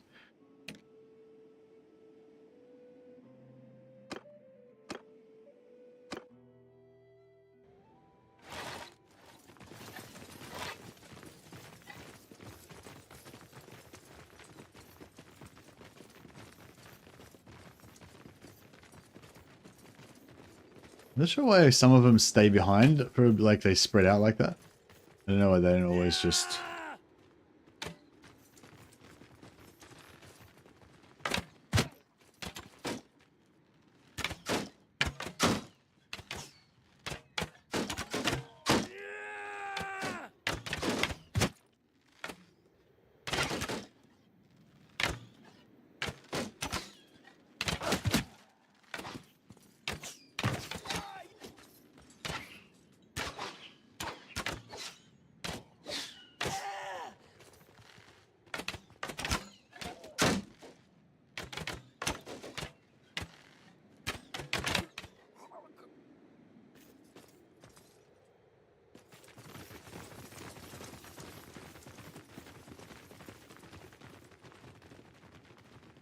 All right, I think, well, so far we've got, so on the original poll on YouTube, so on Twitch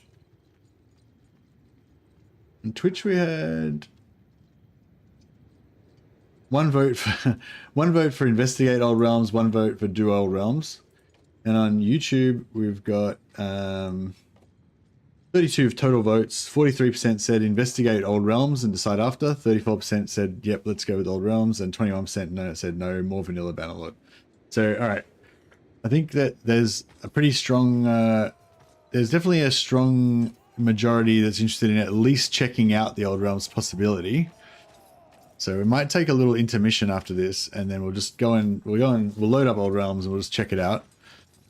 And then we can decide whether we want to do an Old Realms campaign at all, whether we want to do an Old Realms campaign now, or maybe we want to think about it a bit more, get amped up for it, and then do it some other time.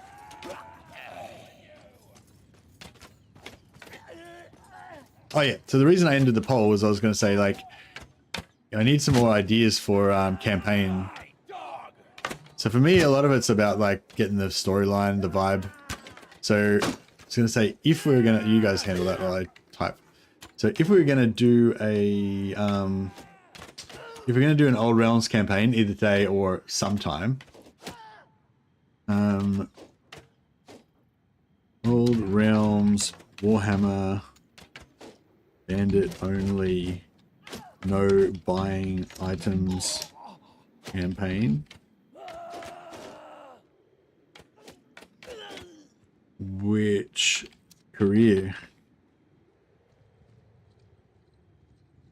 Vampire, criminal, boss,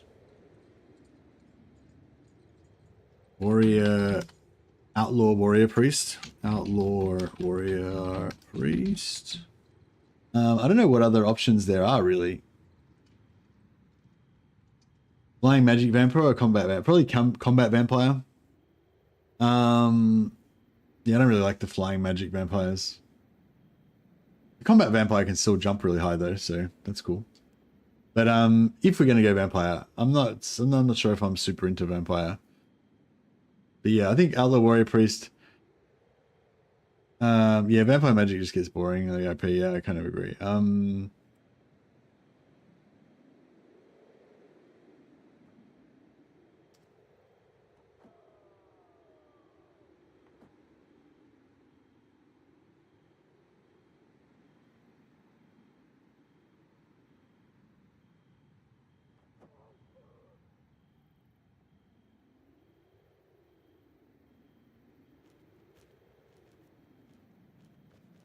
Okay, so basically, so if and when we do an Old Realms banner, I mean, I think at this point we probably are going to, unless it turns out to be really shit. But when we do one, do you reckon Vampire Criminal Boss is the best option, Outlaw Warrior Priest, or some other career? Obviously, this is only going to be for people who are familiar with the careers of Old Realms.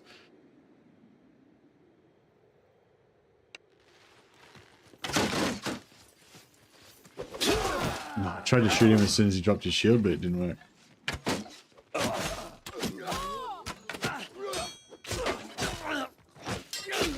Yeah, I kind of prefer the Warrior Priest magic to the Vampire magic, because the Warrior Priest magic is a bit less ridiculous, a bit less OP. No quarter for the craven! Victory! We've been blessed! Victory!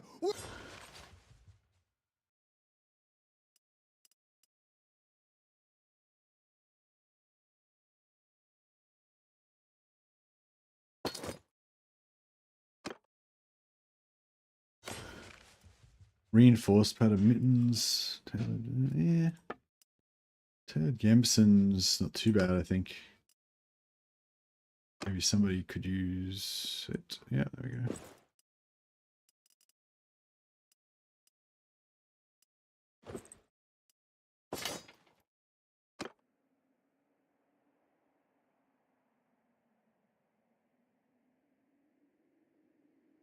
Warrior Priest of Sigmar or Ulrich? Yeah, one of those.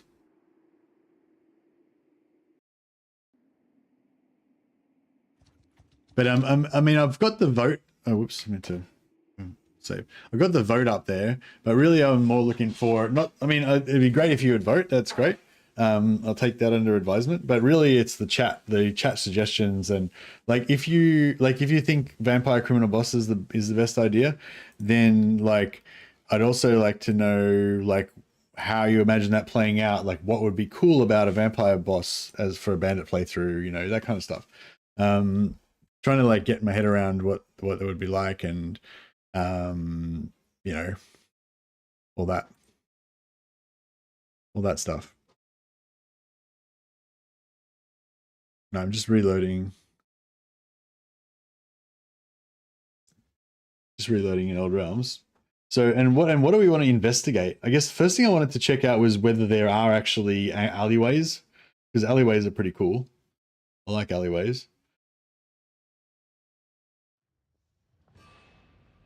So this is Old Realms mod now. Just loading up.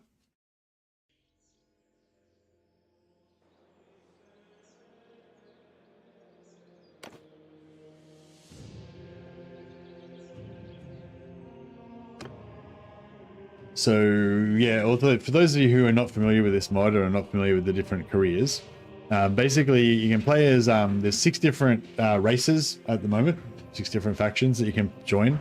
There's Empire, Bretonia, Wood Elves, Lower Lawn Elves, or like, you know, sort of High Elves, Musion, which is sort of vampires and non-vampires, and Von Carstein, or Sylvanian vampires.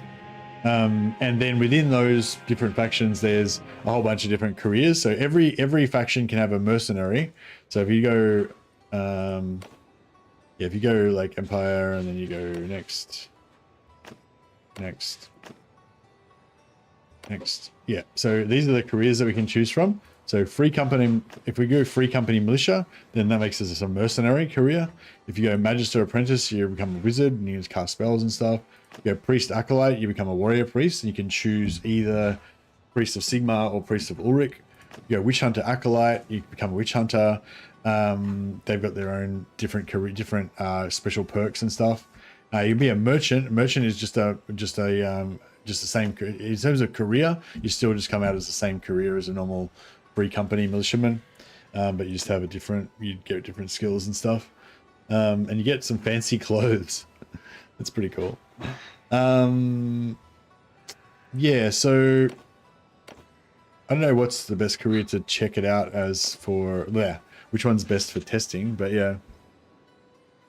I mean, I'm sure there'd be some good elven, bandit, elf playthrough type things that you could do, but I don't know, I can't, there's no elven bandits, I don't think. Like elves just have like beastmen bandits in their lands. I don't think they have there's any elven bandit rogue parties or anything. Whereas humans have human bandits. So I'm pretty much ruling out high elves as a possibility. Wood elf cities are messed up, are they? Yeah. Yeah, I mean, I'm kind of leaning towards, I mean, out of Blood Dragon, Warrior Priest, and Priest of Ulrich, Blood Dragon's probably my favorite out of those 3, with Priest of Sigmar being kind of about even. I really like the Priest of Sigmar as well. And then Priest of Ulrich being probably my least favorite. But in terms of roleplay and whatever, the Priest of Ulrich is the one I've played the least of. So it'd be the most new. I haven't really tried out all their abilities and stuff. And also, I feel like the outlawed Priest of Ulrich, like, you know, cast out by the other by the Ulrican cult and forced to like form his own band of like crazed underground wolf brothers is a pretty cool, pretty compelling storyline.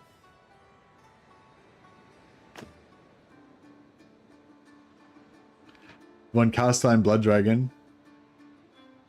Oh yeah, so you can be a Blood Dragon, you can be a Von Carstein Blood Dragon, or you could be a Musion Blood Dragon as well.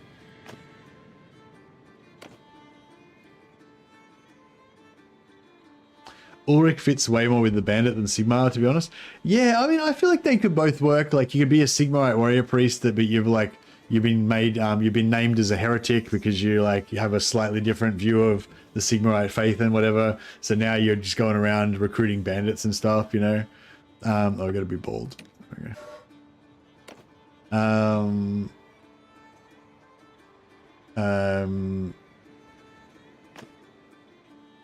am I trying to do? Let me, where's my, I've got my like pre-made dude that I just load in as my character for every campaign. There we go, boom. Except he's a warrior priest, so it's gotta have. So we're playing a vampire, aren't we? So I guess he's just gonna be a vampire. I don't know. Whatever. He'll be whatever. Should we give him some facial hair? Dastardly mustache.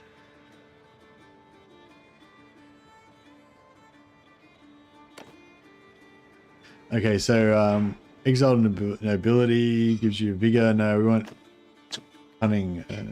That gives us roguery. Orphan, yeah, orphan gives us cunning. Ulrich is more primal, which fits the bandit lifestyle more. Ulrich is the ancient barbarian god, not Sigmar. Yeah, I feel like both work really. Like if you've seen gangs in New York, there's like the priest is like the leader of the Dead Rabbit gang, and they're just this ragtag bunch of dudes that walk into battle with a cross, like, you know, or the cross on the thing. I can totally imagine that, just a bunch of like just ragtag peasant fucking bandit cutthroats marching behind like a holy symbol of Sigmar, and then they go into battle against the other bandit fucking robbers and shit. But they've got God on their side. It's pretty cool. I don't know. I reckon it's cool. But yeah, but definitely Ulrich definitely works as well, for sure. Anyway, so we're gonna go for Orphan just so we get more cunning.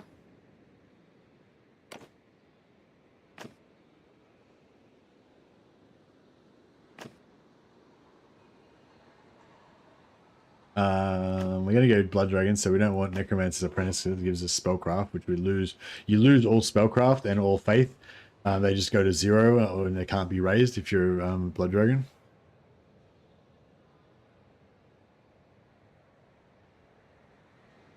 Isn't Ulrich about helping travelers in winter and giving them free housing? Does the nut stack with Ulrich in all that regard? Yeah, but our guy's a heretic though, you know? So he's been cast out of the Ulrican faith for being too like violent and psychopathic.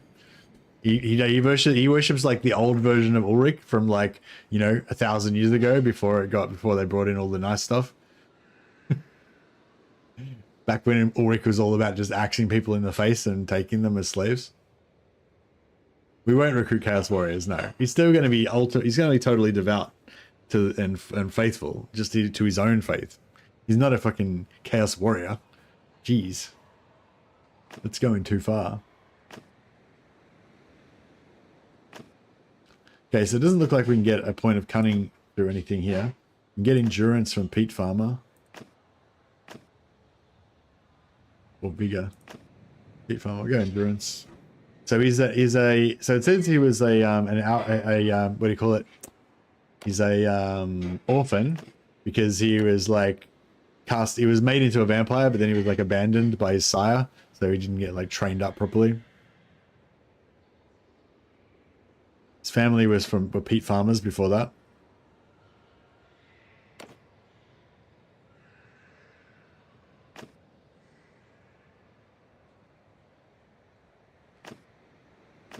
See, all of these are just all mercenaries, but they have different little things going on with them.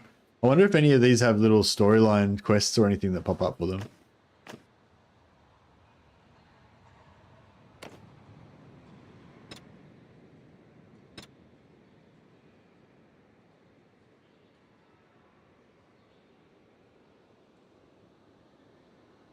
Yeah, we'll kill Chaos Bandits and Marauders, but we can hunt other bandits and force them to serve us.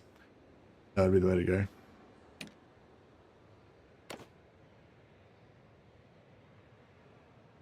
I don't know, dragon or something. Is there a dragon? Snake. There we go.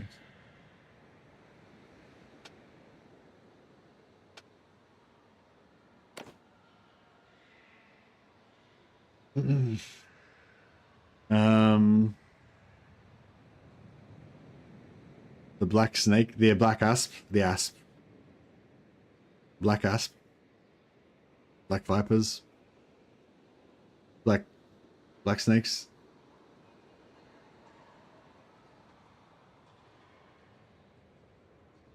We'll raid whoever. We'll raid weak southerners that don't follow the Ulrich faith. That's it. I'm saying we're not these weak soft versions of Ulrich, the mainstream Ulrich and faith worships. We're like the proper old school iron price Ulricans.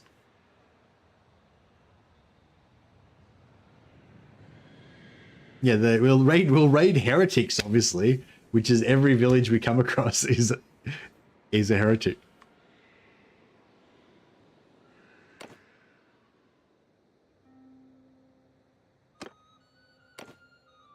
So yeah, so the first thing I wanted to find out was if we go to a town, and do the towns actually have alleyways that we can take over?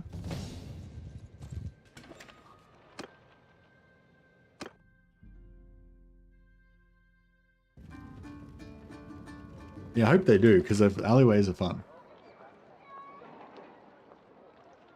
I don't know. I mean, they don't really do anything, but you know, they're still fun, I think. Nobody expects the Ulrich and Inquisition. Hey, there's alleyways. There is alleyways. Okay. That's a point in favor of that's a point in favor of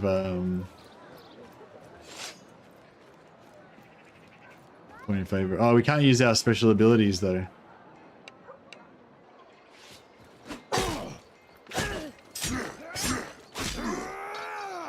Alright. My vampire abilities failed me. What happens now? Did I become a prisoner? You slip into unconsciousness after a little while, so the friendlier locals manage to bring you around. A little confused without any serious injuries, you're resolved to be more careful next time. So he just got beaten up by some thugs. Nice.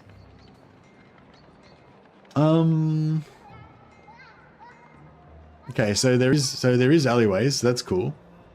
What else is there? So there's no, as far as I know, in the old world, there's no rebels apart from the Chaos Rebels. So I don't know how, like, I don't know if we'd be able to take over the rebels. We could save up a crap load of money though, and we could try and quickly siege a town and take it. But it might be pretty hard.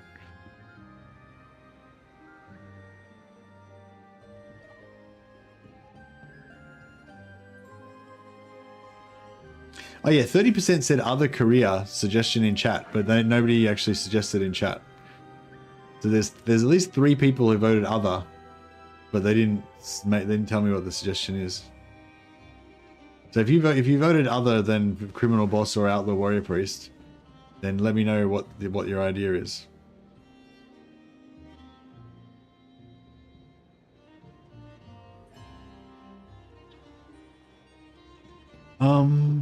So yeah, and then we can, I feel like we'll make it that we can fight whoever we want, but we can't recruit any bandits unless they're humans. So only recruit human bandits, no beastmen, no Norse, and that includes Chaos Warriors are not counted as humans in this. So no warrior, no beastmen, yeah. Oh yeah, you could go a mercenary, and then you could convert your bandit troops, like your leveled up bandit troops. Actually, that's a good point. So are there any good bandit troops in this game? I don't think there are any good bandit troops. I think they're all really shit. Bandit.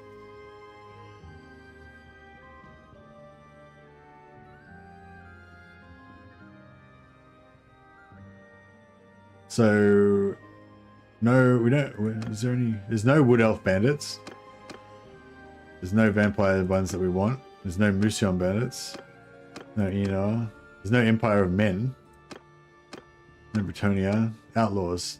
Yep, so outlaws, yep. Norskins, no. Heramonts. What's a Heramont? I think Heramonts are humans. Yeah, Heramonts, so we can get them.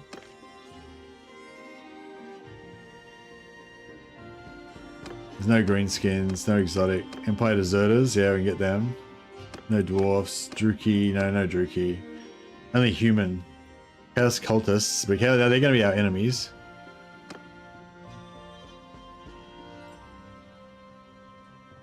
A Sigmar denier. There's beastmen, but we can't recruit beastmen. There's Azure, but we can't recruit Azure. Okay, so basically these are all the troops we can possibly get. And then we put them in order of tier. So the highest tier troops we can possibly get are desert bandit bosses. Or mountain bandit bosses. And there's no archers. Javelin. Highwaymen. Briennes. Is it scout? Oh, Deserter Scout. Yeah, we get tier 3 Deserter Scouts with hunting bows, which are really shit.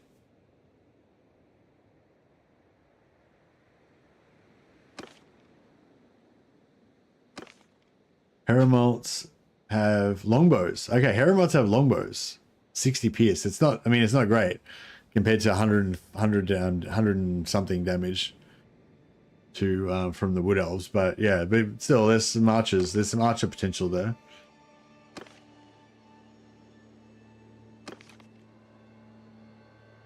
Oh yeah, I was gonna say if we do Warrior Priest of Sigma or if we do Warrior Priest of Sigma or Warrior Priest of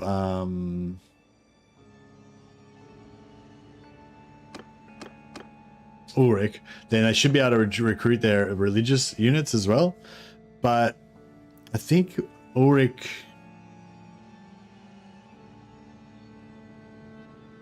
is there any way of looking up like religious?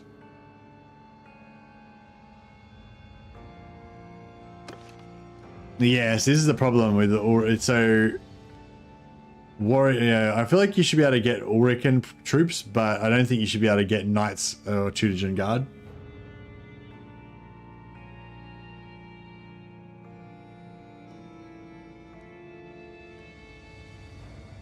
But yeah, I feel like we should be able to get warriors of Ulrich. But the thing is, then if we do that though, we're just probably going to have a whole army of warriors of Ulrich. I don't know. I feel like it feels wrong to not have it feels wrong to not have warriors of Ulrich in our party though. They look really cool as well. But I feel like Tutogen Guard is a bit excessive.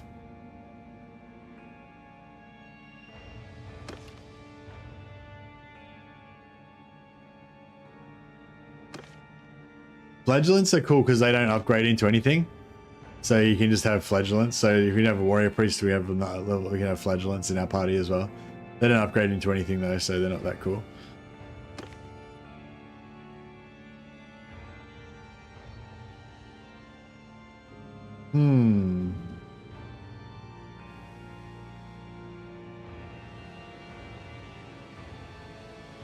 What's their armor? Flagellants or Ulrican?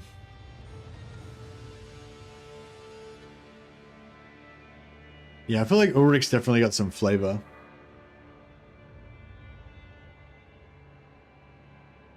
Warrior of Ulrich. They have shitty armor on the head, but they got pretty good body armor, 32 body armor. And they've got Black Heart, 2-handed axe, 123 swing damage. They're pretty lethal.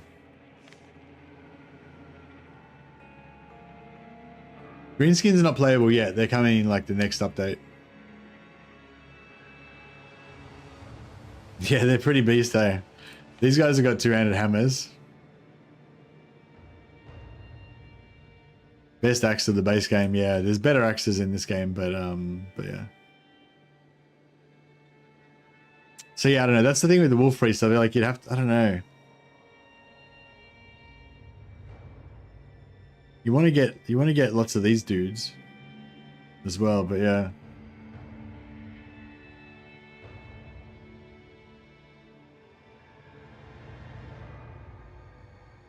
I feel like with this, if we're gonna go Ulrich, I'd say we can go Wolfkin, but we can't have nobles. No Tutogen Guard, no Knights of the White Wolf, because they're like, you know, they're too high tier. But I feel like tier 5 is okay because that's the same level as the Bandits.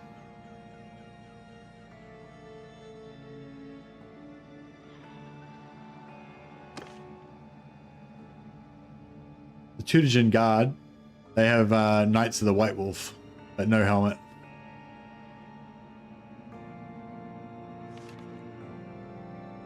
Oh, these guys have 10% magical, 10% damage amplification as well. Pretty cool.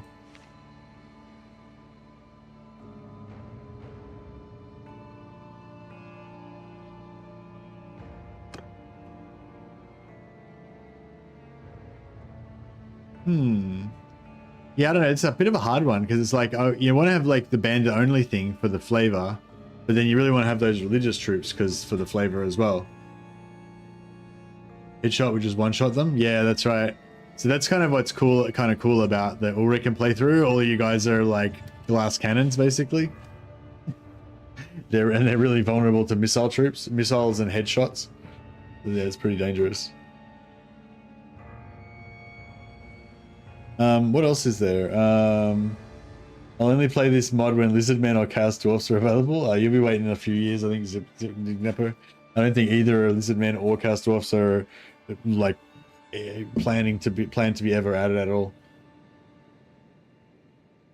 It's only set in the old world, right? So it's only Bretonia and Empire. So there's no Lizardmen or Chaos Dwarfs in the Empire or Bretonia. So you might be waiting a while.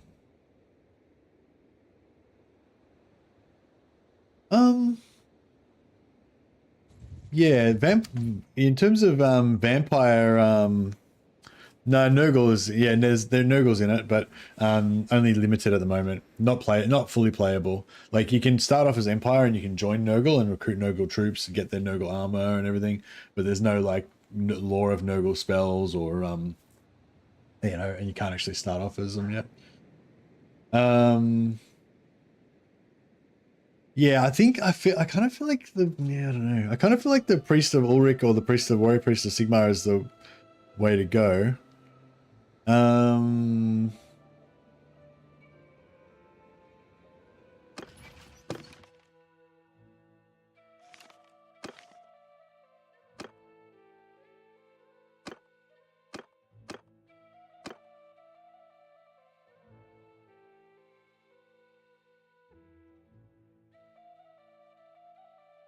Because I feel like, I don't know, the Vampire Bandit thing. What's arguments in favor of the Vampire versus the Warrior Priest, I guess. So the Vampire doesn't have any religious troops, so it'll just be like Bandit, straight Bandit only. What was the other one? Empire Deserters, yeah. Bandit Boss, Highwaymen, Brigand. You got Deserter Sergeants with shields. They've got a little bit of armor, a little bit of hair armor, they've got shields.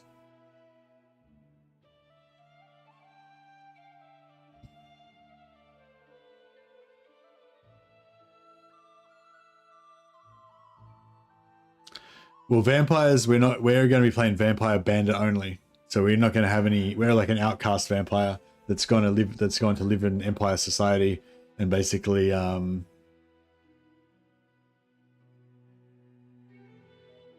could do a vampire chaos hybrid like Legendary Lord. Forgot the name. Is there a chaos vampire? I thought vampire and chaos were sort of opposite. Yeah, actually, I don't think I want to do vampire because if we eventually take over a settlement, then the settlement will become our culture. And like I don't want a vampire town, you know, I want to be a vampire living in a human town, basically. So, you know, if I was going to be a vampire, so I don't think that would work as well. Because if we eventually took over a town, it would convert it into vampire culture, and then we wouldn't be like, you know what I mean? We wouldn't be like living amongst the. Actually, I don't know. Does it convert it to vampire culture? I think it does. Some of the elect accounts, yeah. I'm kind of feeling like Warrior Priest is the best. I feel like, yeah, maybe you go Wolf. I mean, I do like in reverse order, like, yeah, Blood Dragon I think is the coolest. Warrior Priest, well, I don't know. Either Blood Dragon's pretty cool. I really like Sigma Warrior Priest. They're really cool. Ulrich Warrior Priest I don't really like, but I haven't really played it much, so it's like pretty cool. I guess Ulrich is probably the most similar to like vanilla, so that's kind of cool.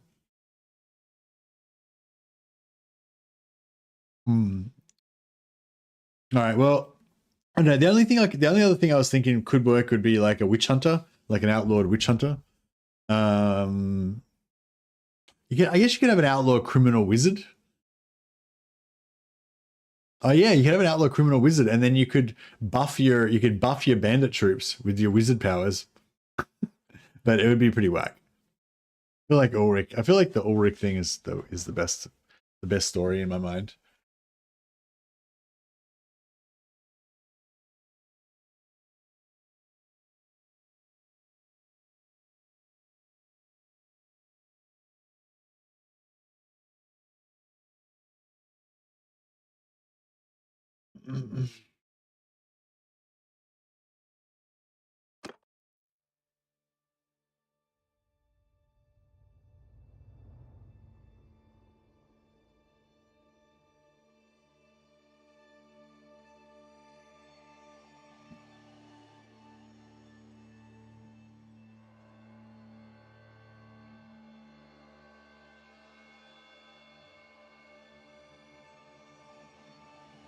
Find.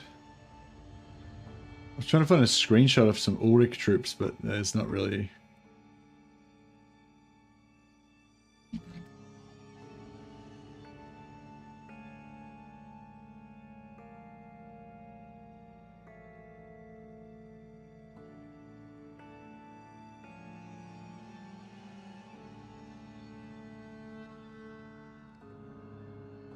Henry Kemmler is not really a chaos guy, but he loves them lore-wise, if I remember correctly. Yeah, he has a chaos. He has a chaos champion that he's converted into a undead warrior, Krell. He was originally a champion of Khorne or something, I think.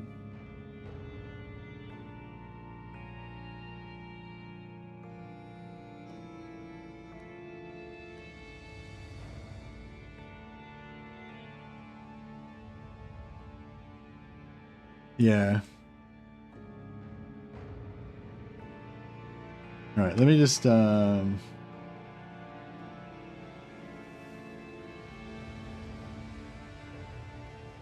me just check out this possibilities. I know. Well, how about we'll try out the Ulrich thing for a while. If it's really shit, then we can go back to the original. Go back to the original one.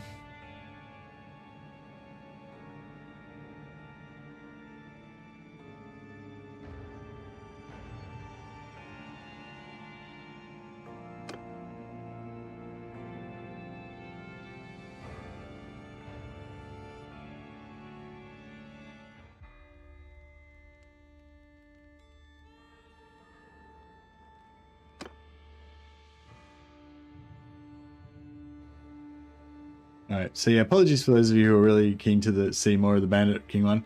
I sort of feel like this Old Realms thing, although it sounds cool, I sort of feel like it's not going to work as well. So I feel like we could definitely be back in the we could be back on the other one pretty soon. But yeah, I think we'll give this a day in court.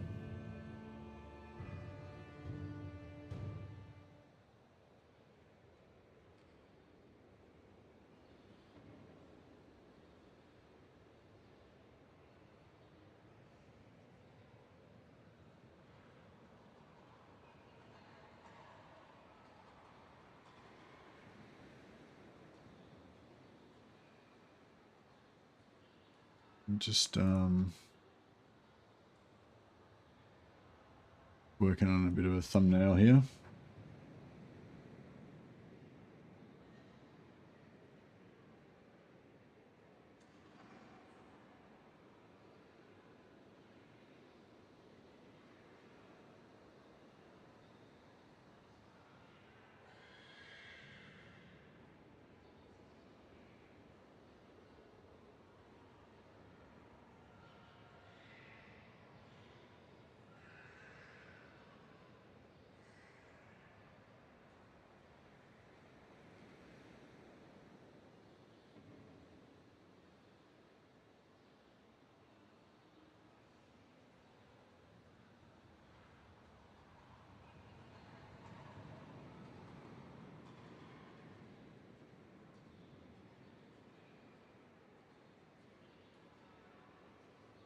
Right.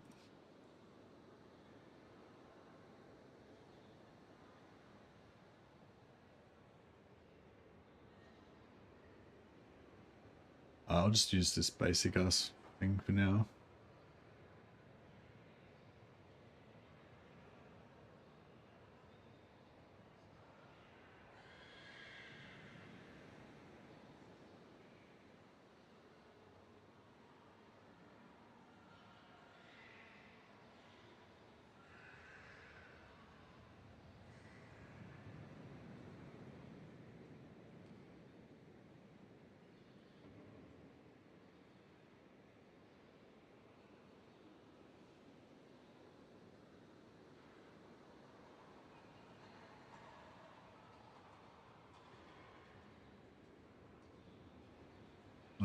Please hold.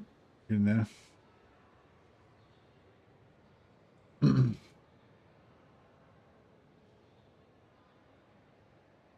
Don't call out the lurkers. Is calling out the lurkers a bad thing to do? Only 15 people voted? No, that's cool. Like, people don't need to vote.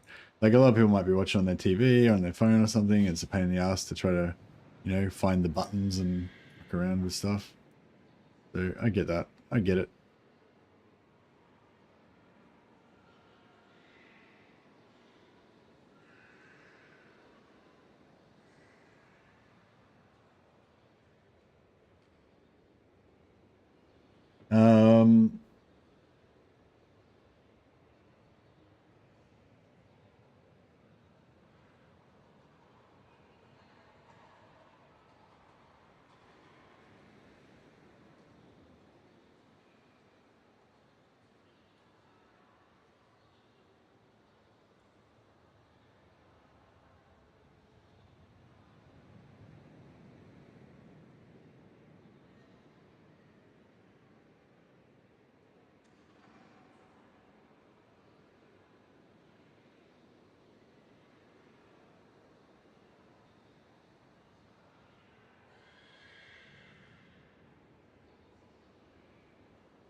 Okay, so we're gonna be an outlaw warrior priest of Ulrich. I do like the idea of the vampire. I do like the idea of the vampire under like kingpin, but then I realized that yeah, if you take over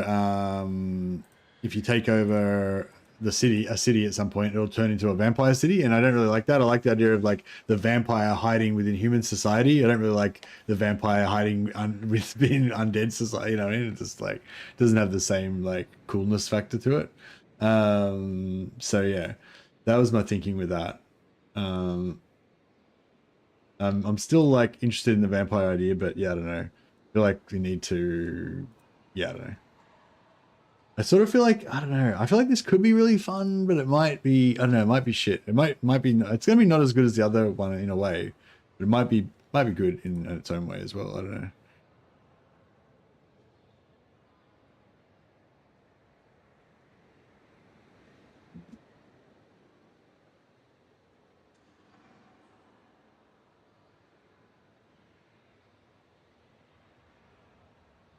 Skyrim vampire characters had jobs and stuff.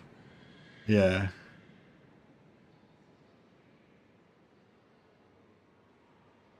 Yeah, no, I get that. A lot of people like to just have the stream on like radio. They don't necessarily want to interact and stuff. Yeah, it's totally fine. Hey, PZA just rated us on Twitch. Thanks, PZA. You are a legend. Appreciate it.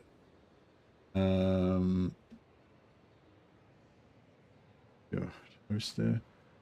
Shout out. Awesome. All right, let's do it. Okay, so we're gonna play. Yeah, I'll start a new stream, and I'll punt you guys over to the new stream in a minute. What was I gonna say? Oh yeah, I'll just in case the link doesn't work, like it should automatically transfer you over, but I don't know, it doesn't work a lot of the time. So I'll just put a link here in chat. So just click on that link, and then you'll go over to the new stream.